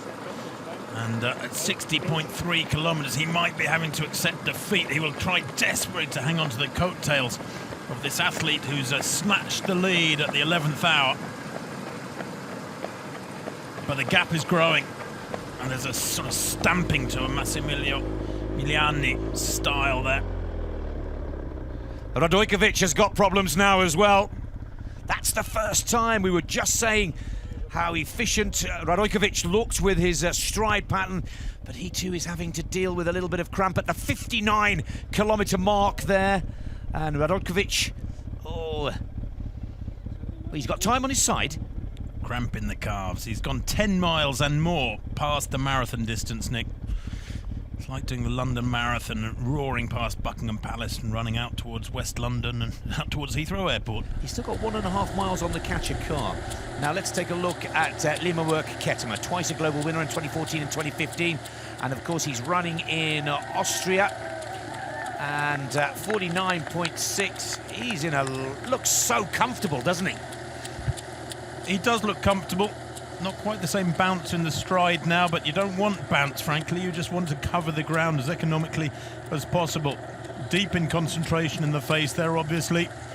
Not much sign of smiles, just the odd grimace creeping through. And Olszewski alongside Calcaterra. Now, these two working together is quite interesting, because if they really can compete against each other, but at the same time be comrades against the catcher car, they've gone through 64 kilometres there, they might yet produce something very special today. Conditions are good. Olszewski with that forward lean, Calcaterra on the far side, funnily enough, with the same sort of torso lean. But you just know, it's quite intimidating for Olszewski, Nick, nearest the camera, because he knows Calcaterra can just keep going and going and going. Well, he's tried to break him a couple of times, hasn't he? He's been unsuccessful, and now he's quite happy to work as a duo. This is Hernandez in Santiago. 8 runners left. We've gone below 100 from a global perspective in the 2017 Wings for Life World Run. Now down to 96. But we're very close to the 4-hour mark. He stopped and started on 2 or 3 occasions, Hernandez, but once again he looks very comfortable. I was just thinking that this is remarkable. Twice we've seen him stop and massage and struggle, fight against cramps. Here in Turkey, Vezi Aslan with 35 miles on the clock for him, going really well. The catcher car coming up behind him at 20 kilometres an hour. It shows he's running at more or less that speed. It's fabulous.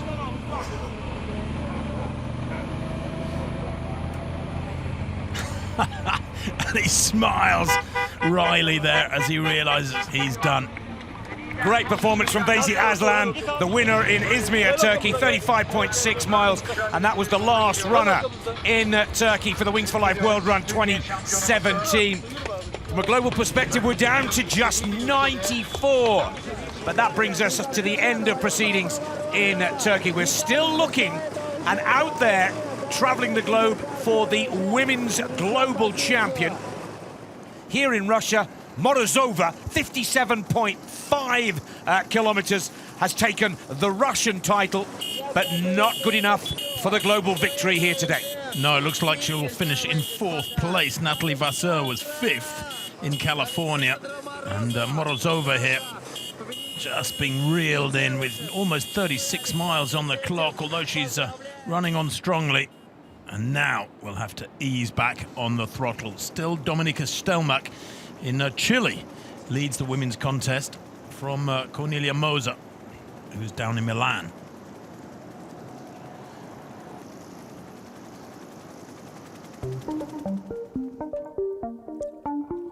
It's all over in Taiwan. 2 left in Dubai. Georgia, Turkey, it's completed. 2 in Sweden. Look at these numbers now as it really comes down to no pain, no gain.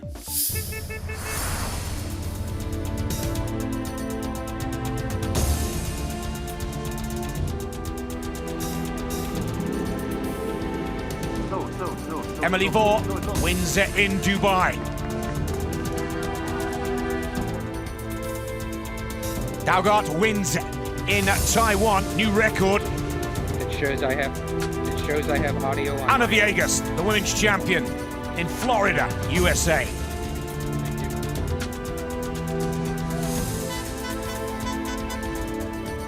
Saltori, Letizia Saltori, wins in Brazil.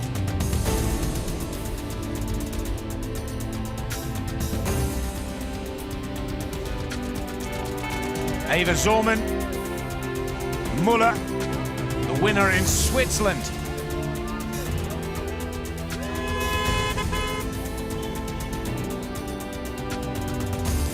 Theresa Notbo in Norway.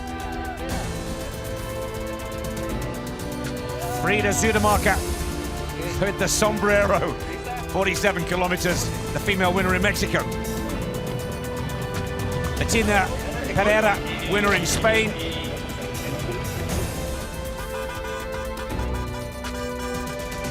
Bianca Meyer, delighted to have taken the German title for 2017. And Karin Freitag wins in Vienna, Austria.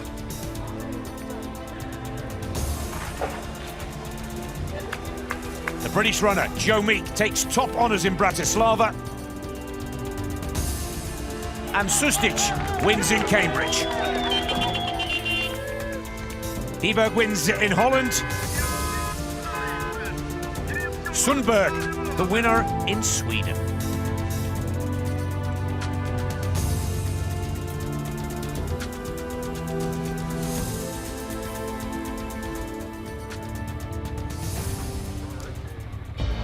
So these are the current standings. Stelmark and Moser very close, could go any way.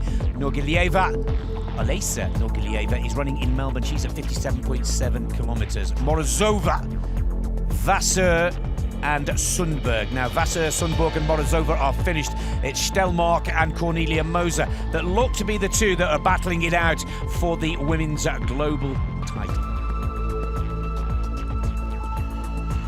Although that gap of 1.5 kilometres for Stelmark back to Moser is pretty substantial. The performance in Chile of Stelmark has been extremely good. I mean, that's a 1 mile difference between those two, Nick. And she's just over 5 kilometres off the global record of Yoshida from 2016. Olesa Norgilieva, 36.5 miles on the clock. She's in the chase. There are 3 women left, is that correct? This is Stelmark, Dominica in Santiago. She has looked the best, I suppose, Nick, throughout this. For the first time, I sense a real fatigue in the stride of Stelmark there, and clearly in Milan, Cornelia Moser is suffering. Well, Cornelia Moser at 60.4 kilometres running in Milan. We're told that the latter part of the route in Milan is not too hilly, quite flat. That could help Cornelia Moser, who looks very calm and composed. Vera Nunes and Stelmark are still running in Chile, and on screen we see Moser and Norgilieva down in Melbourne in that night run. They are the women in the chase for the global title. 3 left in the hunt in Brasilia, and Barbosa is about to be caught by the catcher car. Enough's enough. Luis-Felipe Lete Barbosa takes the men's title in Brazil. Or does he? The last caption, it showed that there were still 3 people left in Brazil, but we think that he is indeed the champion. And he has worked for this. He's been herding for a long, long time. And of course, the catcher car can stop as well. Nobody else on the road up ahead. There's the clearest indication of that justification of that celebration.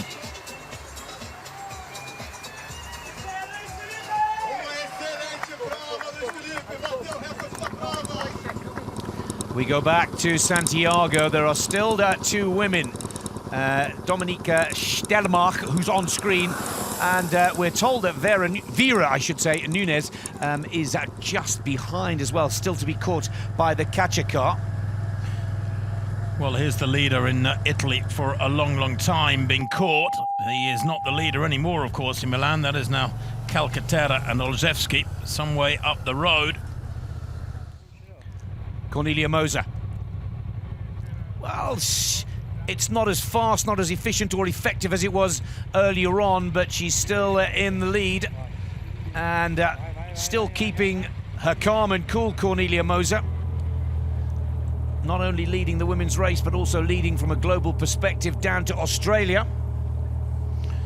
Yes, Olesia Nurgalieva with 37.4 miles behind her.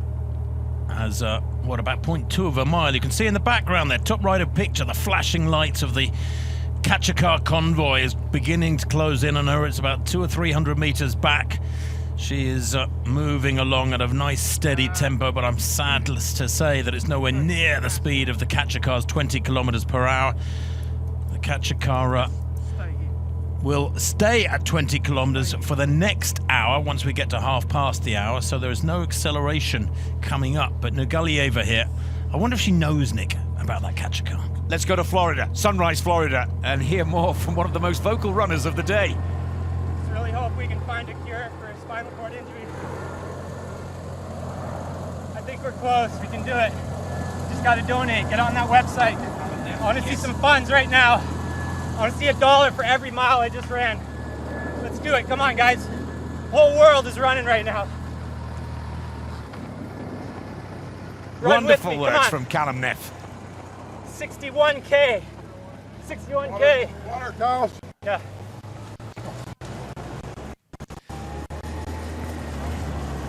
Callum Neff has just broken the record in Sunrise, Florida.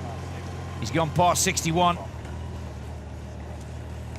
But not only has he run bravely and brilliantly, he has kept us entertained throughout. Hernandez is in trouble with the cramp once again. Yes, he is, and there's a lot of help coming in there to try and get rid of that cramp for Hernandez. He's still well ahead of the Kachikar, or is that it in the distance coming up towards him? If it is, it'll be on top of him in a minute or so, but this is at least the third time, maybe the fourth time we've seen him battling these cramps, and it may well be the time that the bell has told for him. Yeah, the Kachikar's now at 20 kilometers per hour, or 12.43 miles per hour, and it is really looming quickly. This could be the end of Hernandez's quest. Here's the celebrations in Taiwan. Chi Chun Lee then celebrating with the crowd on the stage, and rightly celebrated as the champion today in Taiwan. What an effort from him. Really nice to see that adulation from the crowd. They all appreciate just what he's gone through to cover 52 kilometers. Superb effort. Lee Chun-jae has won in Taiwan. 52 kilometers. They've had a great time there. Let's go back down under to Melbourne. And one of the Nurgalieva sisters, her twin sister Elena, took 6th position in the global standings last year. And this is Olesia, who is in 4th place overall. Remember, there are still 2 athletes, Nunez and Stelmach, in the battle in Chile. Kind of weird when you think of all the nations that are hosting these races today. Nurgalieva. 2 athletes in Chile still. It's all over for Nurgalieva. And we're down to just 3 in the women's global competition. That's a great performance. 60.9 kilometers, just under 5 kilometers quicker than her twin sister this time last year. Nick, she's not sure. She's done, look. She's sort of asking. The cyclist needs to tell her, because of course the Kachikar had to fly past her. One Kachikar has gone past her already. I think now she has realised she can stop. A little bit disorientating, I suppose, when you've been on your feet for well over 4 hours, and it's pitch dark and it's damp and cold, and you're very, very tired indeed. Well, the record's gone and been furthered again by Nurgalieva, but let's keep the focus now. Italy, and on the right of your screen, Moser.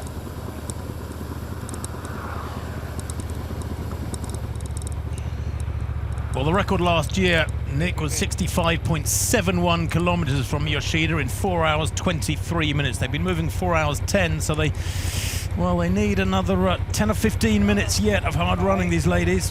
Have they got it in them? The story, Tim, is where is Nunez? We can see Stelmach here, and she's got the lead. I wonder how far behind her Vera Nunez is.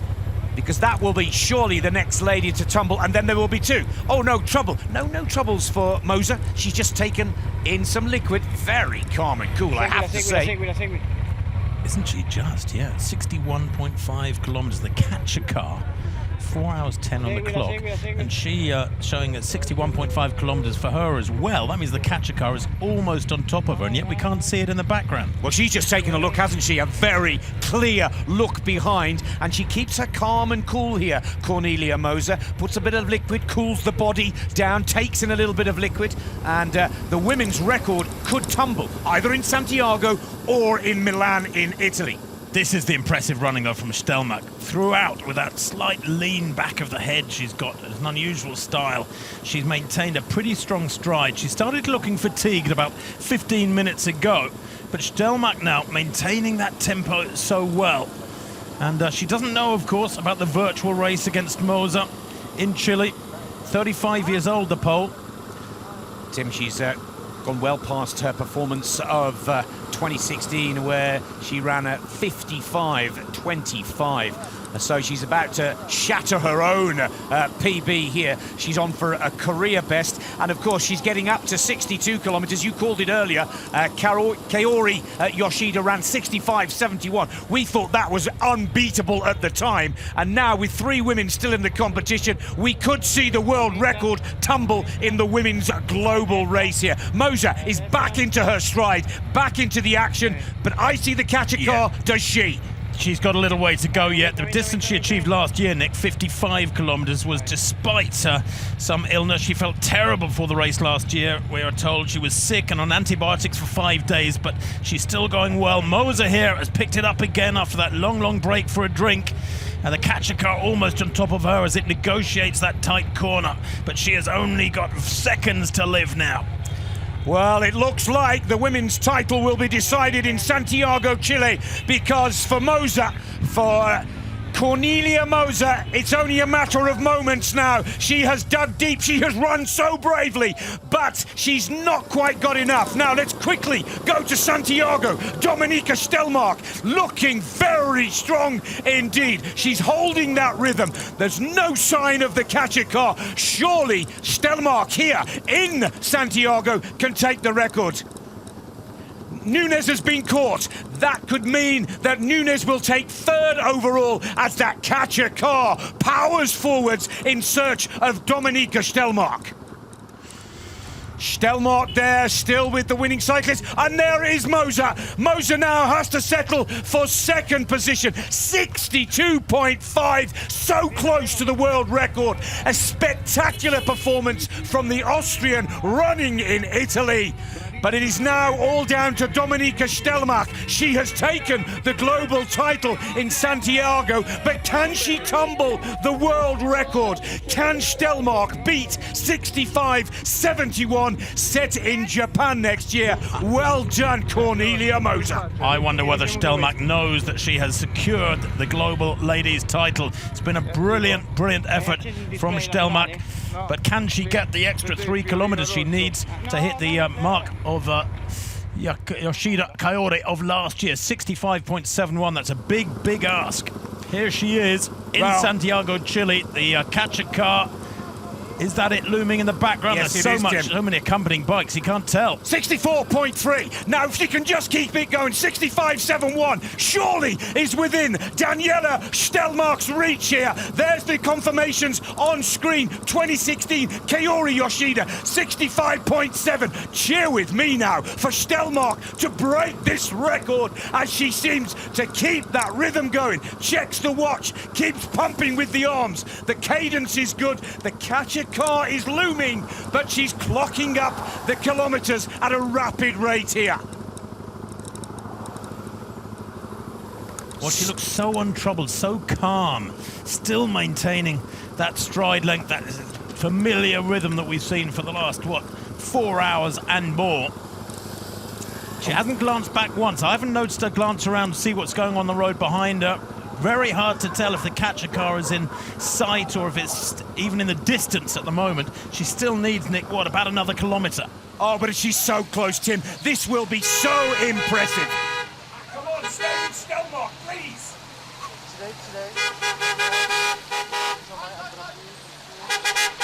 Bratislava, and Mokovacic has taken 62.9. Winner in Bratislava of the men's competition. That's a great effort from Mokovacic. And he is another national champion, crowned with a little bit more company than one or two athletes have had. Back in Ljubljana, the race continues, 63.3 kilometers for that catcher car, which is almost on top of him. And it will suck him in very, very quickly indeed. Ivan Matorin, this is, will become a national champion, but not the global champion that was considered possible prior to today's race getting underway. We'll bring you up to speed with Milan as soon as we can in the great battle between Olszewski and Calcaterra. 43 runners left in the competition. The title has gone in Ljubljana. Matorin absolutely delighted to have claimed the title here. Gropla in Pretoria is about to be caught by the catcher car, taking that global figure down to 42. 63 points. 6 kilometers, 39.1 for Grobler, winning in South Africa's capital, Pretoria. Sharp, man. How do you feel? You happy with your achievement? Yes, I'm happy, man. Yeah, I think I did what I planned to. Let's get back to Santiago. This is the big story of the women's competition. The last lady in the 2017 Wings for Life World Run, and she's about to take the record, surely. The 35-year-old Polish athlete who has won in Poland, won in Australia, is already our global winner. But of course, Stelmach is chasing the world record at 65.71. And Tim, calculations say she may take it to 69 if she can keep this pace going. Yeah, we're hearing that 65 kilometers, the record, could be beaten by a long, long way. There is no sign of the catcher car behind Dominika Stelmach. She has gone supremely well. She was hyperactive as a kid. She started ice skating at the age of 4.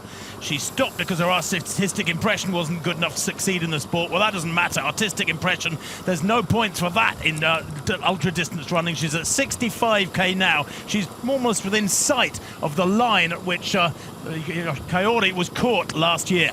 Tim, she's gone 10k further than she did last year. She did 55.20. But we know she was sick last year. That's the thing. That's the key. Good call. Look at the record. 65.7 is the record that we're hoping the Polish runner can tumble here today. And it would be a sensational finale to this women's competition. There's the dogs running with her. Everybody is willing this lady on. Dominika Stelmach is trying to better the record. She's at 40.5 miles. She has won the global title. She has won the national title in Chile, but now she's at 65.2. Surely she's not going to beat it, Tim. She's going to shatter the world record. She's 500 meters from the world best set last year by Yoshida Kaori of Japan, who was a late withdrawal from this year's event. And that took 4 hours, 23 minutes and 8 seconds. Well, she's going to be significantly quicker than the Japanese as well. Not only will she go further, she's 2 or 3 minutes quicker. It's quite remarkable that the leading man in the race in Santiago is just behind her, Siguera. And that's how fast and how well she is going. But let's keep our eye on those graphics. Keep our eye on the clock and the meter. She's at 64.4. There is the leading man in Santiago. And he's struggling to catch up with Dominika Stelmach, who has won the women's global title. But now she's looking for a new world record. And she has got it. Surely now she's looking to better 65.71, and it's only a matter of moments before she goes ahead of that mark. Well, the average pace for Kaori last year going through the marathon was 2:52 tempo. She then very nearly put on another half marathon on top of that. Indeed, she did put on another half marathon on top of that. Well, tell you what, she's broaching new ground here. She's going into uncharted territory, is this athlete. Fabulous effort from Dominika Stelmach. 65.6, Tim, it's there. I see no sign of the catcher car. Stelmach shows no sign of tiring. Another check of the watch. She's got the world record, surely. And as you say, new territory. This is a new record that could not just be tumbled but smashed. 65.7, she's almost there right now. Well, and of course it puts into shade the winning performances in 2014 and 2015. Whether or not there's a marker here to acknowledge that 65.71 kilometre mark from Kaori last year matters not a jot. We know that she is now the new world record holder in effect in the Wings for Life World Run. 65.8! Dominika Stelmark has broken the world record, and there is no sign of the 35-year-old Polish athlete stopping at 65.8. She is going to raise the bar a lot higher than 65.8. Oh, this is quite remarkable. Unbelievable. Metronomic running from Stelmark now.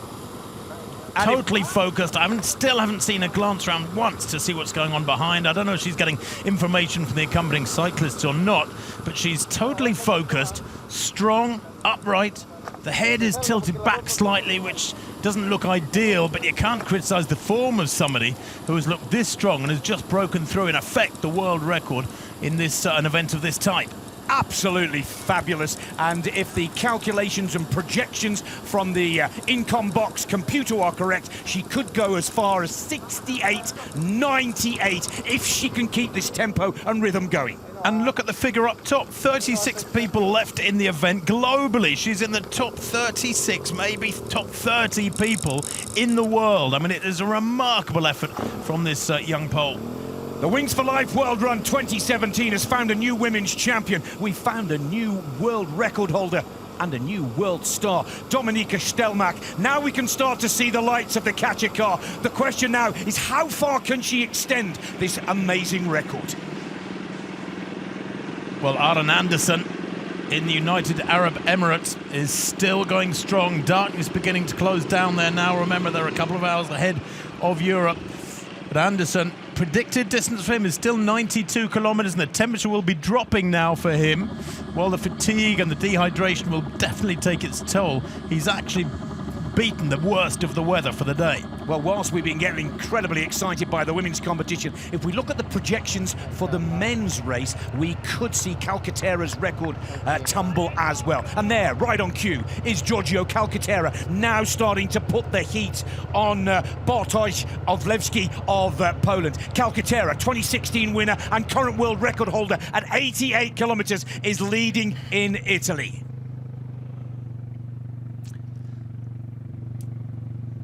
Valerovic still going strong out on his own on a country lane. You'd think it was just an ordinary Sunday morning run if you didn't know for the fact that he'd been out there for hours and hours. 4 hours 23 on the clock, and in Zadar, this is another victory being celebrated a little bit early. Yeah, Robert Radojkovic, well, I think he'd had cramp problems earlier. He's quite pleased to see that catcher car. He's delighted to have run 65.5 kilometres and claim the national title in Croatia. Out there for a long time on his own. And this gentleman on screen has every reason to celebrate. Here's Callum Neff. What a show he's given us. He's given us a running commentary, literally from start to finish. Callum Neff, a fantastic ambassador for the Wings for Life World Run, and a remarkable 65.6 kilometres to win in Sunrise, Florida. Brilliant effort from the Canadian, who was so eloquent in describing why he loves this event. And for him, 4 hours of 24 minutes of hard running. 41 miles. It's mind-boggling. Well, it's mind-boggling, but if we look at the hours they were running last year, it was 5.5 hours. Chemba Martinez on the left. It looks like they're going to take this as a double win. Well, that'll make it an awkward decision for the judges, because there's one air ticket due anywhere else in the world that the winner chooses. I'm not sure what they do when there's an agreed draw like that. But Chema Martinez has been around the block. He's a wonderful champion for Spain many times in Spanish colours on the track, and still enjoying his running at the age of 45. And enjoying the live pictures in Taiwan, all of those successful competitors who have made it back home. This is amazing.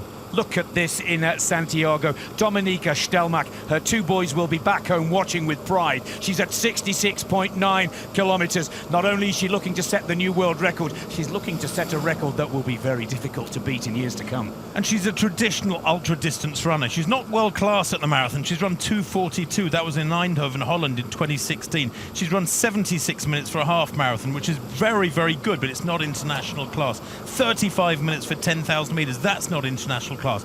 But if you put her into this territory, Nick, 30 miles, 40 miles, sort of 40, 50, 60 kilometres, you have got a world-class athlete of the very, very highest order. She is absolutely in her element here. And look how well she's coping. No signs of cramp, no signs of really severe fatigue, not much grimacing going on in the face. She hasn't glanced around. There's been no mental weakness. She's been strong in every department. It's been supreme, this performance. Oh, absolutely so. And it's going to go on. It is quite amazing. It gives us time to sweep up some of the other performances. Here's Bertoletti will take the national title in Santa Clarita, California, USA. Well done, Dan. It looks like it's going to be around about 41.6 miles for Bertoletti.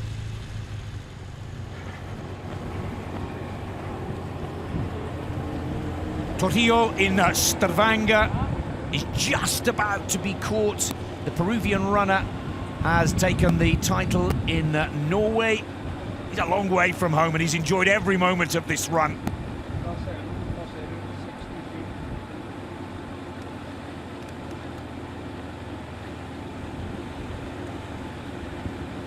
There's the convoy closing down on him there, and a little double check over his shoulder as he saw that catch-a-car convoy closing him down. 66.9 kilometers for Trujillo. And he raises his game yet further. The mental toughness, talk about mind over matter, the mental toughness to raise your game with 4.5 hours of running behind you is quite extreme. And the word extreme now becomes one of the buzz phrases for us here in the commentary box. We're starting to push this event to unknown territory. Just 28 left in the competition, and another kick here in Stavanger keeps that catch-a-car at bay. That catch car is closing down, and the shoulders are beginning to roll from side to side now. He's looking very, very tired, is Trujillo, and well he might, but he is going to be the champion in Stavanger, Norway. Here comes the catch car. Well, Trujillo, who won in the Netherlands last year, has come to Norway in 2017 to win for a second time in his career, and it's a very impressive distance to go with it. 67.4, it'll be a little more, just under 4.5 hours. And there is our winner in Norway, Emerson Trujillo, the Peruvian, 67.4 kilometers. Another outstanding performance.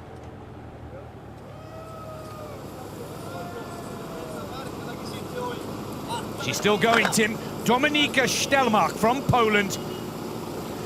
And let me just tell you something about Dominika Stelmach, Nick. This is how tough she is. She ran 2 marathons in April. She ran 2:41 to come second in Debno. She ran 2:38 to come 6th in Warsaw on the 23rd of April, the same day as the London Marathon. That was only, what, a couple of weeks ago. She's a tough cookie. I mean, to recover with just 2 weeks between a couple of marathons and then come into this. Wow. Figueira is behind Stelmach. He's the male winner. So the female runner in Santiago is still running, still ahead of the catch-a-car, and has seriously beaten the best of the men in South America.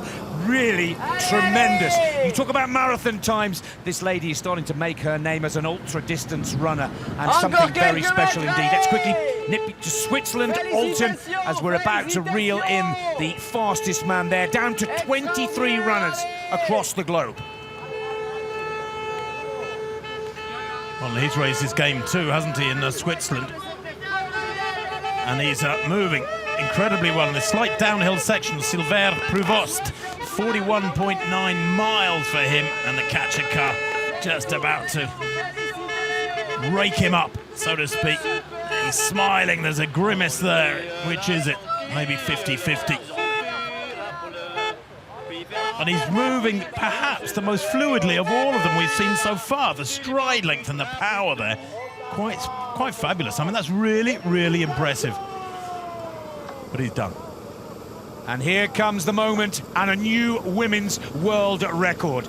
Dominika Stelmark, here comes the catcher car. Let's make it official. She's won the global title for the 2017 Wings for Life World Run, and it looks like the world record is at 42.3 or 68.1. That is quite remarkable.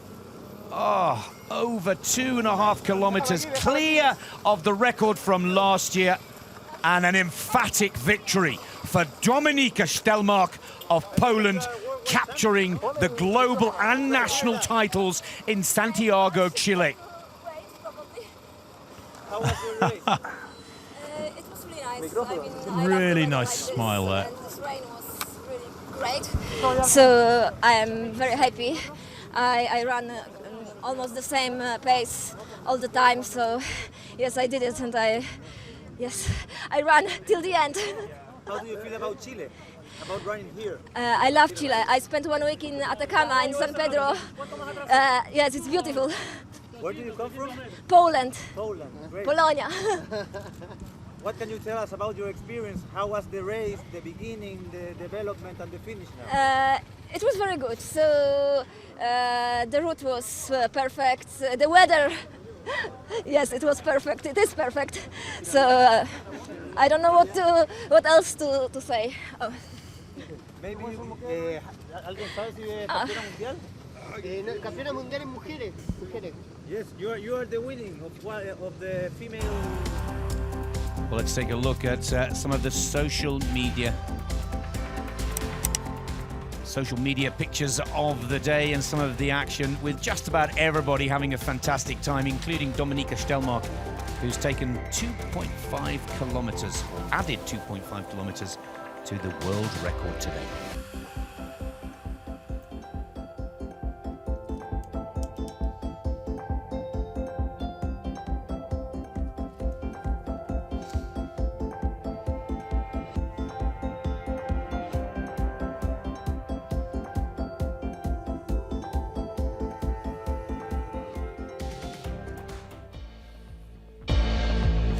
Confirmation of the new world record in the women's competition. Dominika Stelmark from Poland, 68.2 kilometers run in Santiago, Chile. Cornelia Moser from Austria takes second spot in Milan. And Vera Nunes, who was chasing Stelmark for most of the day, settles for third position with 62.1 kilometers.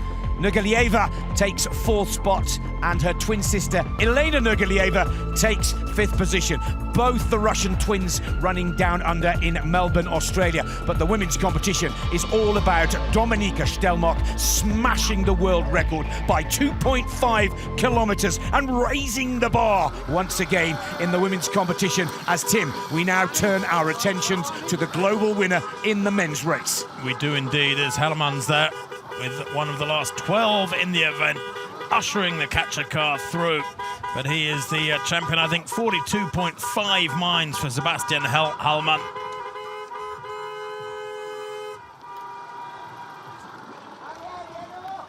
And Hellmann there confirmed as the winner. The catcher car convoy can ease to a halt with the medical support coming through as well.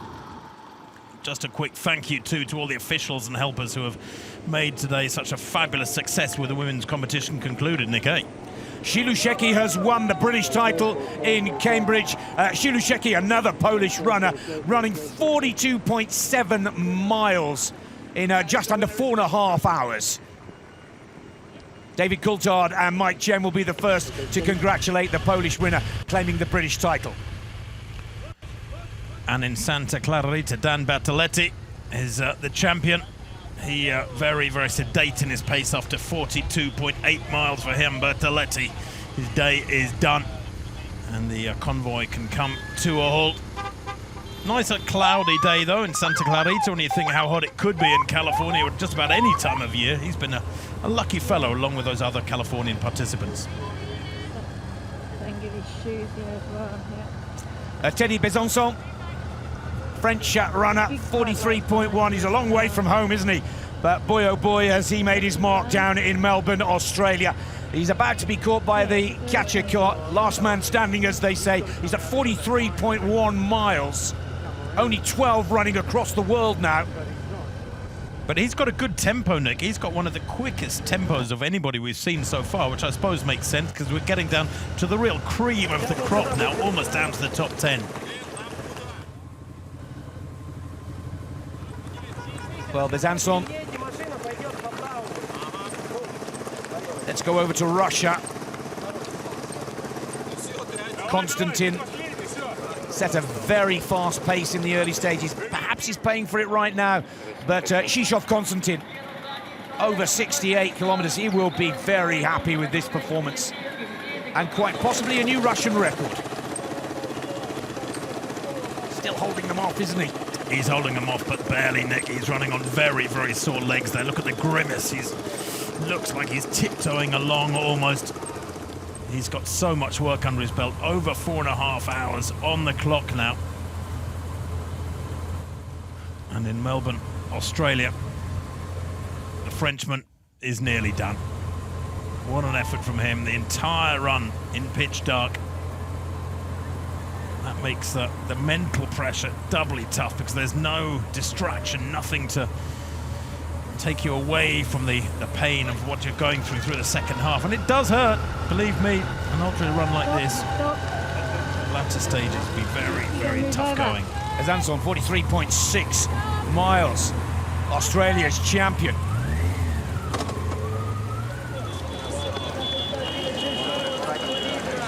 Here comes the catcher car in Kolomna, Moscow, Russia. Shishov Konstantin, he too has decided enough is enough. 70 kilometers perhaps. Oh, he's absolutely delighted. Another fine performance, taking the global figure, I would calculate now to 10. 43.7 miles, over 4.5 hours running, 70.4 kilometers, and Konstantin will be delighted to have broken that 70-kilometer mark. And the winner from 1,524 starters, Konstantin Shishov. What an effort from him, and fit enough to turn round and applaud the assistance he's had from the cyclists, the catcher car teams, and everybody else involved. That's lovely. Good gesture.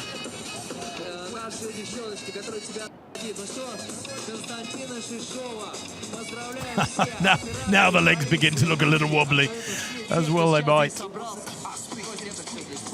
But it has been almost teamwork with those athletes accompanying him. They will have been encouraging him for the last 4 hours.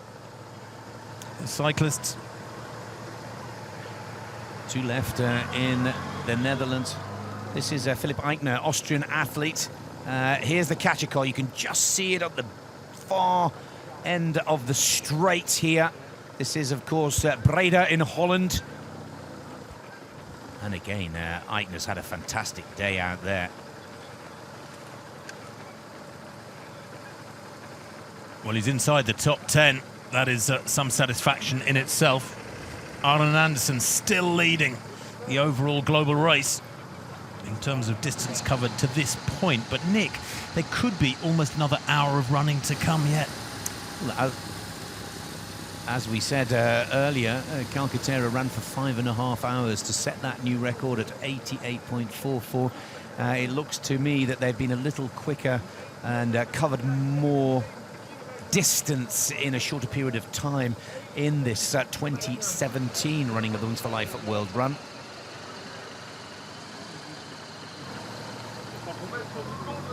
Well, Eigner grimacing there.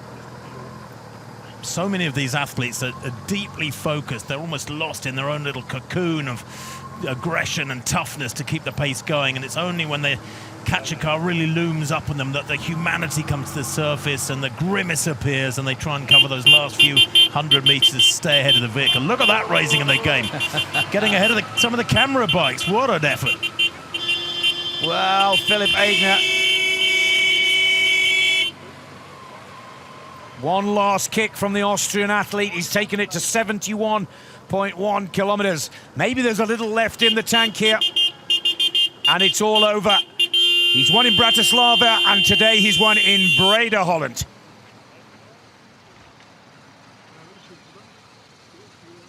.3 miles for those of you who think in miles. 71.4 kilometers.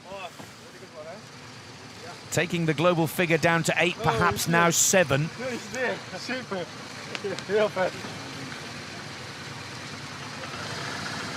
What a spectacular performance. Well, one thing you can say with some confidence is that his track will have been pretty flat in Holland. one of the luckier ones.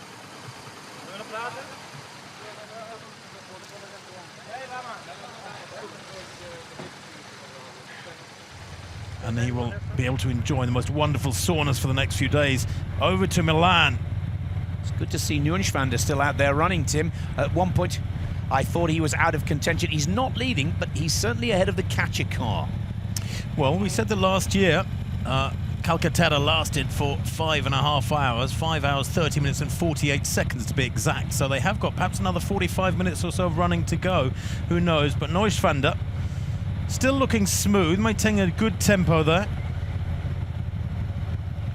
Arms rocking from side to side freely. Oslewski much the same. He too looking strong. Calcaterra 5 yards behind him. Is he trying to break him again? Is this Oslewski trying to make a breakaway at 75.6 kilometres? Calcaterra clearly has him within his sights. Well, Oslewski has tried this on a couple of occasions over the past hour to try and break down Calcaterra and kick away, but Calcaterra has kept him within his sights and drawn even on 2 or 3 occasions over the past 60 minutes. Here's Elof Olsson in Kalmar Öland in Sweden. 72.4 kilometres from him. No pressure of a competitor there.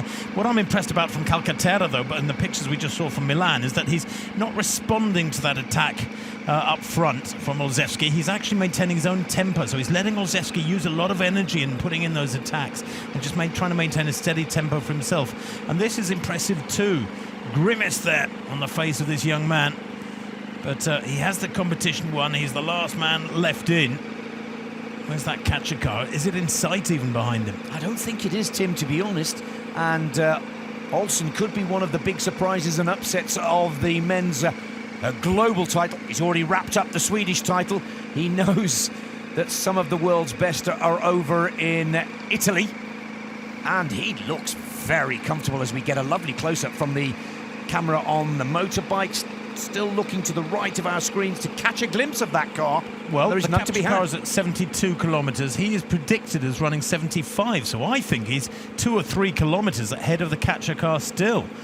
And the way, his cadence, the stride length, how smoothly he's going would suggest he's got another few kilometres in him yet. So he might shock people. He could well be heading up towards 80 kilometres or more.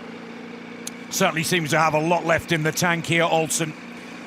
And time to look across, a little chat with the lead cyclists there, a check of the watch. Elova Olsen comfortably ahead, and no sign of the catcher car over in Sweden with 8 men all in the hunt for the global title. Let's quickly bring you up to date. Anderson in wheelchair leads in Dubai. Limawerk Ketema in Vienna at 76. Oslewski and Valerievich in 3rd and 4th. The 2 Polish runners, one in front of his home crowd, the other in Milan. Now, we don't see Calcaterra in the top 10 times there. Hopefully we'll see more on that. But for now, Aaron Anderson could give the big upset that nobody thought possible by winning in a standard wheelchair, or can Limawerk Ketema take his 3rd global title? Calcaterra, of course, should be on there because he's just a few yards behind Olszewski, but what the cut chart does, it only shows the leader in any one venue. So you see there that middle list of cities. That is, obviously, as only one city appears. Each city appears only once there, but actually, Calcaterra would be tucked in there right behind, 3rd equal, in effect, with Olszewski. Well, Oslewski and Valerievich, 2 Polish athletes. It could be a clean sweep for Poland with that spectacular performance from Dominika Stelmark in Santiago. But look at, I would say here, Tim, Limawerk Ketema, right of your screen, running in Vienna. He's won it twice before. He knows exactly what to do when you get to the business end of proceedings. And for me, he looks the man to beat right now. Well, we shall see, because Ketema is on his own and probably getting little information as to where the Kachikar is behind him or how he's doing compared with others. It does help if you're up against your main rivals on the road, like Olszewski and Calcaterra are. Well, I have to point out that in the right of your screens, Aaron Anderson there is just in a standard wheelchair. That's not a race wheelchair that many of you would have recognised from the Paralympics, as we go to Charlie Webster in Global Race Control. Yeah, thank you very much, Nick. Aaron Anderson doing incredible there. And if you notice, the 4 leaders are in all different countries around the world and extremes as well. I'm with Peter Hocking, who is our meteorologist, because firstly, Aaron Anderson, who's leading the way at the moment in a standard wheelchair, as Nick pointed out, is in Dubai, which is extremely hot. Can you talk us through what the weather's like there? Yeah, that's correct. I mean, the sun's setting now, so we're seeing those temperatures in Dubai get down to around 34 degrees Celsius. And it was before, what, around 40, 41? Yeah, race start was, I think, peaked at 41 degrees. So, yeah, the temperature's quite hot. Okay, so actually going towards the end of the race for him, it will be a lot better. It'll be a little bit cooler there out in the desert, at which they've gone really far out now, and around 35 degrees and probably dropping. So what about compared to Liam Ketema is in Austria, in Vienna, and we've seen hailstorms there as well. So what conditions is he running in? Yeah, I mean, those showers are clearing now, but we are expecting some further showers to develop maybe in the next hour or so. So we need to keep an eye on that. But those conditions in Vienna will be okay for the next 20 or so minutes. But after that, we'll have to keep an eye on these next band of showers as they come in. So very different from Aaron Anderson. We've got 2 other European locations as well. We can see on the screens there. In Italy, we've got quite a few runners still, and I think 3. We've got a top 2 as well that are very close to each other. We've got Calcaterra and Olszewski as well. What are they running in? Yeah, okay, so in Italy and in Milan, we're seeing temperatures pushing up towards 18 degrees at the moment. I mean, it's partly cloudy. The sun will come out. That may be a factor with that sunshine breaking through. It'll be interesting to see what happens in the next couple of minutes, yeah. And finally, in Poland, is that similar to Milan? Yeah, I mean, Poland at the moment is around, just let me check on the latest figure, it's around 11 degrees Celsius. So conditions there, we're not expecting any more rain, so those showers have cleared. So yeah, conditions in Poland, 11 degrees Celsius, and from what I hear from the scientists here, it's good conditions. Yeah, I think actually Poland's probably got the best running conditions at the moment at 11 degrees. We'll come back to you if anything changes. Thank you, Peter. Well, thanks to Peter and Charlie. This is Olsen, the leader in Sweden. 8 men still in the chase for the global title. And we're at 73.9 kilometres. They've been out there for 4 hours and 48 minutes. There is no sign of Olsen tiring, and this is really becoming a spectacular finish to the men's competition. If you look at the forecasts on our computer here in the commentary box, that basically just takes their times right now and then makes a guesstimate if they can maintain the pace that they're running. We could see the world record tumble and tumble quite seriously like it did in the women's competition. But there, for the first time in Sweden and for the first time for Olsen, he gets a glimpse of the Kachikar that is looming. Yeah, it's closer than I thought. My calculations must have been slightly off, but he's grimacing and smiling at the same time here. He must have had a glance around and seen that they are looming. He's squeezing every metre he can out of this journey of his. Still moving well, but of course the Kachikar now is flying along at 20 kilometres an hour still, as we see Aaron Anderson taking on more important liquids. He's had a great run of it too. The temperature, by the way, in Dubai has come down to 34 degrees, a balmy 34 degrees. He's probably really enjoying those low temperatures, in inverted commas. Well, of course, Aaron Anderson, a Swedish winner a couple of years ago, and Aaron chose his track wisely. Many of us at the beginning of proceedings today felt that he just may have bitten off more than he could chew from a heat perspective. That's not the case, and of course it's starting to cool down quite quickly in Dubai as the sun has set and nighttime falls. Let's quickly go to Milan, where there are 3, we believe, runners still in the competition. This is Bartosz Olszewski, and for the first time we see a little bit of pain and grimace on the face of the Polish athlete who was second in the global chase in 2016. Yeah, Olszewski has had a couple of nervous glances around to see what sort of damage this attack that he's been putting in for the last few minutes has had on the Calcaterra. But he is looking a little stressed, as you would expect. Olzewski there, somewhere ahead of Calcaterra, because he can't see him at the moment in the background from that last shot. 4 hours 50 on the clock. So Calcaterra here lasted for another 40 minutes yet from this point of proceedings, just down to the top 7 in the world. And I still rather fancy Calcaterra when the next level of fatigue is piled on top of those so far. I think the Italian might have it. Looks like it's all over for Olsson in Sweden. This has been a huge performance. Here comes the catcher car. Sweden's catcher car, driven by a Scandinavian touring car champion, Michaela Kutulinski, one of the few female catcher car stars behind the wheel. This is impressive, Nick. Got his head down there and kicked again and worked so hard. Look at this, raising a sprint after nearly 5 hours of running. Brilliant performance. Superhuman effort. And it's a massive new record in Sweden as well.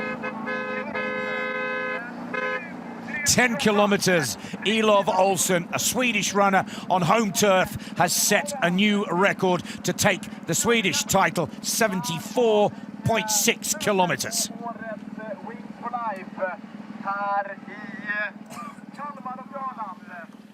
Well, 6 runners left in 4 countries now in Wings for Life World Run 2017. Thumbs up and a big smile there from Olsson.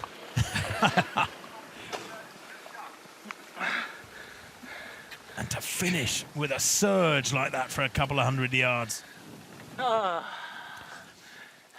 Now we have 3 runners left in Italy. On screen is Calcaterra. There is Orlovsky. Now to the left of your screens is, of course, Limawerk Ketema running in Austria. And Tomasz Walorowicz is running on the right of your screens in Poland. Aaron Anderson on the bottom right corner running in Dubai, and still firing away in that wheelchair. Nieuwenschwander is also one of the athletes in Italy. There are 3 of them still going in Italy, 1 in Austria, 1 in Poland, and 1 in the United Arab Emirates. There's Olzewski leading, and Olzewski, he's broken away from Calcaterra. The question is, and as Tim pointed out just a few moments away, has Olzewski calculated that Calcaterra ran for another 40 minutes from this point on in this race last year? Aaron Anderson in Dubai, just in UAE, just went through past the 80-kilometre marker. So that's a significant mark for him. Remember, 88 kilometres, the winning distance last year. That is the best that's been said in the 3 previous editions. Olzewski checking his watch again. He's got quite some gap on Calcaterra. I wonder if the Italian is beatable this year at last. Well, here is Aaron Anderson in Dubai. Confirmation still running, 3 in Italy, 1 in Austria, 1 Poland, and the gentleman on screen is in the UAE, Aaron Anderson. Determined as ever, sums up this man's character, an adventurer, an extreme sportsman, and is determined in that standard wheelchair to take top position here today. Well, the catcher car itself is at 75.8 kilometres.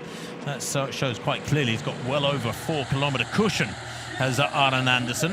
That's what, about 2.5 miles. He's got plenty of time yet in which to chase down that 88-kilometre mark, 88.44 kilometre mark of Calcaterra from last year. But will he come out as global champion?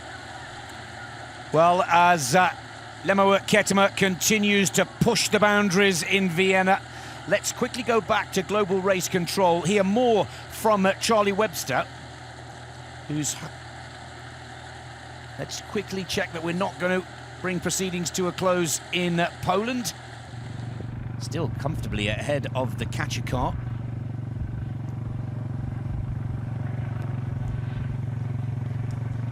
And no problem at all for Thomas down there. Let's now go down to Charlie Webster in Global Race Control, who's with our sports director of wheelchair, Mark Heremans. Thanks so much, Nick. Yeah, we didn't want to interrupt the Polish race over there. Mark, Aaron Anderson is doing incredible. Obviously, you're the international sport director for wheelchair participants. You've got all the results just in front of you. He's just reached the 80k mark. He's over 1k in front of second place, which is Ketema. How impressed are you with his performance so far? Yeah, it's amazing. It's unbelievable. And you see there's a downhill, he takes more time. And when it's uphill, he leads some time, but he's still in the lead. So it's amazing. After 80K in a regular wheelchair, it's amazing. Because before the Wings for Life Global at the World Run started today, we weren't sure whether he could keep this pace up. What fatigue will he be suffering right now? I think he will be very, very, very tired. But still, you're looking great. You have the same pace, still on the pace for 92K. So it's amazing. And you just mentioned there about downhills, because some people might be confused why he picked Dubai, because even though it's evening there, it's still 35 degrees. Can you explain the course to us and how it may benefit him? Yeah, the course benefits, yeah, of course, it's difficult for him because, yeah, you have to do everything with his arms, but look, it's still strong. But yeah, in the downhill he has some benefits, but in the uphill he has to work harder, so it's the same as Catamaran in Austria, I guess. So it's gonna be a tiny stride for the victory. Yeah, and exciting. Very quickly before we go back, 88K is the world record. Do you think he can reach his target, Aaron Anderson, and reach 90K plus? I think so, yeah. I see him on the course and he's still looking great, and yeah, I think so, yeah. Yeah, we're all rooting for him here. Anderson, and this is really quite remarkable here. Anderson, he's been giving some signs to the camera following him, and he's saying, I've got more in the tank here. This is a very determined young man, and it's really going to take some beating. And Ketema there, a speeding sign for Ketema, 15 kilometres an hour and a smile. Well, he's not going too far, he's not going to get a ticket. He might get a certificate at the end of this, but not a speeding ticket, I think, Ketema. But the dark glasses were shifted off the eyes a little while ago. He wants to see what's going on 100%. Calcaterra, Olszewski, Ketema, Valerovic and Aaron Anderson is still in there, threatening the athletes racing in Europe. And of course, Valerovic is running all alone in Poland. Aaron Anderson is all alone in Dubai, as is Ketema on the left of your screens. But there's been some jockeying for position from the three runners on the left of your screens in Milan, Italy. Olszewski has tried on 2 or 3 occasions to try and break Calcaterra, but Calcaterra seems to be sticking to his game plan and sticking to the tactic that brought him the global title this time last year, Tim. No, I think that's exactly right too, because they've been running now for nearly 5 hours, 4 hours 58 minutes, as you can see. Calcaterra is probably calculating, and that sort of fits with the name, that he's got about another half hour of running to come. And I think he believes that several acts can unfold within that half hour. He knows he's in here for the long run. He knows it's a game of patience and judgment over the full distance. It's no good getting it right for 90% of the game. You've got to be right all the way till the finish line for yourself. And I think Calcaterra is working out very carefully what he can afford to give in terms of effort every kilometre. This is Tomasz Valerovic running on his own in Poland. Lovely aerial shot there, and we can clearly see that he's ahead of the catcher car. It's very close indeed, and this is when these ultra marathon or ultra distance runners really do come into their own.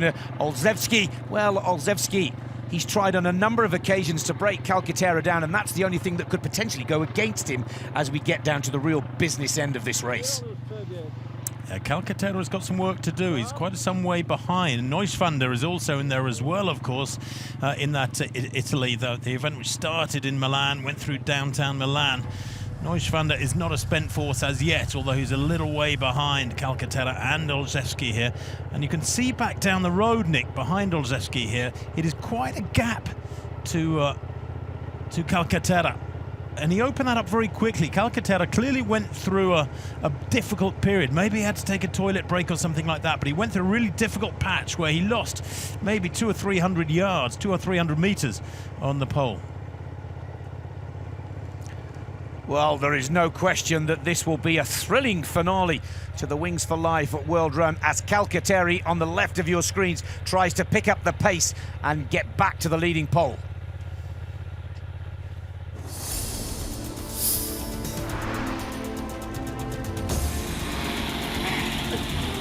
Здравствуйте, поздравляю вас. Morozova in Russia taking 5th position overall. Nugalieva for Russia taking 4th position overall. Winning, of course, in Melbourne, Australia.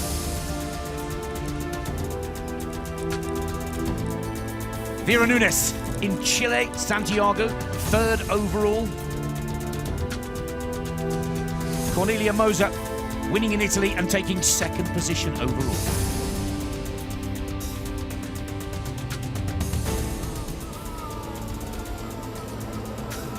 And Dominika Stelmark is the new global champion, and we have a brand new world record, 68.21 kilometers, just 2.5 kilometers further than this time last year.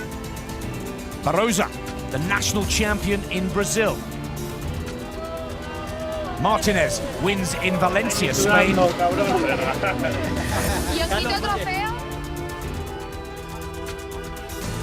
Sebastian Hallmann is our winner in Munich.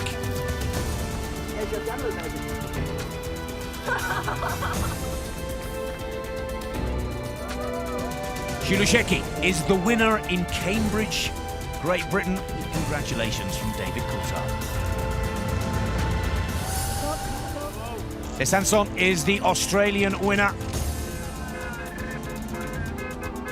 Elov Olsen wins in his own backyard in Sweden.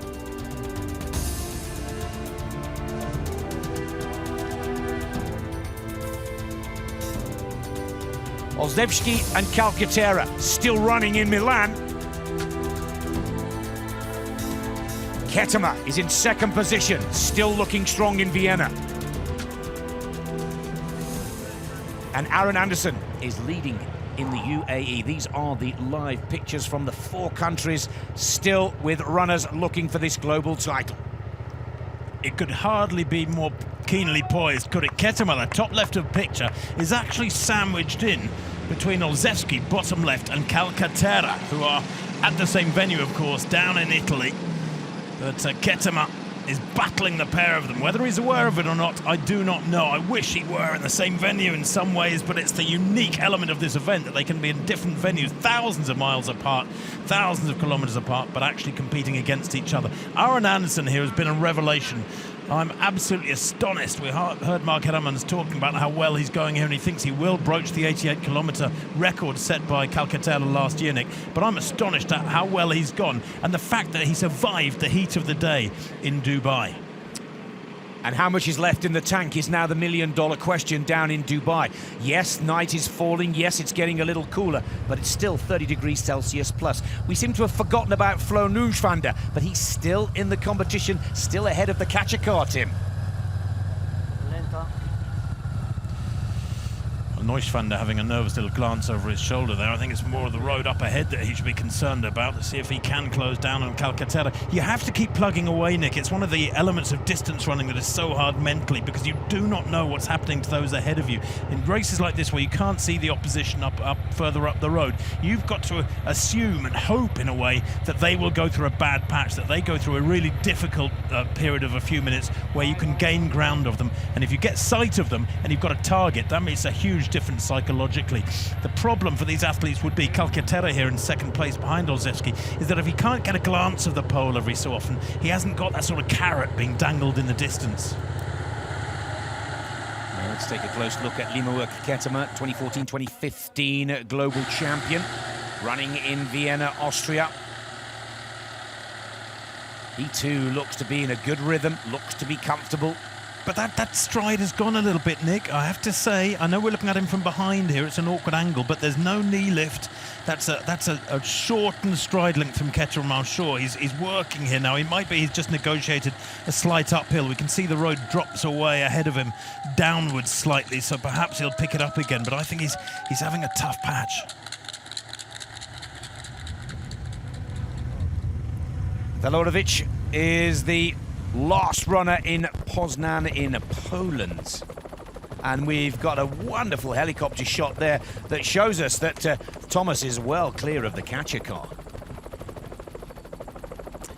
Well, the distances from the catcher car to their athletes, 2.2, 3.7 kilometers in the UAE, Austria 2.4, 2.1 and 0.9.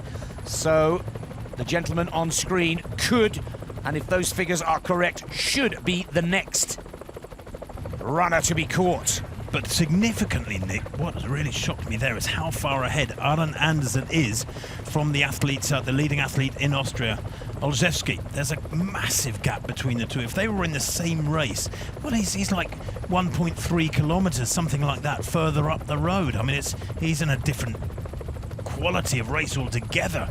Aron Andersen at the moment has all but got the title in the bag. Unless something drastic happens, he's going to be very, very hard to catch. I have to agree with you there, Tim, as well. And Aaron is on the far right of your screens in the dark skies of the UAE and Dubai. To the left in Italy, the leader of the three runners, still ahead of the catcher car in Milan, is Bartosz Olszewski. And up top, Lima Work Ketema.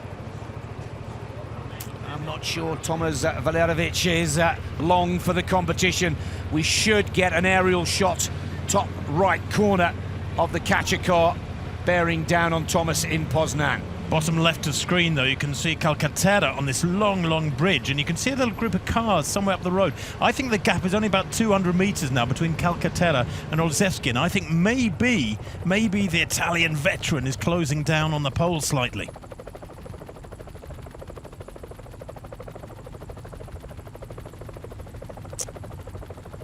Well, there in Poznan, you can see Valerovic with the catcher cars. Where's that convoy? It's some way back. It's just gone out of top right of picture. If this heli shot can focus on them as they come out of the forest, there they are. And that's a long gap, Nick. That's 500 or 600 metres. He's got a little bit of life in him yet. Great photography. What a good job the camera teams have done. Aron Andersen continues to push. He has not stopped. 52 miles. I think a lot of people suspected that ordinary street everyday chair wouldn't survive the course. 83.7 kilometres. Nick, he's only got 5k to go, 3 miles to go before he hits the record distance from last year. Yeah, this 29-year-old Swedish. We're hearing that he's on a 3-minute 49-second pace, and that has him potentially going to 92.03 kilometers. Back to Vienna. Well, Lemmerwork is still suffering a little bit. There is a rhythm to it, but it's a slowish rhythm. And I'm not sure that he's going to challenge for the victory. A few minutes ago, we heard he was more or less virtually, so to speak, in this virtual race between Vienna and Milan. He was sandwiched between Olszewski and Calcaterra. I'm not sure that's the case anymore. He's suffering here. There's no doubt about that. Negotiating another little upslope there. And Calcaterra, when we saw him a couple of minutes ago, he was tanking along really nicely. There's a real strength to the Italians running still. I wouldn't want to be in Olszewski's shoes, I have to say. Well, at 4:30 or 16:30 UTC, there is a massive increase in the pace of the catcher car. It literally goes from 20 kilometers per hour, which it started that speed at 14:30 UTC, up to 35 kilometers per hour. And then proceedings get wrapped up very quickly. Indeed, but we've got a good 20 minutes to go before that fastest pace of the catcher car is achieved. And for now, it means that all of these athletes continue to hunt down the record of last year, set by Calcaterra at 88.44 kilometers. Well, let's hope Olszewski has more luck than in Canada last year, where they were making up the course in front of him at Niagara Falls. So far did he go. They didn't expect him to go so far. They had to create extra course. What a good job they did then. Well, now I'm sure they're ready for something in the 90 kilometers plus region. Yeah, a great friend of mine, Pete McLeod from the Red Bull Air Race, was the catcher car driver. They told him he'd be heading home after 4 hours. Little did he know that he'd be there for almost 5.5.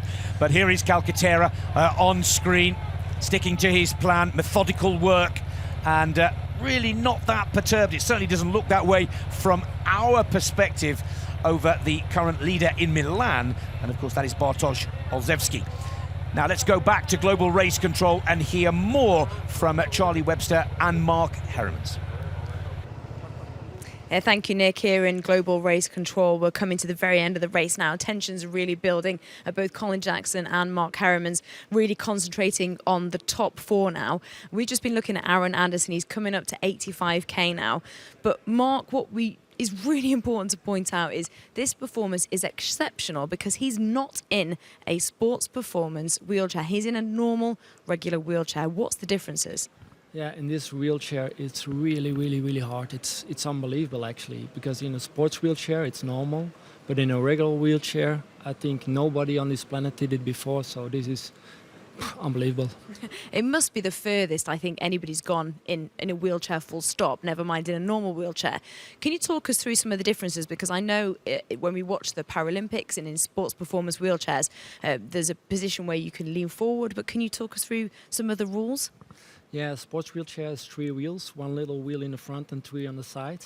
And you lay down forward and you put with your hands on the hoop and go much farther than a regular wheelchair. So that's why this is unbelievable. You do it in a regular wheelchair, following the rule book, and that's why it's incredible. I think it's an amazing achievement. You mentioned following the rule book. So in a sports performance, you lean forward. In a regular wheelchair and in the Wings for Life World Run, he has to sit upright. Is that correct? And he also isn't allowed any outside help. Yeah, it's true. And he has to use a regular wheelchair, so everybody can compete in the same race with the same kind of wheelchair. And the most people in a regular wheelchair do maybe 10 or 20k. And he's going to the 90, so it's amazing. This must be so incredible for what Wings for Life World Run stands for as well. Yeah, definitely. But it's really important to know also we do it for spinal cord injury. And this guy, yeah, it's exceptional because he's paralyzed from his waist down. But there's so many people paralyzed from the neck down. They have tetraplegia. They can use their arms on their hands.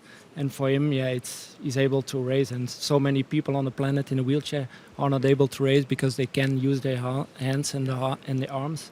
So he's racing for those who can't walk but also can't use their arms. Thank you, Mark. We're keeping a real close eye on him down here in Global Race Control. Well, many thanks to Charlie as we quickly take you to the 2014 and 2015 global winner. The expert and analyst here in the box, Tim Hutchins, himself a World Championship winning medalist, thinks that Ketema, I should say, may be tiring just a little. You could hardly forgive him for tiring just a little, Tim. No, exactly right. He's done remarkably well. He's the national half marathon champion. Is Lemmerwork, their top left of picture. He's a 2:14 marathon runner as well. And he's been Austrian since March last year when he got his full Austrian citizenship. He was 18th in Hamburg last year in 2:16. He just can't quite crack into that world class as a marathon runner, but my word, in the ultra distance events does he come into his own, and he's found his event. It's a shame in a way that in the Olympic Games and World Championships, IAAF World Championships, the longest distance is a marathon, because if there were a 50k or maybe a 75k race, it would be right up his street. Well, he's at 83.9 kilometres. We're getting closer and closer to the winning record performance of 2016, 88.44 kilometres. Flo Nieuwenschwander, it looks like the catcher car could be reeling in the German star here. And Florian looking tired. That's Calcaterra on screen now. Again, trying to time his performance. He's clearly working to a tactical plan. That's why he keeps looking at the watch. Calcaterra looking to become a 4-time winner. We have one in the women's competition. That was Nathalie Vasseur, the only woman to have won all 4 of her Wing for Life World Run competitions. It could be Calcaterra, but he's going to have to work very hard to make it 4 from 4, Tim. Neuschwander is being reeled in by the cars, but we saw him on that bridge just now with the cars about 100 metres behind him, the catcher car, so he hasn't got long to live, so to speak, in this race. But we saw Calcaterra cross that bridge ages ago, so I think Olszewski and Calcaterra are a long way ahead here of third place Neuschwander, so it's been a tough race from Schlo Neuschwander, but the writing is on the wall, I'm afraid, and that slight leftward lean of his head and the steady stride he's maintaining is just not enough to keep him in the race for much longer. Yes, it's true. It looks like Neuschwander will be the next runner to go. we're also watching very carefully in Poznan. It looks to be a little bit of a climb here for Valerovitz, I should say.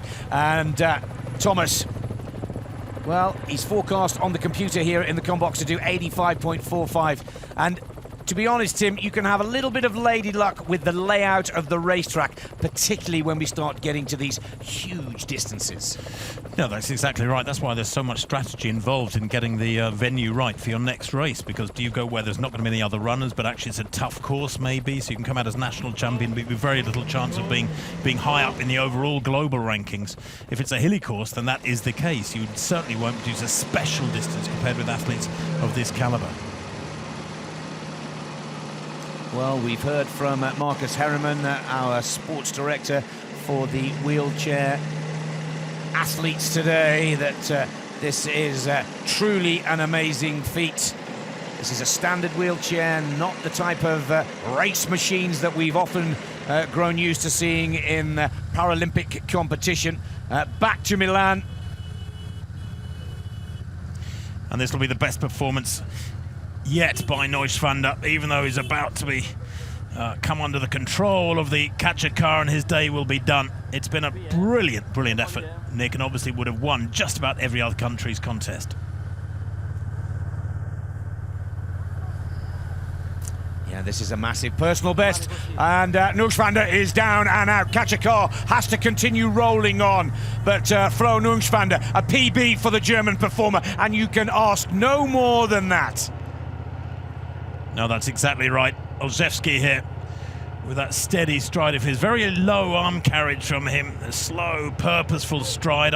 It's rather sense that the stride has dropped a little bit in actual cadence. I don't think he's moving quite as quickly. I'd like to see Calcaterra here, who is moving better. He's moved over to the left-hand side of the road, which is interesting. I wonder if he's taking the inside line on the bends, or is he on a straight here?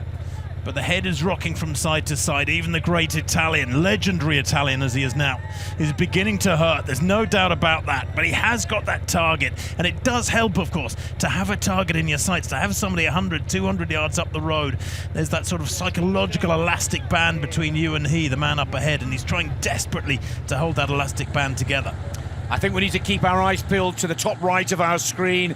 Thomas Valerovitz, the Polish runner, running in Poznan, by our calculations, is the next runner to be reeled in. We're also watching the clock very carefully indeed, because there will be quite a rapid increase in the pace of the catcher car at 16:30 UTC. That, of course, is a coordinated universal time, and that really will start to break down those advantages very quickly indeed, Tim. It will, and just to clarify that for everybody, make it simple, when that clock at the top of the screen reaches 5 hours 30, that's when the catcher cars accelerate to 35 kilometers an hour, and they will swallow up the remaining athletes very quickly indeed. But 84k now is where the catcher car is at, and the leading athletes, Nick, are some way ahead of that, so I'm sure we're going to see a new record today. 88.44 kilometers last year from Calcaterra is living on borrowed time. Here's another man, Tim, with an exceptional performance. Valerovitz, he only ran 71 kilometres, so adding 10 plus to your PB from a year ago, no matter what the outcome or where he finishes, is another truly amazing performance. It looks like Calcaterra's now trying to pick it up a little bit. Giorgio Calcaterra checks his watch. Still that head rocking from side to side. Every little bit of economy is being eked out of the form. Still a reasonable stride length from him. The knees coming through well. And there's the catcher cars now closing down, I think, on Valerovitz. Top of screen.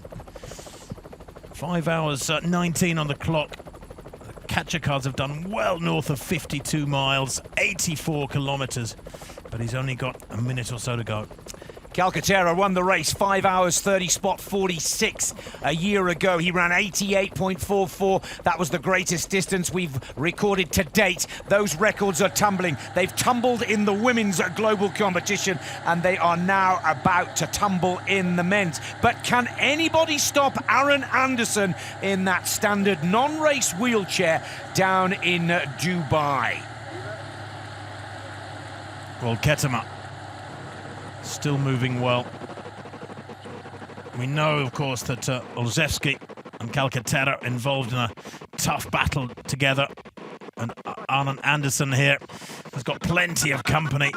Kettemer, I just get the feeling he's operating in isolation, makes it a little bit harder. Of course, he's got cycle company and camera bikes, but he's I don't feel as though he's operating in quite the same furnace of competition as the others. Almost literally a furnace in the case of Arnon Anderson.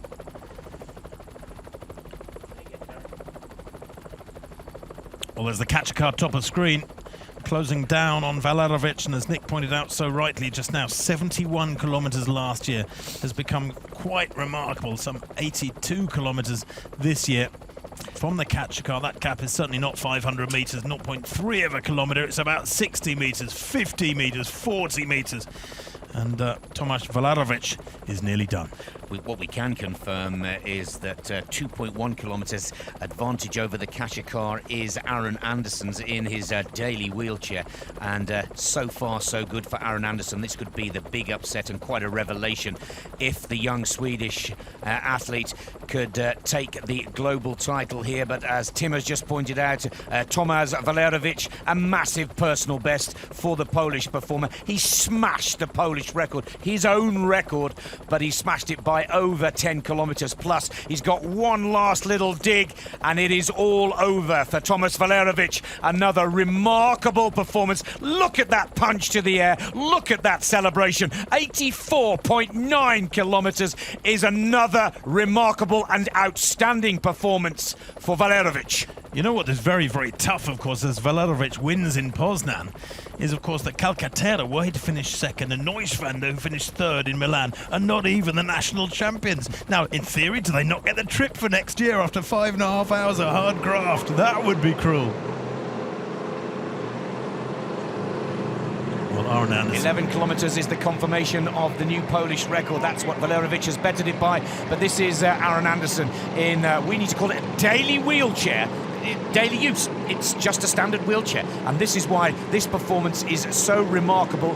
And he still seems, look at that body language, Tim. He's full of energy. He's still got a lot more in the tank and a lot more to give to make sure that the Swede takes the global title back home with him tonight. Well, Valerovic becomes fifth overall.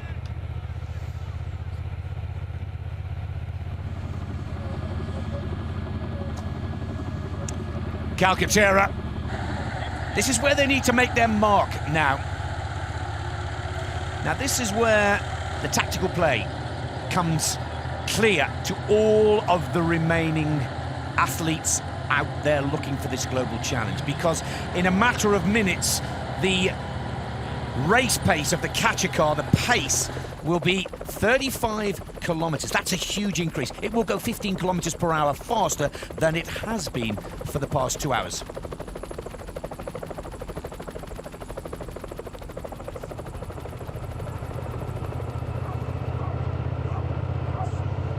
So here is Olszewski, runner-up to Calcaterra in this competition last year. Decided to go it alone around about 35-40 minutes ago. We're waiting to see if Calcaterra can get back at Bartosz. Olszewski on screen. Well, I have to say, Tim, he's been giving us that grimace look for an hour or so now, but he's maintaining his rhythm, he's keeping the pace high, and Calcaterra does not look like he's able to catch him. Look at the convoy, the squadron of bikes accompanying Calcaterra. He is such a legendary character here. I think a lot of them want to see. They're probably willing him to catch Olszewski. He is, what, a couple hundred meters down, I reckon, though. Kettemer, well, that stride length has definitely gone. He's still moving okay, but there's just no power in that, is there? He's surviving.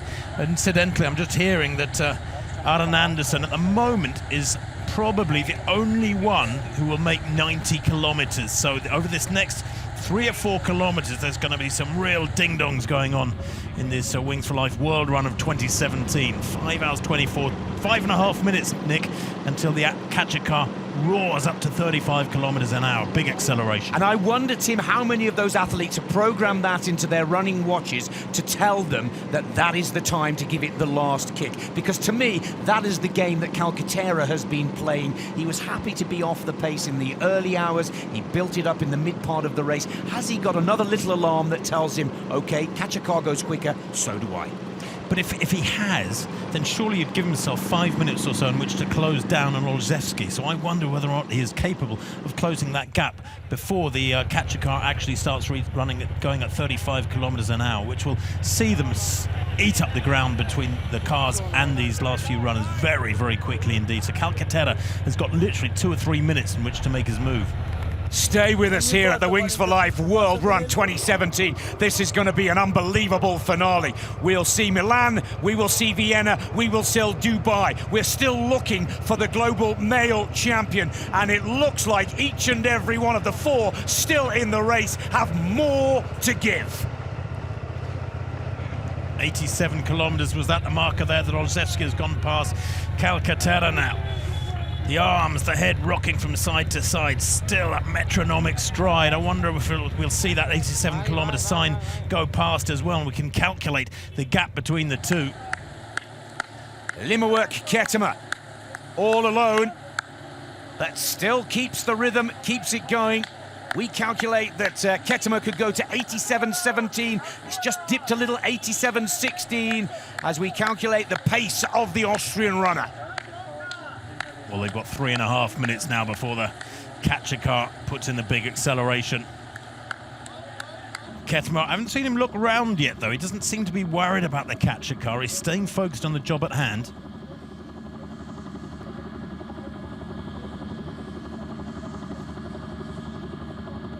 Let's take a look from the helicopter in the aerial view. Austria and Vienna is to the right. Here's Calcaterra. Has that little alarm gone off, or is that the Kaczykar looking to take down last year's global winner? Calcaterra has the Kaczykar looming down on him right now, and it's still got 3 minutes to go before the speeds come up. And it's the same story also for Limawerk Ketema. 2 of the biggest names in the Wings for Life World Run are both in trouble here. Which one of them will go first? To me, it could be the Austrian and Ketema that will be the first to be caught. Here it comes, and it is Limawerk Ketema. And they need that police car out of the way. He's got to try and keep the speed. There's a little bit of confusion over there in Vienna, but it looks to me, oh, and there it is. Calcaterra's race is over. Giorgio Calcaterra has been stopped in the competition by the Kaczykar. A few moments later, the same story for Limawerk Ketema. Just leaving 2 left in the competition. All over for the 2016 champion, Giorgio Calcaterra, 87.2 kilometers, just missing his record from last year. Well, Olszewski is still out in front, ploughing along. The Kaczykar, of course, has gone straight past Calcaterra here and is heading down, closing down on the pole now. In 2 minutes, it will make that big acceleration, and he hasn't got long to last himself. But, of course, Aron Andersen, with the Kaczykar at 87.3 kilometers, has got plenty of time in which to hit the 90-kilometer mark. Well, here we see Limawerk Ketema, now an Austrian citizen, improve his own Austrian record by 7.2 kilometers. Another spectacular performance. Good to see Hannes Kinnegartner there. Congratulations. Oh, another fine performance from Ketema. Taking 3rd overall in the global competition, with Olszewski and Aron Andersen, Tim, still out there. Yeah, Calcaterra 4th, Ketema 3rd. There must have been about a second between them as the Kaczykar registered their timing chip and took them out of the contest. Now it's Aron Andersen against Olszewski here.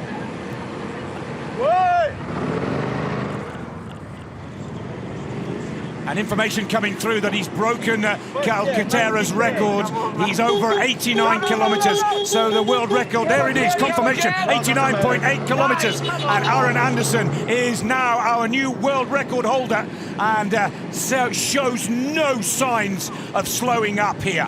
Well, it actually shows he broke it a minute or so back, because 89.4 kilometres, the record is 88.4. Aaron Anderson here broke it about a kilometre back. He's hurtled through the record distance and continues to put more distance between himself and that 2016 mark. Now Olszewski, there is the chasing car. You can see the catcher cars in the background. I'm sure there's flashing lights back there. Look, 150 metres back, and Nick, now the catcher car has accelerated to 35 kilometres an hour 5 seconds ago, and the game is almost up. Olszewski is looking to now better Calcaterra's performance of 88.44. And here comes the catcher car. Look how quick they come when we increase the pace to 35 kilometres. Olszewski knows it's just a matter of moments, but can he get to 88.44? It would be the icing on the cake. Oh, he stopped it. He's won in Italy. He's beaten Calcaterra, but he hasn't beaten Calcaterra's 88.44. It looks to be 88.1 for Bartosz Olszewski of Poland, the winner in Milan and second overall, the global runner-up. Second overall, and it's Aaron Anderson who has battled through and conquered the heat of Dubai. Quite astonishing. And Olszewski there, maybe with his head in his hands, just been given the news that he's not the global champion. He thought he was. He knows that the catch car has caught him, and he knows that Calcaterra's behind him, that Calcaterra has been swallowed up. Yes, he's bettered his own personal best by 6 kilometres plus here today, Bartosz Olszewski. And, well, just a moment to take it all in, and also a moment of running for 5.5 hours, over 88 kilometres, just to take a breather. Over in Dubai, in the night skies of the UAE, Aaron Anderson is still pushing. Quite possibly news has got back to the 29-year-old Swedish athlete that he's now out there all alone. He said prior to the start of the competition today that he wanted to try and crack 90 kilometres. That was the target that the young Swedish athlete set himself, and he's right on track.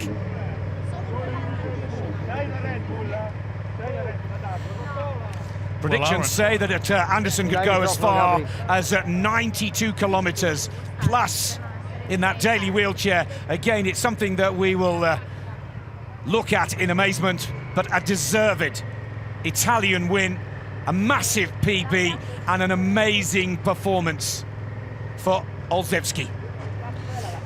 Pity Giorgio Calcaterra. So near, yet so far. There's a saying, and there's an old saying in athletics, first is first and second's nowhere. Not many people agree with it, of course, because it has been a remarkable second place for Giorgio Calcaterra, last year's champion today, but that is the champion, Nick, and how stubborn was he? Calcaterra could just not close him down despite fabulous work. Congratulations first. How was it? Thank you very much. It was very hard, you know. I think it was the best race in my life, and race with Giorgio, so it was amazing. You know, I must run my best to win this race. What was the worst moment in the race? The worst moment is last 5 kilometers. I have no power. I'm so exhausted, but I don't know how I ran so far. And which is the best moment you will bring home from this race today? Best moment? Oh, I think when I ran from 40 to 65, 70 kilometers with Giorgio, and then Giorgio attack, and I counter-attack. And, you know, this race, this competition, it was really amazing, great. When did you realize you could win the race? You know, last 500 meters, really, because Giorgio was all the time on my back, so I must run every kilometer fast. Okay. Thank you very much. Congratulations. Wonderful sportsmanship there from Bartosz. Nothing but respect for Calcaterra and really enjoying running with his idol. But the hero of the day is on screen, live in Dubai in the United Arab Emirates, and this is Aaron Anderson. It has been a remarkable Wings for Life World Run 2017, and 27 records have tumbled in 2017, Tim. But this gentleman, the 29-year-old Swede, just performing today on a daily wheelchair, beggars belief. And it is an absolutely staggering performance, and he does not want to stop. He doesn't, does he? He's not going to give in. But you know what? He's got a wonderful philosophy. He's quoted as saying, life has so many opportunities, but it's you and nobody else who determines what's possible for you. Don't let others limit your goals and dreams. And for him today, there has been just about no limit. It has been an extraordinary performance. And considering, I actually thought, I must admit, I've thought for the last couple of days, I've looked at the figures and I've looked at the temperatures, and I just thought, no, 38, 40 degrees of heat is just not possible to sustain great effort for that many hours in the heats of the United Arab Emirates in the desert, but he has. He's maintained a remarkable 3-minute 41 pace. This is the moment when Anderson was told that he'd done it. Look at the joy, the emotion, and pain, I can assure you. This man on screen has defied the odds, his critics, and really made us all sit up and think very hard what can be achieved. The human body here has been truly remarkable, and he's still going further and further. The catcher car is now at 21.75 miles per hour, or 35 kilometers per hour, and he's only just starting to get close to this superhero on screen.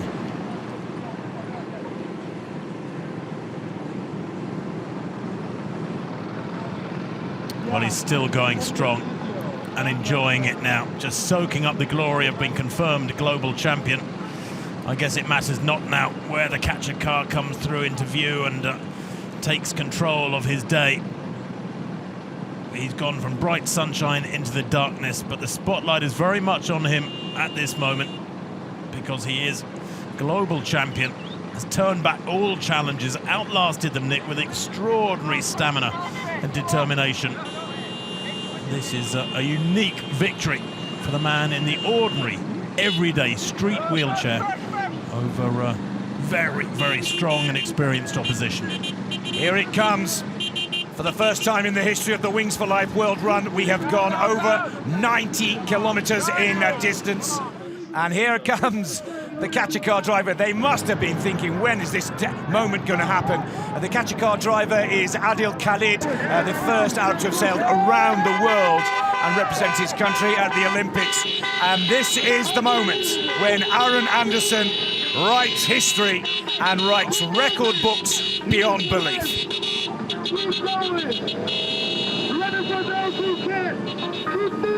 The winner in Dubai, the global champion, and it looks like it's 57.2 miles, bettering the old record by 3 meters 86. Aaron Anderson with a truly remarkable performance in his daily wheelchair. And Nick, it is another extraordinary chapter in his career. He climbed Mount Kilimanjaro last year in 2016. He claims to be the first athlete in a wheelchair to have reached the South Pole in December 2016, just last December, a few months ago. He rode his handbike from the Swedish city of Malmo to Paris, can you believe? He takes on these massive challenges, and again he overcomes them. Good job. You're alive. I need him here. Unbelievable. Yeah! Yes! You are alive to the world, man. Thank you, everybody, for making this possible. It was so hard towards the end. Oh, I was like, thanks to everybody here, my friends cheering me on, everybody here in Dubai making this really great race. It was a little bit hot, but that means you don't have to pee, so it's really great. No, that was hard. I'm so tired now.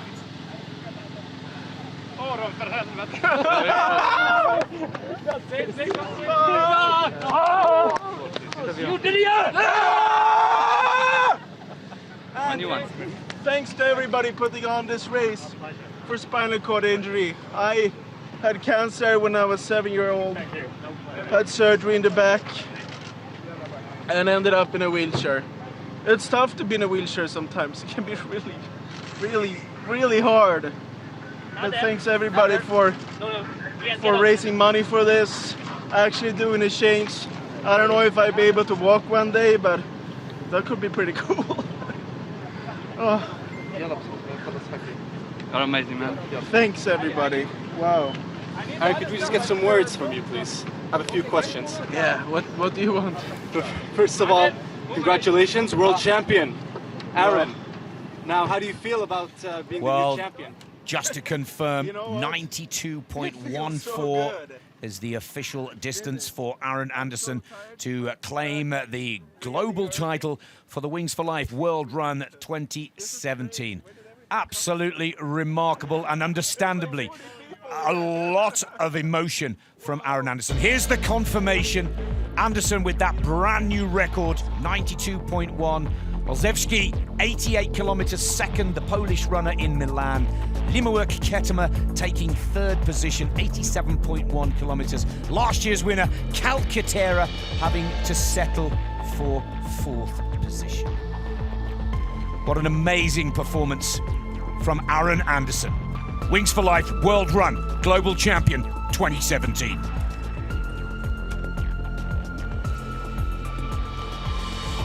Well, just to put things in perspective, Nick, I mean, he's gone 92.14 kilometres last year. Calcaterra, 88.44. He's set the UAE record by 37.8 kilometres. Let's take a look at the best of the action. First, from the women's competition.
Okay, so Thomas Wolarovic has just crossed the finish line. Well, he's been caught by the catcher car, not crossed the finish line, but that means the race here in Poznan is finished. He did amazingly well. Lots of people have come out to cheer him just as he got caught. So that's it from us here in Poznan. It's been a fantastic day, a very long day for some of the athletes out there, and it's been so amazing to watch all of them around the world give their best. So until next year, thank you very much. Hi, Courtney Atkinson again, but for the last time from Melbourne, Australia tonight. It's late here, Sunday night.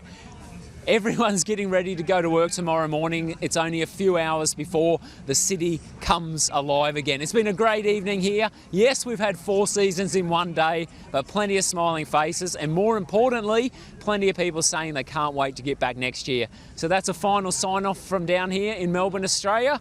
See you next year. Well, that brings us to the end of the Wings for Life World Run, in the United Kingdom at least. It's been an incredible day in Cambridge. It always is. Lovely part of the world. And Jacek from Poland, our winner, having never competed in this event before. Yeah, and great. And the distance was further than last year. He did a little bit of training with last year's winner, so I think that gave him some insight. Cooler conditions helped him, and just fantastic to see the enthusiasm from him at the end, saying he could have kept running further, and for all the people that took part. So congratulations to all. Indeed, and congratulations to everybody. And we've got to remember, this is the biggest turnout we've ever had in the UK. It's brilliant. It's fantastic that the foundation is growing and growing and growing. Oh, perfectly said, and I think that shows the goodwill of the public to want to get behind Wings for Life.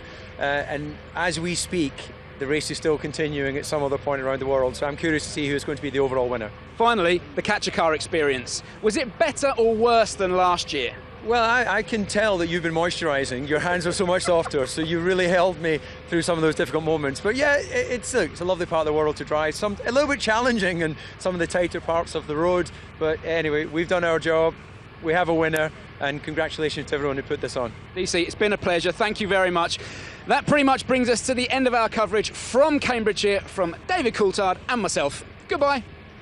This is Christopher coming one last time from Mexico, Guadalajara, just to say we had a blast. More than 2,500 runners here today giving their sweat, giving their heart, putting it all into finding a cure for spinal cord injury. We hope to see you next year, 2018. But for now, Christopher, all the team of Global Race Control, all the team here in Mexico are signing off. This was the Wings for Life World Run 2017 in Mexico. Well, we're all done here in Boston now with our organised app run. A very early morning turned into a beautiful day here as we were running along the Charles River. We had a great turnout and everybody logged some awesome times and distances. And now we're going to take a well-earned break. Hello, it's Layla for one last time from Rouen, France. What an incredible day it's been, and what a wonderful race. I've met people running for close family members who can't. I've met athletes running ahead to inspire hundreds of people behind them. And I myself have had an absolutely wonderful time running in the real world against a virtual catcher car. It has been a really special day. I'm so pleased I came out here to run with so many people. But I'm afraid for us, it's over. It's me, Layla, from Rouen, France, signing out. Bye-bye. Thank you, Layla. You did a great job, and thanks to all the reporters out there, majority of them running as well, especially the app runners. You can see the world clock has finished, which means the Wings for Life World Run for 2017 is over. But when Aaron Anderson crossed that finish line, well, the car catcher caught him at just over 92k. The whole of Global Race Control absolutely erupted. And let's join Colin Jackson and Mark Hermans, both our sport directors. I know, Mark, you've just been sat almost in awe watching him and looking on social media, seeing the reaction. How do you feel? Yeah, it's amazing. I think today the Wings for Life Foundation is a totally winner. Great races, great winners, a lot of people. I think we raise a lot of money, so I think Wings for Life is the winner today, and that's amazing. And I just want a quick word on Aaron Anderson, because his interview was so moving and you could tell how much it meant to him. But what message do you think that sends to people in wheelchairs? I think for everybody on the globe, it's a message that you can go for your goals, that you believe in your goals, and that you have to listen to the believers, and then almost anything is possible. So it's a great message. And we have to say that both of you, he raced in a normal wheelchair. That wasn't a performance wheelchair. Let's just remind everyone. Colin, how impressed were you with Aaron Anderson's performance? Oh, it's really phenomenal what he's achieved today. I mean, we knew he was capable of winning because he's put so much time and effort in it. Remember 2 years ago he won in Sweden, and that surprised a lot of us then. So what he's done today, he promised he could go over 90 kilometers, and if it was going to take that to win, he was going to be the winner, and he was spot on. And what's the highlight been for you? And I know this is probably a pleasure for you now because you were a little bit nervous before we started, but you've had another hugely, incredibly successful Wings for Life World Run. Oh yeah, I was just looking down my notes now. We had both our records were broken, which is fantastic. 27 records fell today. 23 runners who participated on the app run went over the marathon distance. So it's been really a really phenomenal success. Lots of smiling faces, record numbers of registrations. As Marco's just already said, Wings for Life has certainly been a big winner. Well, thank you very much both for your hard work. I think we should also go and catch up with the CEO of Wings for Life, Anita Gerharder, to find out how much has been raised for the Wings for Life World Run. And I think she actually ran it herself. It was a goosebump moment all the way. It was from the very beginning, with all the runners I met along the way, spectators cheering everywhere, many quite touching encounters. I'm still totally stoked. Can you say which you enjoyed the most? Is there a moment that is in your mind? It's hard to pick a single moment because the whole experience in itself is so amazing. But if I had to pick one, it would be the catcher car moment when you hear the car coming on, honking, and for the last time you give all you've got. That was really special. And now, of course, the very exciting question: how much money did you collect for the foundation? This is so amazing. 155,000 people around the world joining the Wings for Life World Run managed to raise the amazing amount of 6.8 million euros. That is really amazing. And how will the foundation now try to use this money? Well, the donations from the Wings for Life World Run, they put our science funding on a whole new level. We can now support on a much bigger scale. We can support more projects, bigger projects, and every single one of them brings us a step closer to our final goal, which is finding a cure for spinal cord injury. Let's do it together. Let's do this. Absolutely. May 6th, 2018. You will be there again? Absolutely. Thank you very much. Dankeschön. Anita, you got there before me. May 6, 2018, 6.8 million euros. That's absolutely incredible. And congratulations, Anita, for also running the Wings for Life World Run. I've managed to get both our commentators from the commentary box, pull them away, and Nick Fellows and Tim Hutchings. Congratulations as well, because you did an amazing job. It's almost like an ultra marathon of talking for you guys. And Nick, what was your highlight this year? Well, I think we all knew that the men had come prepared to do the business. The dust-up in Milan, we were calling it, and Aaron Anderson had said some big words before the competition on how he'd prepared. So for me, it was the women's competition that surprised me the most. Dominika Stelmark breaking the Japanese dominance. The Japanese women have won for the past 2 years in the Wings for Life World Run. And for this Polish athlete to run the way she did for so long on her own, to be leading the male winner in Santiago for most of the race and shattered the world record. Of course, Aaron Anderson is the man of the day, but for me, the big surprise and the crackerjack performance of today was from Dominika Stelmark. She was amazing. Yeah, she certainly was, and she almost looked fresh, I think, towards the end as well. And don't forget, she was in Chile.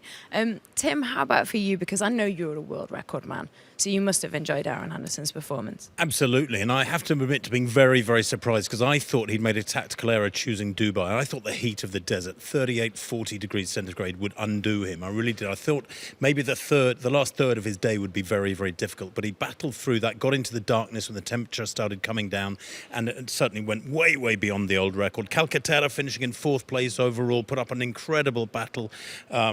The pole in 2nd place, fabulous battle from him to hold off Calcaterra. Lemma work as well, worked incredibly hard to take 3rd overall. So the running out in front was quite fantastic. But Aaron Anderson, and that emotional interview at the end nearly reduced us to tears in the commentary box. Aaron Anderson is a very, very fitting champion. Yeah, same. Everybody in the Global Race Control was cheering and crying and all sorts of emotions. We must also mention some of the people earlier in the race, because there was some incredible efforts from families and people that are in wheelchairs that walked with equipment, and we saw them, cross the car catcher line.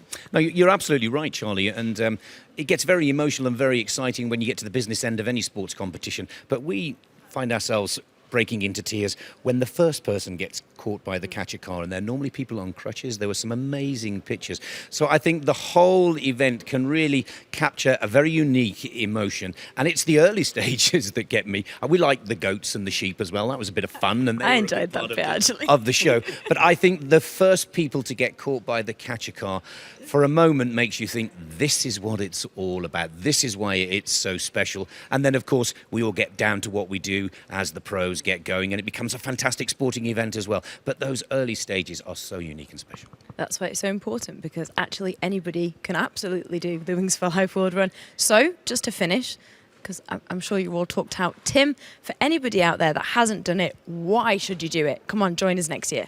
Why should you do it? I reckon it's just like so many great causes. You know, we all know somebody who's been affected by spinal injury. We know somebody who knows somebody who's been affected by spinal injury. 150,000 people plus got it this year. They've raised, over 6 million euros. You know, that money is desperately needed. It will go to fabulous causes. This is a horrific challenge which has touched my life very, very personally as well. So I'm delighted the event is going from strength to strength, continuing to grow. Just do it. Don't even think about it. Just enter for next year. Do an app run if needs be. It doesn't matter. Just get involved. There you go. In the words of Tim, just do it. And he's absolutely right. It's incredible. And 6.8 million euros has been raised. Thank you both for your efforts, Nick and Tim, and for everybody here on the Global Race Control. Thank you for all your support as well. Don't forget, next year it's May the 6th, 2018. You can start signing up already, or as Tim mentioned, the app. Use the app too. You don't have to be at one of the locations. Do join us next year. Thank you so much for this year. Here's the best of Wings for Life World Run 2017. I'm glad on my yacht.